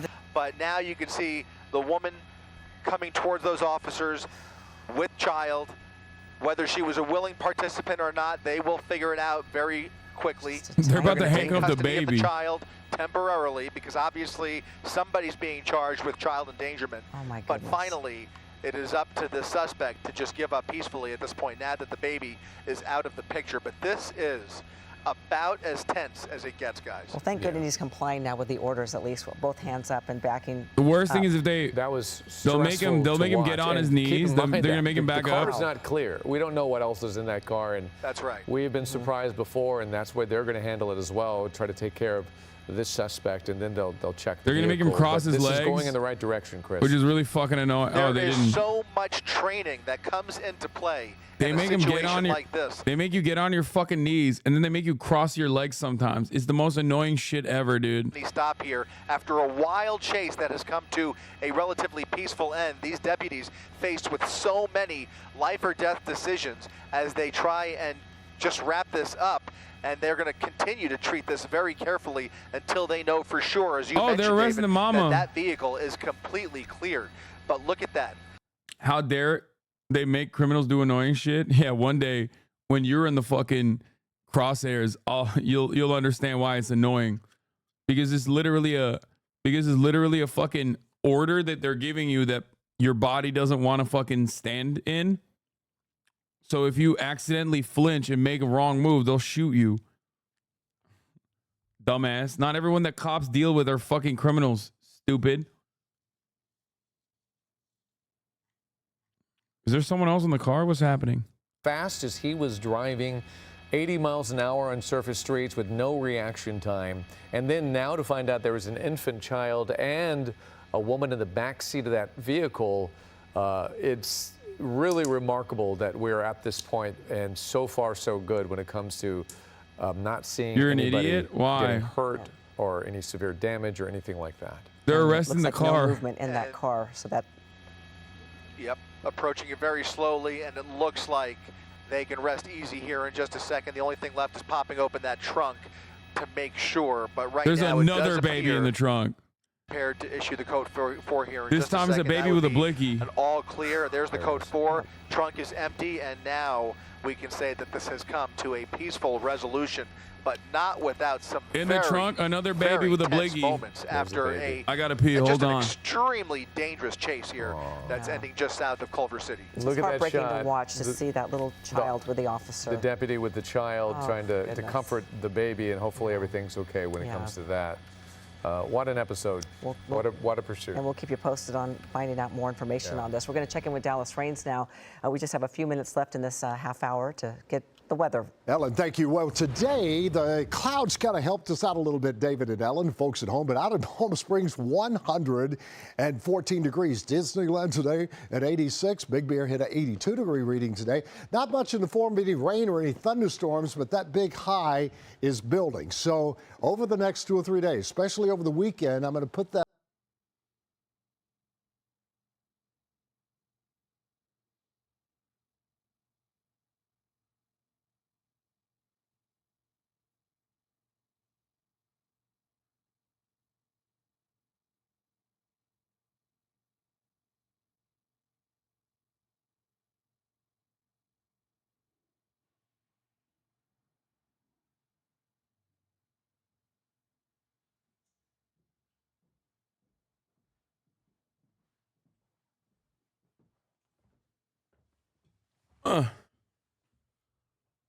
Damn, they just ended like that? That's crazy.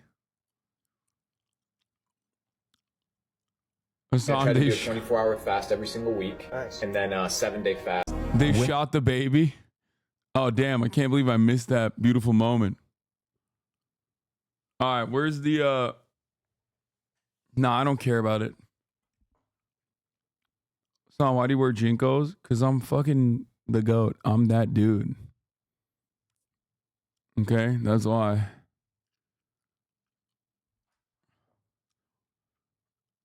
The baby is now evidence. Where Hunter would have joined his brothers and sister and us for family gatherings. Oh shit, they got a Gold Star family. Is this one of the best? Is this one of the best veterans? And Harris administration. Is this one of our best soldiers? 13 of our best soldiers? When the FBI was finally... Whoa, wait a minute. When the FBI was finally able to access Mr. Crook's cell phones and other electronic devices, agents could see that he has searched for images of Mr. Trump as well as Mr. President Biden, Attorney General Merrick B. Garland, and even FBI Director Christopher A. Wray. Mr. Crooks also typed in major depressive disorder and searched for dates and places for appearances for both Mr. Biden and Mr. Trump. Oh my God. Oh my God. Oh my God. The perfect centrist.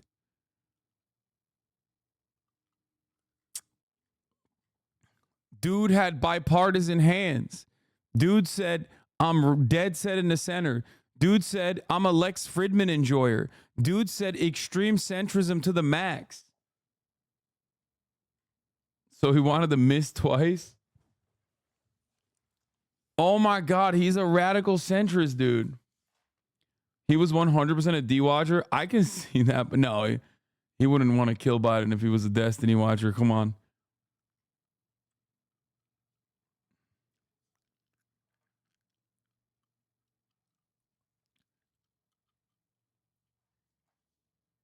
What?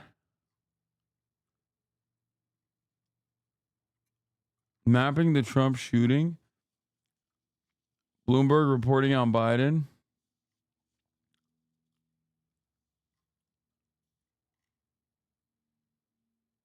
Hasan, do you like class of 09? What?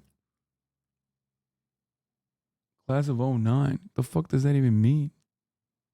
You okay, chatter? It's a game? What game?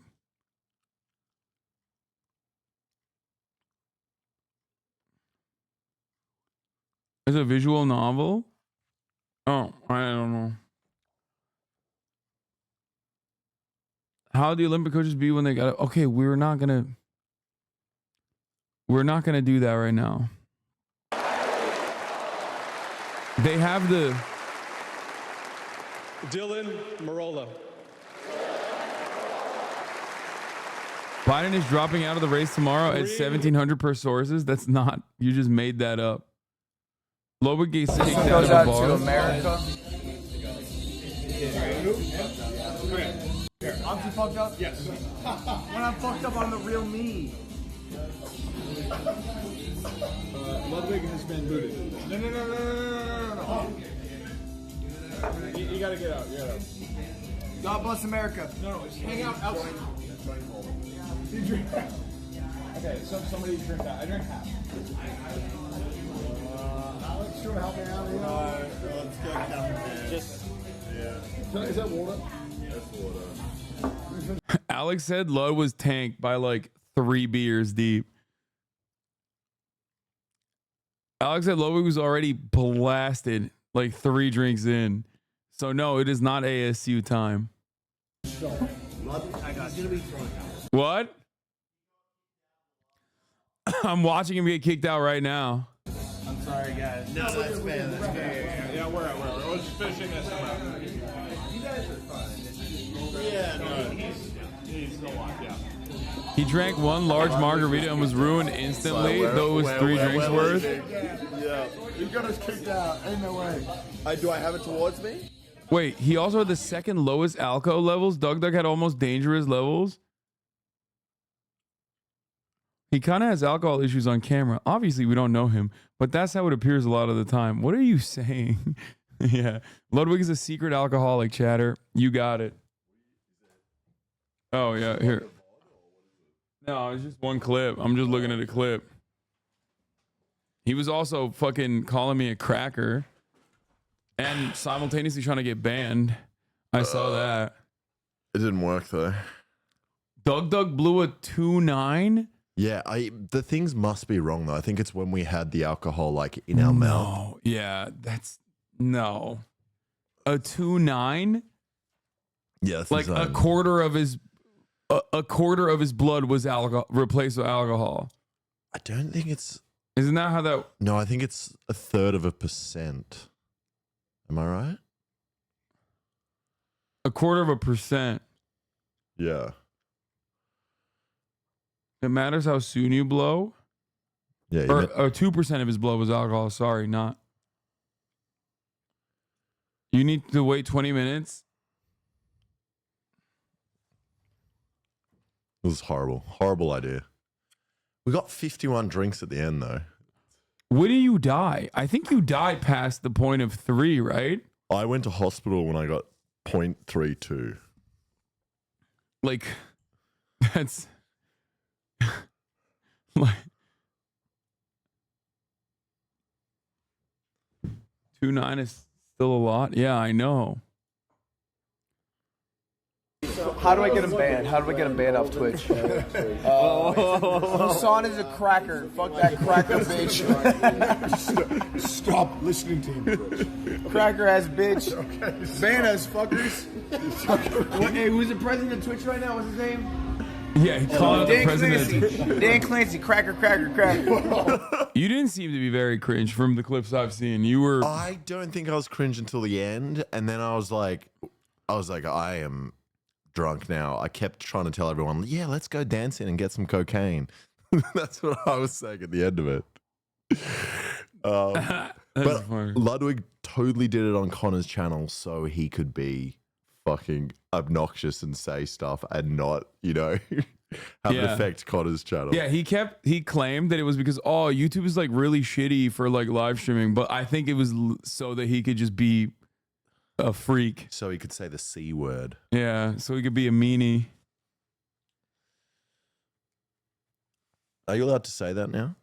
What? The C word? The Ludwig Cracker? assistant? Yes, dude. Okay. I don't know. It was already a fucking... It was a meme when I got banned, you know what I mean? It was already... Highest BAC ever survived was 1.4. That's insane. Okay,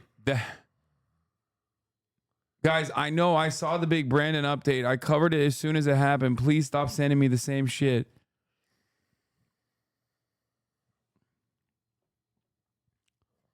Oh my God.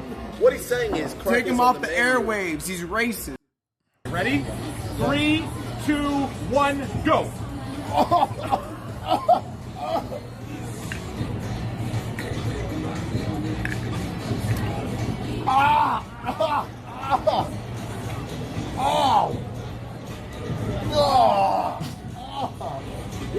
Y'all are dumb as hell, bro. I'm too old to do this shit. No. It's like, who do I think No, I they am? got Hasan. What does this even mean? They grabbed you and your titties fell off? What Yeah, what the fuck? What does that even mean, chat? I don't even understand what that's supposed to be. Apparently, a blood alcohol level of 0.31 is or higher is generally considered life-threatening and hospital time. Yeah. So we were close. We were like, I think I was Nah, those breathalyzers are really inconsistent. Yeah. Even the ones that cops have, where they make you, and those are like much larger and like much better than the field breathalyzers that you probably bought off of Amazon. And even those are really inconsistent, and that's precisely why it's actually inadmissible in court in order to determine whether you're actually above the legal limit or not. It's enough for them to detain you and arrest you under suspicion that you're under the influence, and then they take you to the precinct, or you can opt in for blood work done. Yeah, they do that in Australia, but then they take you to like a different van that has a proper Yeah. thing to. They might, they might have like a mobile unit or whatever. But do your cops still do the thing where they're like, touch your nose? Yeah. Walk? That's so funny because I feel like even when I'm at like 0.3, I can still walk in a straight line. Like, I vomit before. No, there's more than that. Okay. It's not about walking in a straight line. They track your eye. They make you do a bunch of weird shit. Like, they make you do shit sometimes that you can't even do sober. Like, I don't fucking understand. I took one of those tests too. 88% Italian. Like, Southern European, dude. That's all I have. 12%. Irish. Me saying something racist. Say it. Say what? Guido? Say it, bro. I can't say it. I can't say it. You can say it. Paisano! Yo, that's fucked up. Yeah, some of that shit you can't do. Stone cold sober cops are dumb. Yeah, like saying the alphabet backwards. I don't think cops could do that. No, they can't even say it forwards. Yeah, it's fucking bullshit. But yeah, he's being fucking freudophobic, dude. That's messed up. Those are the tests to discover our most powerful drunk driver. Yeah, exactly. I mean, that should be the test, though. If you can get that drunk and still drive a car, thank you. Drive the car. Bro, that's what I said to the cops before they arrested me. They should give you a steering wheel and then just be like, okay. Yeah. You still move it properly. properly. Test is that I literally made it to the destination that I was seeking out, sir. You're a bigger, stronger guy. You can handle your alcohol more. Yeah, thank you. Yeah. That's what I'm saying. And then they still were like, nah, like you're arrested. You're under arrest for driving under the influence. And I was like, officer, I didn't fucking crash. Like, you didn't say crashing under the influence. You know what I'm saying? Like, that's a different charge. Yeah. That should be a different charge. Yeah. Driving under the influence versus crashing under the influence. Very different. And if you crash under the influence, it's like, well, you know, maybe I was a little inebriated and it fucked my skills up a little bit, but like I wouldn't have crashed if I had drank a little bit less. Yeah.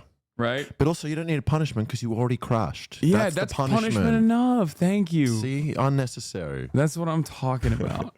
Last night was also funny because I didn't know that like bars in Australia are very strict. If you come in drunk, there's no way you get served. Ludwig would walk in and be like, "We are smashed right now. Give me another one," and the bartenders would be like, "Yep, coming right up."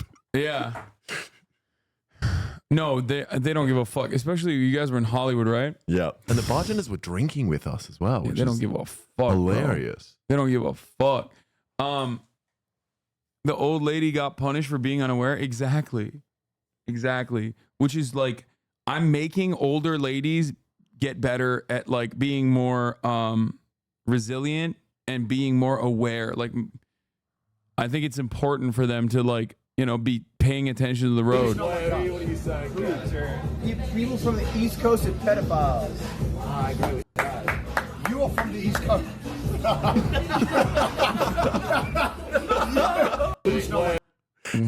Wait, what is he saying? He says people from the East Coast are pedophiles, and then Kyle was like, "You're from the East Coast." Yeah. Someone in the chat said Hasan is a lightweight. I take no offense to that. I think it's awesome. Are you? I don't know if we've drank before. I don't think you're a lightweight. I don't think I'm a lightweight. I don't think I can physically be a lightweight, but like I'd be happy to be a lightweight. You tap out early. But we went to karaoke until like 2 a.m. the other day. Oh no, that night I drank the whole you drank night. a lot. Yeah. Yeah, no, I drank everybody that night actually, now that I remember. But let's just say back in my day I was not a lightweight, okay? Which means I think I still have that dog in me a little bit, so I can still drink, I can still put down a lot. But I take no offense to someone saying I'm a lightweight. I need to accept my age and be like, I'm not. This isn't what I can do anymore. Yeah, you've been like sleeping the whole day. It's horrible. Yeah. I'm still fucked. Dude, that's the thing. Like, that's what it is. Like, sometimes I'll drink a shit ton and then the next day I'm fine. Other days, I don't know what it is. Like, I'll have one drink and then I'm dead the next day. It's pretty hit or miss. It's pretty fucking hit or miss in terms of And before you guys say like drink more water, do this, all that, dude, come on. I'm a 33-year-old man and I literally had problems with alcoholism. You think I don't know all the tricks? Like, get the fuck out of here. Like, oh, thanks, guys. Like, nothing to, not exactly impressive to be able to drink a lot of alcohol. I think it's very sad. But really. also, nothing helps you if you're having 15 shots in 3 hours. It doesn't matter what you do. There's no like, oh, I'll eat a piece of bread and it'll soak up the alcohol. Yeah, Like, I mean, I just like those. up. I mean, I feel like the Koreans and the Japanese have invented technology for it though, because they're fucking crazy. Like, I do trust that shit, like the liver pills and stuff that they give you beforehand. Does that work? I think it does, because that's like 2 entire nations of alcoholics who also have to work really early in the morning. when we're in Russia, before we drunk, they gave us like these carbon pills, and the only thing that happened was it just made us vomit black when we did vomit. It's horrible. Alcohol tastes more and more like actual poison the older you get, in my opinion. I mean, no, I still love the taste of whiskey. No, it doesn't. It's all placebo. No, I think it's all shit. You would not drink alcohol if it wasn't for the alcohol. Like if you just had juice that tasted like that with no benefit, you would not drink it. Yeah. No, I think the feeling's pretty good. Yeah. But also, no, I like the taste of it too. But you're right, I would not drink it. Well, why do people drink O'Doul's and shit then? People, alcoholics. Yeah.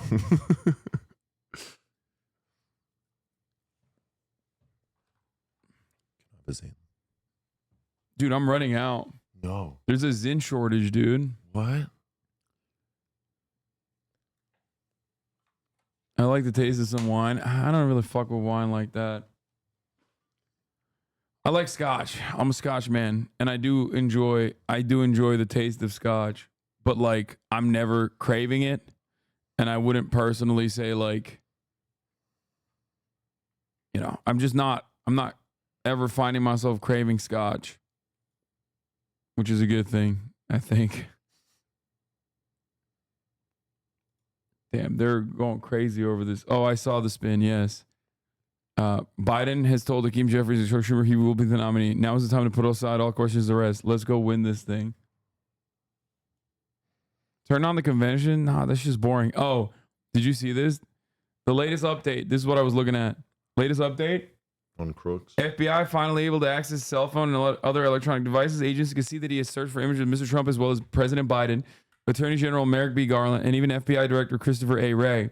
Mr. Crooks also had typed in major depressive disorder and searched for dates and places for appearances for both Mr. Biden and Mr. Trump. He didn't care. He did not care who it was. Which he is just wanted to. That's crazy. Yeah. He was same guy as school shooters, but slightly more ambitious. Like, yeah. Which is, I mean, I guess like, look, these are targets with like actual security on them. It's fucking. Yeah. You know, like he went after the president instead of going and killing a shit ton of his like former classmates. You know what I mean? Unarmed children. That's America is in such a dire situation that's like the math equation here. It's like, well, at least he didn't kill like 8 fucking kindergartners. Yeah. Like from a utilitarian perspective, it's objectively better that he did this instead of go and fucking do what all of these guys normally do, which is shoot up an entire school. He chose the challenge run, yeah. As time slipped away, at least 2 local officers were pulled. Let the rally go ahead while law enforcement looked for a potentially dangerous person as one of many Secret Service decisions not being called into question. Wait, what? Wait, about an hour before the gunman let loose a volley of bullets that nearly assassinated the law enforcement contingent in Butler, PA was on the verge of a great policing success. What a fun way to start this story. I wonder where this will go. Among the thousands of people streaming in to cheer former President Trump at a campaign rally, local officers spotted one skinny young man acting oddly and notified other law enforcement. Secret Service too was informed through radio communication. The suspicious man did not appear to have a weapon. Where will this go? Remarkably, law enforcement had found the right man. a would-be assassin, though officers did not know that at the time. Then they lost track of him. How do you lose track of a person who's like a suspect? Well, they didn't know he was an assassin yet. 20 minutes before violence erupted. No, it's because he was white. Yeah. And wearing like YouTuber gun merch. GunTuber merch. Like every other person at the Trump rally. Yeah, so they were like, oh, he's here because he loves Trump, obviously. As time slipped away, 20 minutes before violence erupted, a sniper from a distance spotted Mr. Crooks again and took his picture. As time slipped away, at least 2 local officers were pulled from a traffic detail to help search for the man. But the Secret Service, the agency charged with protecting Mr. Trump, did not stop him from taking the stage. That is crazy. 8 minutes after Mr. Trump started to speak, Mr. Crooks fired off bullets that left the Republican presidential nominee bloodied and a rally visitor dead. The call to let the rally go ahead while law enforcement look for a potentially dangerous person is one of many Secret Service decisions now being called into question. The agency is also under scrutiny for allowing a building within a rifle's range to be excluded from its secure perimeter, creating a blind spot close to the former president that the government exploited. I'm appalled to learn the Secret Service knew about a threat prior to President Trump walking on stage, Senator Marsha Blackburn, Republican of Tennessee, posted on Wednesday. Multiple investigations into the lapses are underway, including one announced by Biden. Ms. Cheadle, in an interview on ABC News, says she takes full responsibility. Even as investigators continue to examine what happened, it's already clear there were multiple missed opportunities to stop Mr. Crooks before the situation turned deadly. This account is based on video footage from the rally and statements from numerous federal officials, local law enforcement officers in Butler, and members of Congress who were briefed by the FBI and Secret Service. Buy one, get one falafel and wedgies with tahini. Thanks, man. Thanks, Uber Eats. So nice of you to beam that into my Apple Watch.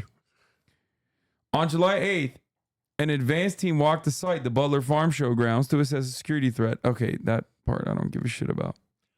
Apparently there were snipers in the building he was on top of. Well, have you thought that it's like kind of hot out?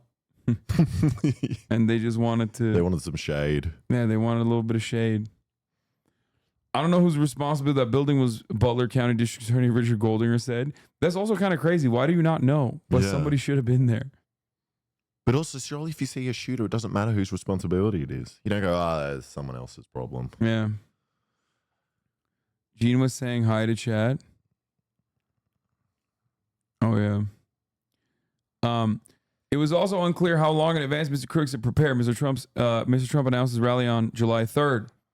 But in the aftermath, when the FBI was finally able to access the cell phone, they could see that he has searched for images of Mr. Trump as well as President Biden. You know, is this funny? Like, what do you not know what they look like? Yeah, how does that help you? Yeah, like, he's like, yeah, okay.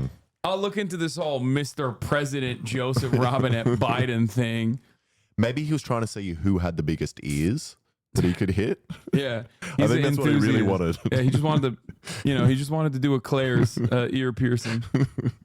General Merrick B. Garland, even FBI Director Christopher Wray. Mr. Crooks also had typed major depressive disorder and searched for dates and places for appearances for both Biden and Trump. One of Trump's planned appearances happened to be about 50 miles from Mr. Crooks' house in Bethel Park. On Friday, the day before the attempted assassination, Mr. Crooks went to a shooting range. According to an investigative summary prepared by the FBI the next morning, he bought a ladder at Home Depot, and then later at the day, he purchased 50 rounds of ammo from a gun shop near his home, according to the FBI document and federal law enforcement officials. Good thing all that stuff is just like totally above board, and you can just do that. Perhaps we should learn no lessons from this, and we should just allow people to have more guns and more ammo, like super easily. I mean, the thing is, there's nothing you can really do, because I'm sure in that town, people are buying thousands of rounds of ammo every single day. I just meant like in general, that's really odd that we think that is normal. Yeah. And we also like will fight till everyone has been shot at least once. Yeah.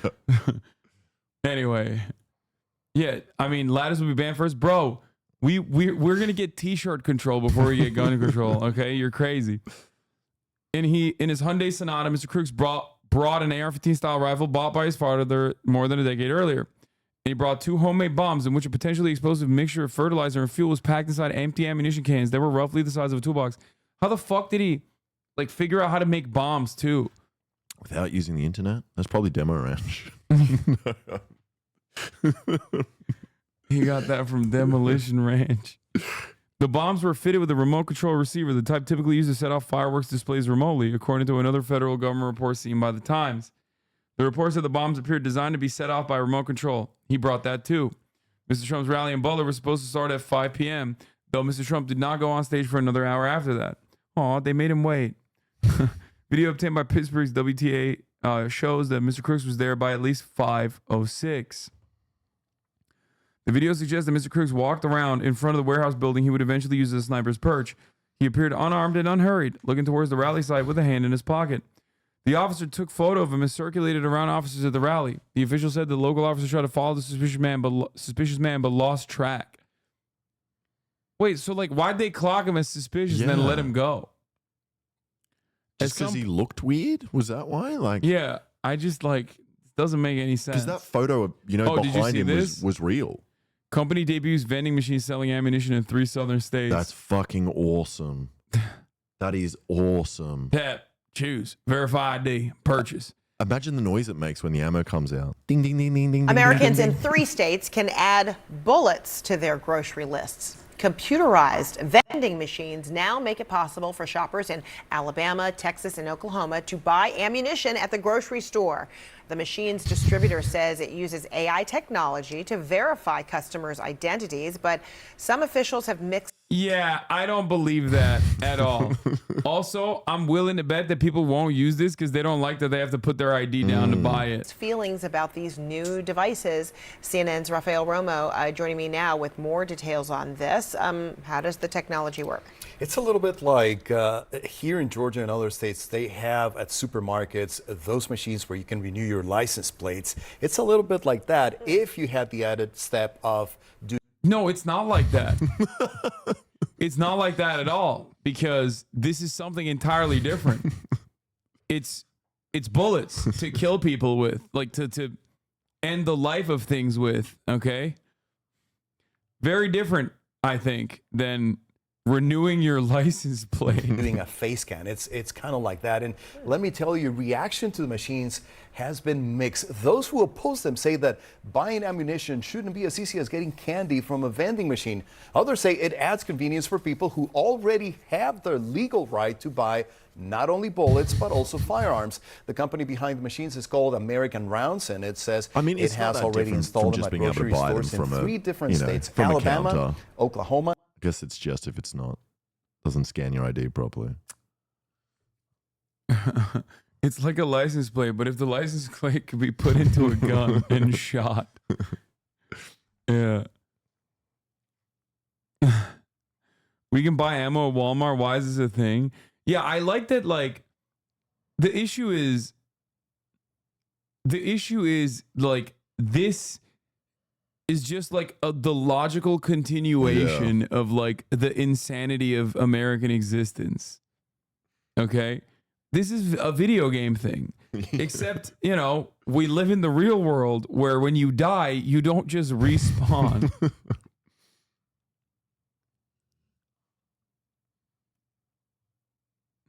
And Texas. The company rolled out its first ammo dispenser last November in Alabama. Grant Majors, the CEO of American Rounds, addressed the criticism that the machine makes purchasing ammunition for some too easy in a company video published on their website. He says before making a purchase, customers need to identify themselves through a process that uses AI It's just for more profits, so they don't have to employ people.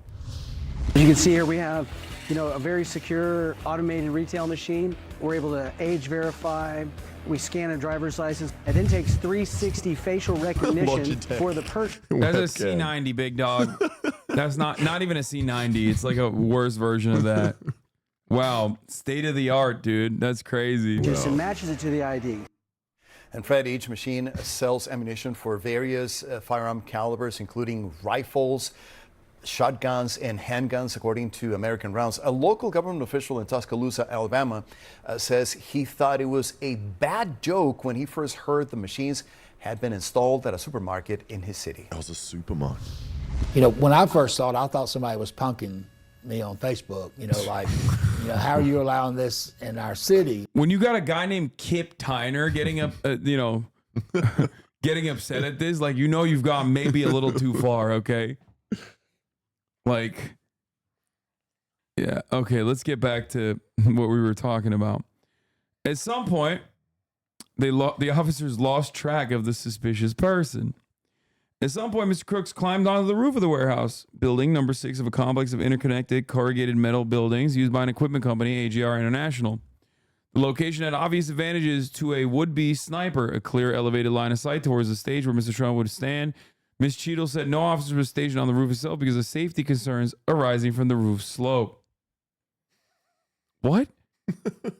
The other roof that they were standing on was also a slope. Yeah. What? That is a roof. It's just all roofs have slopes. That roof that the counter snipers were on literally was worse than the fucking roof that the shooter was on. What? It was slope more. The roof that the counter snipers were on was slope more. In fact, you would say a flat roof if it was indeed flat. Yeah. What the fuck? Okay.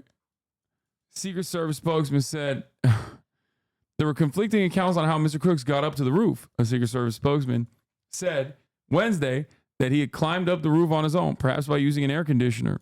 Federal air conditioning. We need to do background checks on ACs.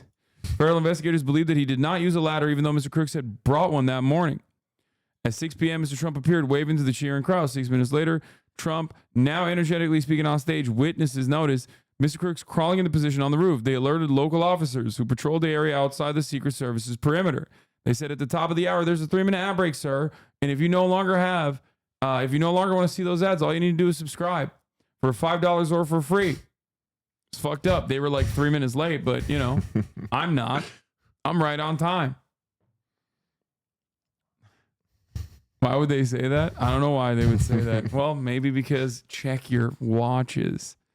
Because at the top of the hour, there is a 3-minute ad break. Boom. It was 2 minutes before the shooting. On stage, Mr. Trump continued speaking, seemingly unaware. But around him, Secret Service contingent frantically began to respond, shifting his focus from scanning the crowd to scanning the area north of the security perimeter. The sprawling warehouse complex just to the north, the blind spot, was now everyone's focus. On a barn directly behind Mr. Trump, a Secret Service counter sniper team quickly clambered from one side of the peak roofs to the other. Now they pointed their rifles at the warehouse about 450 feet to Mr. Trump's right. Mr. Crooks was on the warehouse roof, but it is unclear if the Secret Service counter snipers could see him. A New York Times visual analysis showed that the view for these snipers was likely blocked by a gentle peak of the warehouse's roof. These fucking roofs, man. We need roof control. Flat roofs only. Or really sloped. Yeah. Mr. Crooks was still hidden, low crawling up to the other side. This dude is a fucking... He's like a legendary combat hero up in here. What the fuck? He was able to evade like some of the best Secret Service. Some of our best soldiers died in Afghanistan, and that's why they couldn't be there to protect Donald Trump. Some of our best Secret Service members. Somehow I think he just lucked his way through all of this. Yeah. I mean, well, I guess he was lucky until the very end. Yeah. Where he became the final bit, very unlucky. Where it matters. Yeah. He was unlucky where it actually mattered. Mr. Crooks was on the warehouse roof. He was still hidden. Low crawling up the other side. On the ground, officers from the small Butler Township Police Department had been assigned to direct traffic near the warehouse. According to social media, at least 2 of the officers left their traffic post to help look for the suspicious person. 2 officers went to the warehouse, and 1 officer boosted the other up so that his head was above the roofline. He and Mr. Crooks saw each other. Mr. Crooks turned his firearm, Mr. Natali wrote, but the officer could not fire back. He was holding onto the roof with both hands. This is why we need gun hats. Gun on your hat. And then when you see someone, if you've got your hands free, you bite, and then you shoot. It's an invention. It's actually a real thing. Dude, that was entirely too quick. You came up with that. You came up with that very quickly. Like, that's shocking. I made a video about it. Oh, you did? Yeah. You made a gun hat? A gun hat. It was a real thing that they used in like World War II. Oh, that So when you're makes sense. shitting, you can still shoot people. This is my God. what Trump needs to bring in when he's... Yeah.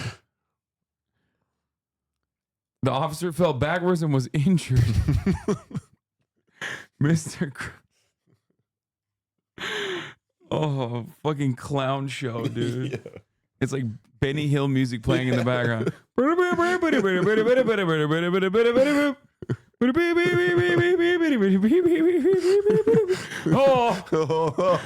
around the warehouse. Yeah, it's fucking Looney Tunes, dude. What the hell? Mr. Crook reached the peak of the warehouse roof high enough to see over the top. A witness on the ground yelled, "He's on the roof. He's got a gun." Then time was up. Mr. Crooks fired his rifle 8 times according to the Times analysis of the audio from the scene. First shot appeared to graze Mr. Trump, bloodying his right ear. 2 other rallygoers were injured, and a 50-year-old retired firefighter, Corey Contemporore. Hey, he was anti-Italian, which was really fucked up. Another day, another Italian slain. Anyway, afterwards, a Secret Service sniper on the South Barn killed him with 1 shot. A local police officer in another part of the area also fired at him, but it was unclear if his bullet struck Mr. Crooks, according to the Butler County District Attorney. When they reached him, he had no ID on him. Officers traced the serial number on his rifle to his father. In his pocket, he carried a remote control to the bombs in his car. It was not clear if he tried to use it or if the bombs were made well enough to explode. Wow, what a story. I mean, this is going to make people even crazier. Yeah. About the roofs, New York Times did an interview with another Secret Service retiree who said that not putting snipers on slanted, dangerous roofs is normal sometimes, but not in this case. But the other roof was slanted even more. Yeah. They should have painted Trump on a cliffside to bait him into driving into it. He would crash and get squished and then slowly reinflate according to style motion. Whenever Trump's giving a speech, have a bunch of impersonators on the stage as well, and they swap giving speeches. Yeah, we saw his search history, unless this has more than the New York Times reporting on it. Gauman had 2 phones.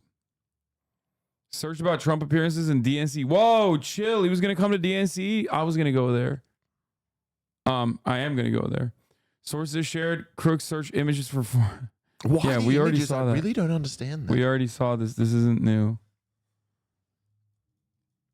Yeah, they said there was still no indication of a motive, ideology, or political views.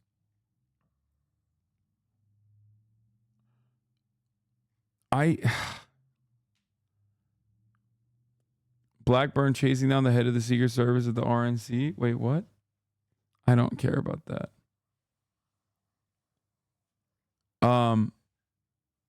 I've been saying it's to be giga independent. Think everyone's a sheep. Bro, he was a registered Republican. He is definitionally not a giga independent. Like, you know what I mean? He's just straight up not. He's just a Republican. Yeah. If you're a registered Republican, if you took the time out and fucking put your name down, you most likely are a Republican. Yeah, but he's a heterodox thinker. I agree.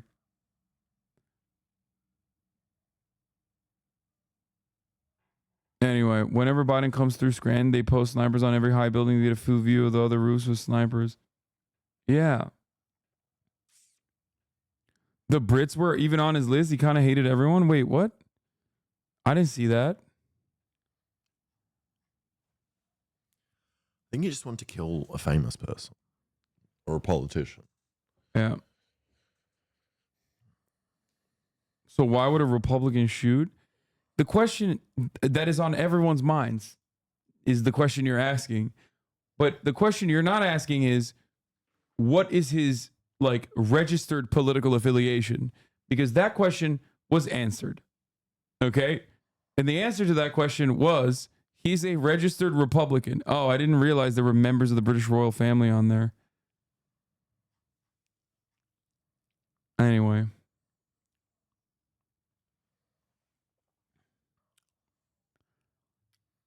Wow, I've never seen a Republican. Yeah.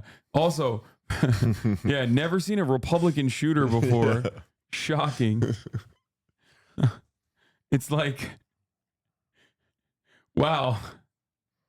You mean to tell me that a right-wing guy shot at someone? Yeah, what? What has this country come to? That is so abnormal.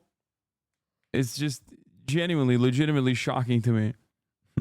I was in a coma for my whole life, actually, because there's literally never been a moment where there wasn't like a prominent right-wing shooter. Is Pittsburgh like a super Republican area? No. It's not? No, but Pittsburgh has also, famously experienced a mass shooting in a synagogue one of the, like, I think it was literally the single deadliest day for American Holy Jews. shit. Yeah, where another registered Republican Trump supporter who had outflanked Trump, who was, you know, further right than Trump. He like became a Nazi, full-blown Nazi, not like a Trumpian Nazi, was like, oh, Jews are doing great replacement, which who did he get that idea from? That's right, Tucker Carlson, who always talks about the great replacement. He's the one who parsed through the sentiment and figured out Jews were responsible for the great replacement. So he wanted to punish the Jews for doing great replacement and bringing about moral degeneracy in the United States of America. So then that guy went and shot up a bunch of people, a bunch of Jewish people in the Tree of Life synagogue.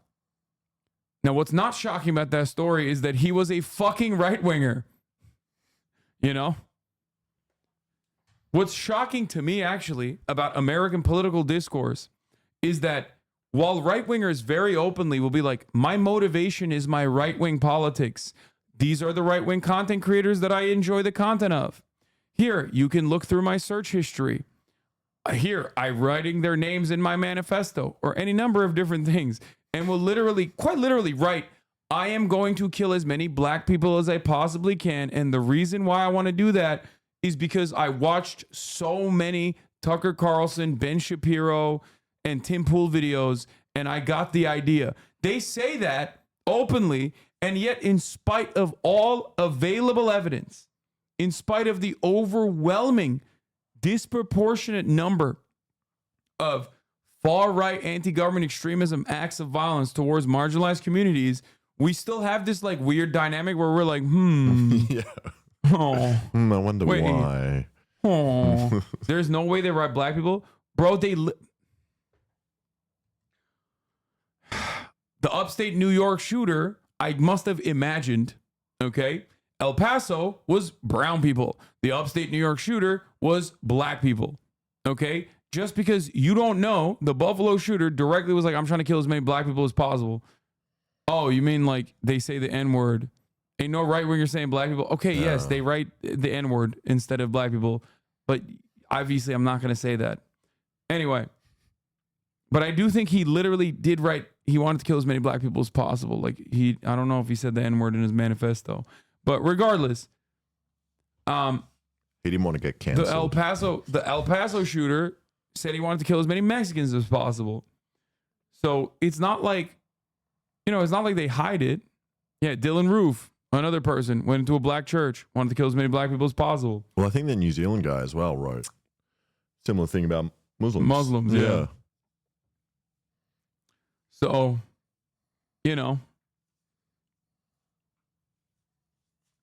these guys, like I said, yeah, none of it's shocking. They don't ever really hide their aspirations, their ideology, their political motivations. This guy kind of did, but he's still a registered Republican, and I won't lie, it's not very shocking to me at all.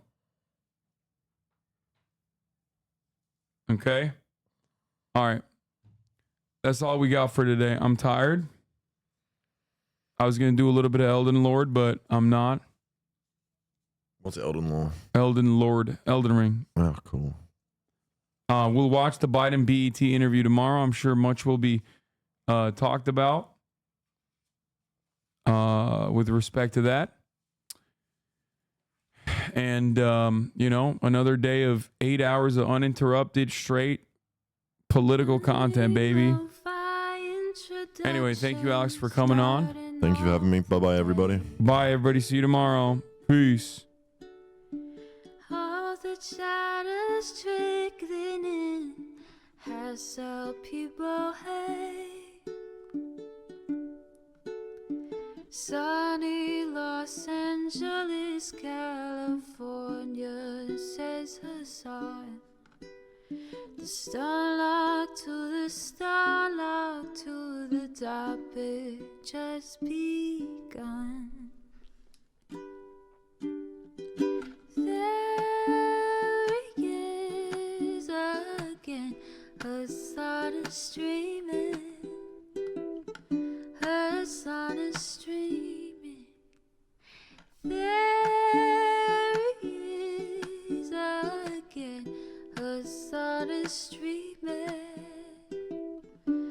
Hasan is streaming,